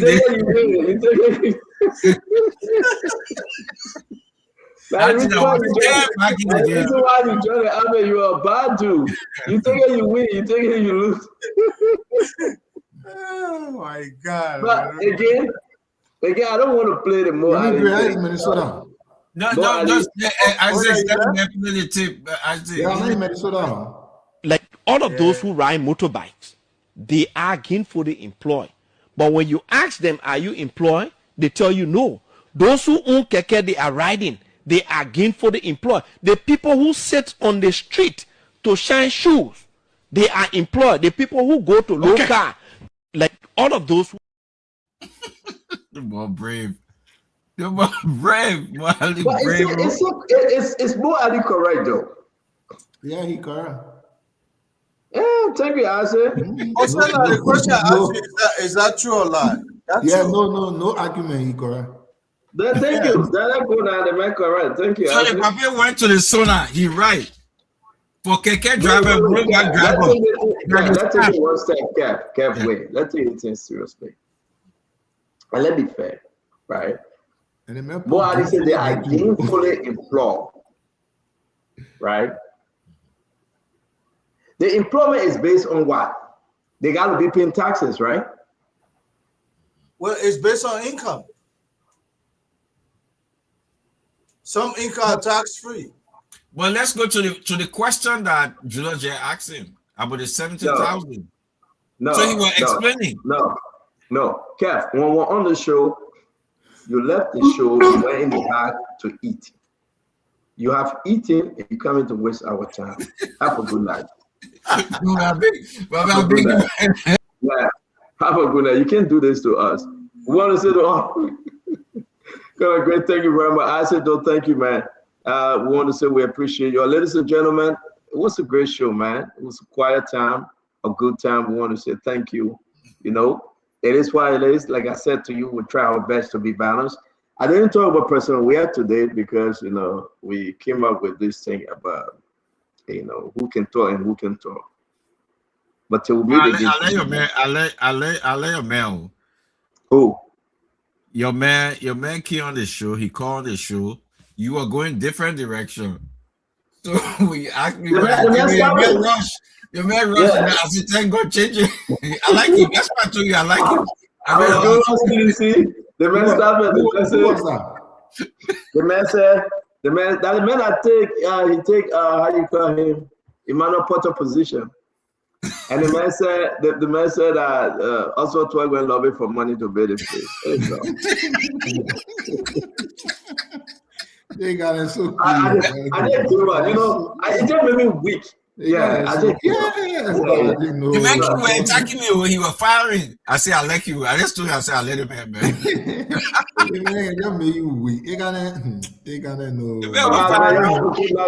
Government needs to, my thing is UP needs to undertake a project wherein they can provide some training and other things to their ministers. You know what I think though? And I will say this, ministers are not up to the task. They are not knowledgeable of a lot of things, you know. No, I disagree with you. I said though. I disagree. I think UP gets some good ministers. Most of them they are. But listen, they went to school. They get a 2-3 master degree. They get a 4 AA degree like Fagon, right? 1 bachelor degree because you added all the AA degree and you get bachelor degree, right? He get 2 AA degree in this one. He make it 1. He get 2 AA degree in the one. He make it 1. So that's fine. But they got educated people. But education come in with job discipline. I think that's where they are lacking. Education by itself with experience and job discipline, that's what they are lacking. If you are given the task to be a minister for 6 years, 4 years, you're running a whole ministry. Be more disciplined. Try your best to be truthful and discipline your tone. Speak when you have something to deliver, when it is true, when it's happening. But most of the people in unity, and that happened in your government too, Isaac. Most people love to go around Joe Manuel at a time, to hang around him, to make him feel good. And none of you guys, you used to openly tell Mr. President, and Mr. President, they play with going by and not correct for us.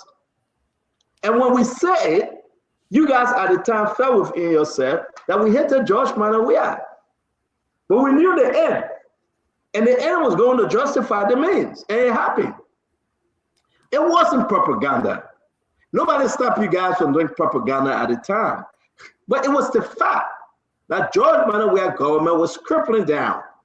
That people in the government just said, Dr. Joe, we are go ahead. You're doing good. You can stay 100 days out of the country. It's fine.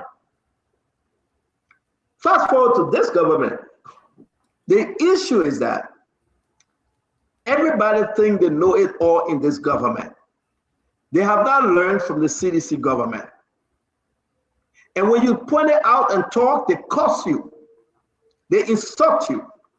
And then these are the same people who will come back tomorrow and say, forget our team and vote for us. They have turned people into beggars. They are begging. And these people are happy.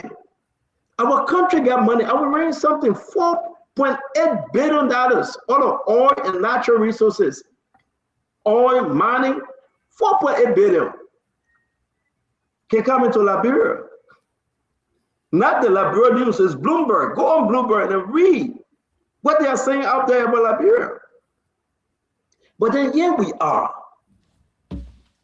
trying to play, please, Mr. President. Because if you please the president, if you travel and bring a Rolex watch and give it to Mr. President, you are in his good grace. If you travel and bring gift Yeah, the president elect me. But it's very dangerous. Look around the country today. I say, look around the country today. Forget that you're sedition. Things are hard. I was speaking to a unity partisan today. They say, oh, stand up, don't mind that thing. The people that you see talking, these are seditions. I say, are you sure? I say, you remember when we were doing this thing, doing 2023 seditions, said, don't mind that thing? They said, oh, but we have our number in the bank. We said it, they didn't believe it. I said, are you sure?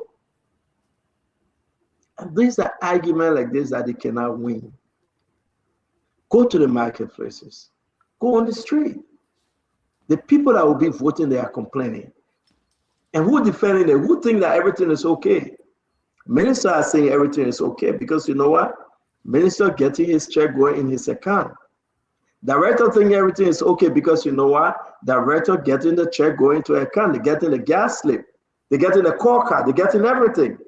So the people are suffering. Can this government change it? And I will rest here. Yes, we can. Yes, they can change it. And President Burger put your foot down today and reshuffle and bring some serious-minded people that will focus on the legacy and not on the next election. This thing can be changed.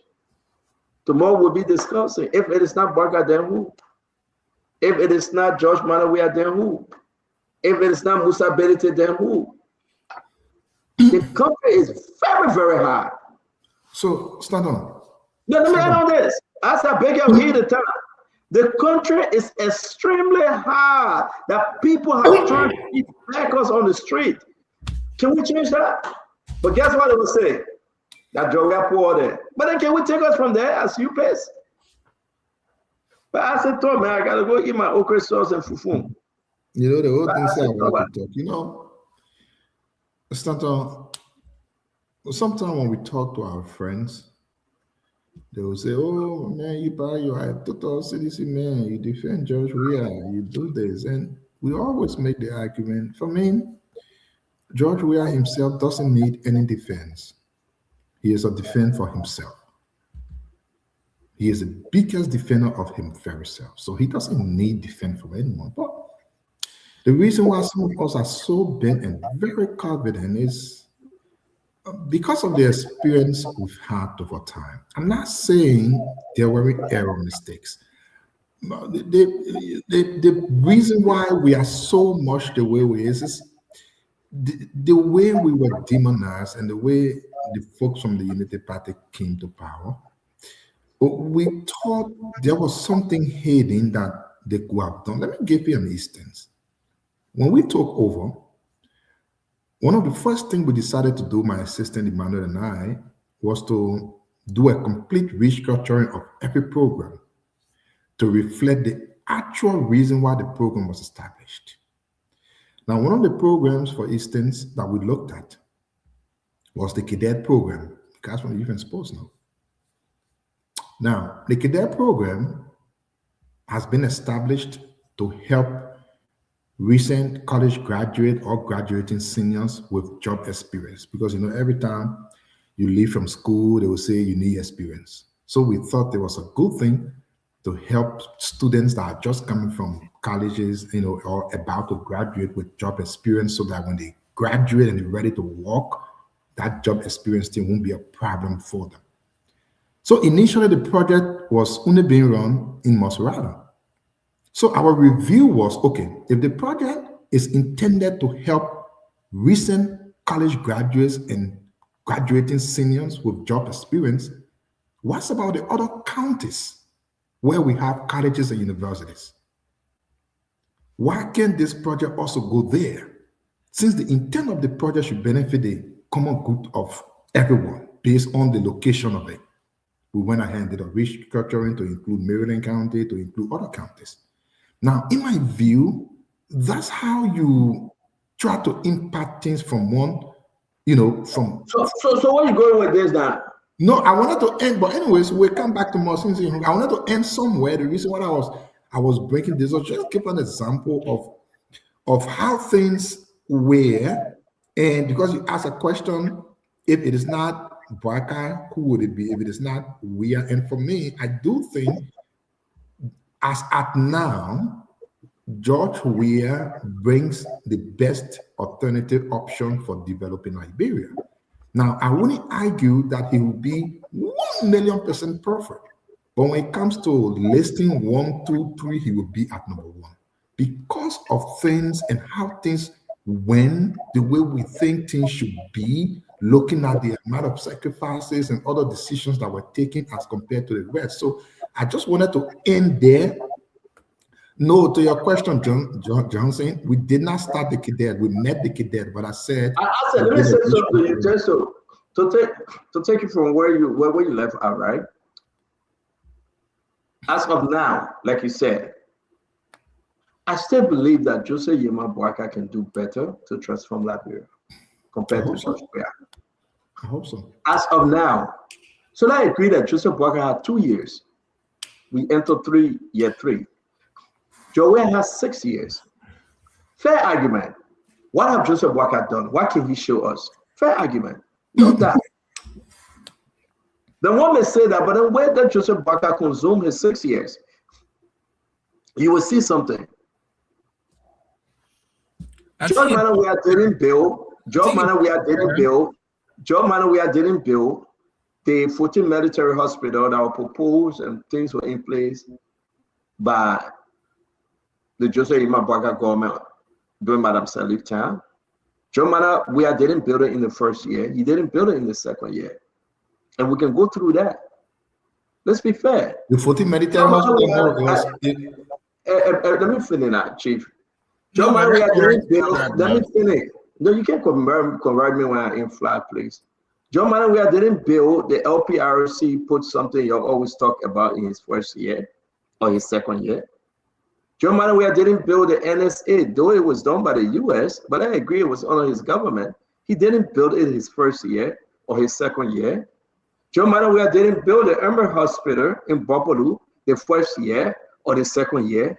We can go down the line. George Manuel Weah has 6 years to do what he did. So to be fair to Joseph Yema Boakai, Joseph Yema Boakai will begin now to take the step to show what he can do. And that's where the Liberian, you're not interrupt me. You're not interrupt me. You're not interrupt me. And that's where the Liberian people should carry their attention to say, okay, hold on. Let's agree on this. If it is not George Manuel Weah, if it is not Joseph Yema Boakai, then who? But if it is Joseph Yema Boakai versus George Manuel Weah, the option is none. Because with discipline on security, Joseph Yema Boakai either one. No yobo in the country. There is none. There is no yobo on security in the country. The country under George Manuel Weah security. And listen, I'm not beating on George Manuel Weah. It's just my fair analysis. Security under George Manuel Weah, there is no, it's so big, the biggest gap compared to security under Joseph Yema Boakai. The country was like under a hostile environment under George Manuel Weah. That's my view. It was under a hostile environment under George Manuel Weah. We can beat on Gregory Comer for other stuff, but look at Snow talking about armed robbery. Look at Musa Bility talking about armed robbery. Drop. But still, let's correct you on that one now. Where you think they were carrying people from COVID? The COVID. They were carrying people from COVID. That corrects you on that one now. Tell that correct. But you know, the issue. You're not disciplined to wait for your term. That's your point. No, you are going. Yeah, Kev, you are not disciplined to wait for your turn. Let Isaiah quietly sitting down. If he had a correction, he will correct. You cannot come in and just be interrupting. I'm asking you to correct me. Wait for your turn. Stop interrupting. Okay, we are not many yet. We are not. No, we're not come to you now. You gotta wait. Let me learn, my brother. So the issue is that let's talk about when they built this thing, when they were completed. They are all online. You can get vexed, but the Liberian people would make that decision. And I hope in year 3, President Boakai can turn it around. I give it back to you, Sema Twins, Sidisha. I know you can talk. And Isaac will follow up. When Yeah, you think they were going, Isaac. Yeah, he left. Yeah, Start on. when you think people are going for the No, I'm leaving because I don't want to interrupt you. Yeah, If we so talk one start at a on. time without interruption. No, I will be short. I will be short. I say, let's just agree. Let's talk one at a time. You don't have to say you won't correct me when I'm in flat. So you're taking away now. You decide who go first. All right, I'll just be short. So stand on. You know, you are a businessman. Business, governance, almost the same idea. You know the reason why you can invest in certain businesses and you cannot invest in certain businesses? Because there are long-term and short-term plans that gives you an idea how the business will do 1 year from now, 2 years from now, 3 years, 4 years. President Boakai has an agenda they call a REST agenda. That agenda lists everything they will do from now to 2029. So how do I know that President Boakai will not do X, Y, Z in 2028? I mean, let's correct that thing first. Leave out the thing. Let's correct that thing first. Correct that thing, then you can go. Right. You know, it's very hard to have conversation. You can't have an intellectual conversation. No, I will end on the Kev. Hold on. Kev, you got problem. It's hard to have conversation with you. So Kev, I will be the man. So like I was saying, it's wrong, man. You can't even have a simple conversation with a man. So your own this brother talking, you interrupting him. What's this? So as I was saying, Kev, I will end it. As I was saying, Stanton, the arrest agenda tells us they will spend about 8 billion to accomplish what they want to accomplish from now to 2029. In the 8 billion, they tell us that the private sector will contribute about 70%. Logical reasoning, we know that that is not possible. So it means 70% of what Rescue said they want to accomplish from now to 2029 is at risk of not being implemented. So we can look at step by step to know how Rescue will do next year, 3 years from now, 2 years from now. That's why we keep telling you that this government is a failure based on a short and long-term plan. Now let me end on this, Stanton. 2023 was a good year. That was when people say things and then go. Stanton, when the COVID came, 2019, the only place they were carrying people at the 14 military hospital, they wouldn't have taken people there if the hospital was not available. So it means the hospital was built in person. We had first year and it completed in the second year and they started carrying people there. So it was the 14 military hospital. That was 14 military hospital. The Doe Community Road was built as soon as George Weah became president. The Chucky Taylor Road was built as soon as George Weah became president. So there were plans, and you could see how the country will do in 2 years, in 3 years, because of what was already going on. You have the 14 military now. You don't even believe that it was built in the first year. Oh yes, it was, Stanton. In the first year, George Weah went to France and brought 10 million. So we knew what would happen in the third year, the fourth year, the fifth year. That's how you know how a country would do. But the 14 military hospital actually took care of people during the COVID. It was the only go-to place. It tells you that the 14 military hospital came in the first year to the second years of George Weah's presidency. Unlike the Unity Party that is breaking ground for a place where they will go later and go look for the money. So if they know this sort of big say, no, I give you your money there, no, it can't be Unity Party. I really why Unity Party guy asking me, why COVID-19 start? Hey, Jesus. Can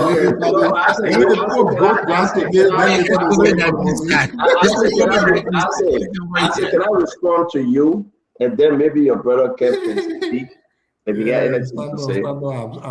I say you want me to respond to you, or you don't want me to? No, the show all start at time with UP. Okay, the show all have a good night. But let me talk to the librarian people now. Saying you're leaving, right? Let me talk to the librarian people.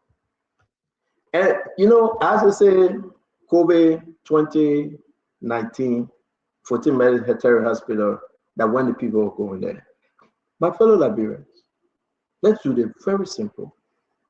Just take your smartphone and go online.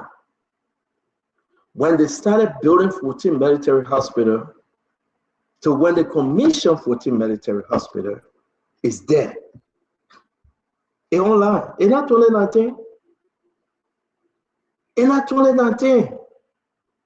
This is an embarrassment to CDC argument. Joe Weah took office 2018, 2019, 2020, September 21st, 2021, 14 military hospital were commissioned. It's not wrong. Wait, let me finish. But I said, don't do this now. We can't have the conversation. I said, don't do this. I said, don't do this. You know, you'll be patient. Two of y'all, I alone. You still want to talk? No way. I beg you, Chief. I beg you. I said, do. Everything that is done in this world is online. And not AI. AI got nothing to do with it. Newspaper ran with it. Liberia own newspaper, not AI. When Joe Weah went there, that's not AI. AI didn't clone Joe Weah and made Joe Weah photocopy. Put it up, put on the stream. I said, wait, everybody, you know what? If the high I said, this is not, you know, and that's why when somebody win on an argument, then you get vexed. Because you got to be patient and give it your strongest shot. I will say this to you. Hey, my piggy. What happened here is that you'll come back tomorrow. September 2021. COVID started 2020. My last trip. Okay, I got to go, guys. Let's have a good night. We'll have it tomorrow again. I said thank you. Kev Hassan, thank you. Ladies and gentlemen, you have a wonderful evening. Mr. Levi and I can. We'll continue this. And we'll debunk accident. It's there. It's online. Don't let them fool you. But there will be the game. God bless you. God keep you. Have a good evening. Bye-bye. All right, Levi, let's go.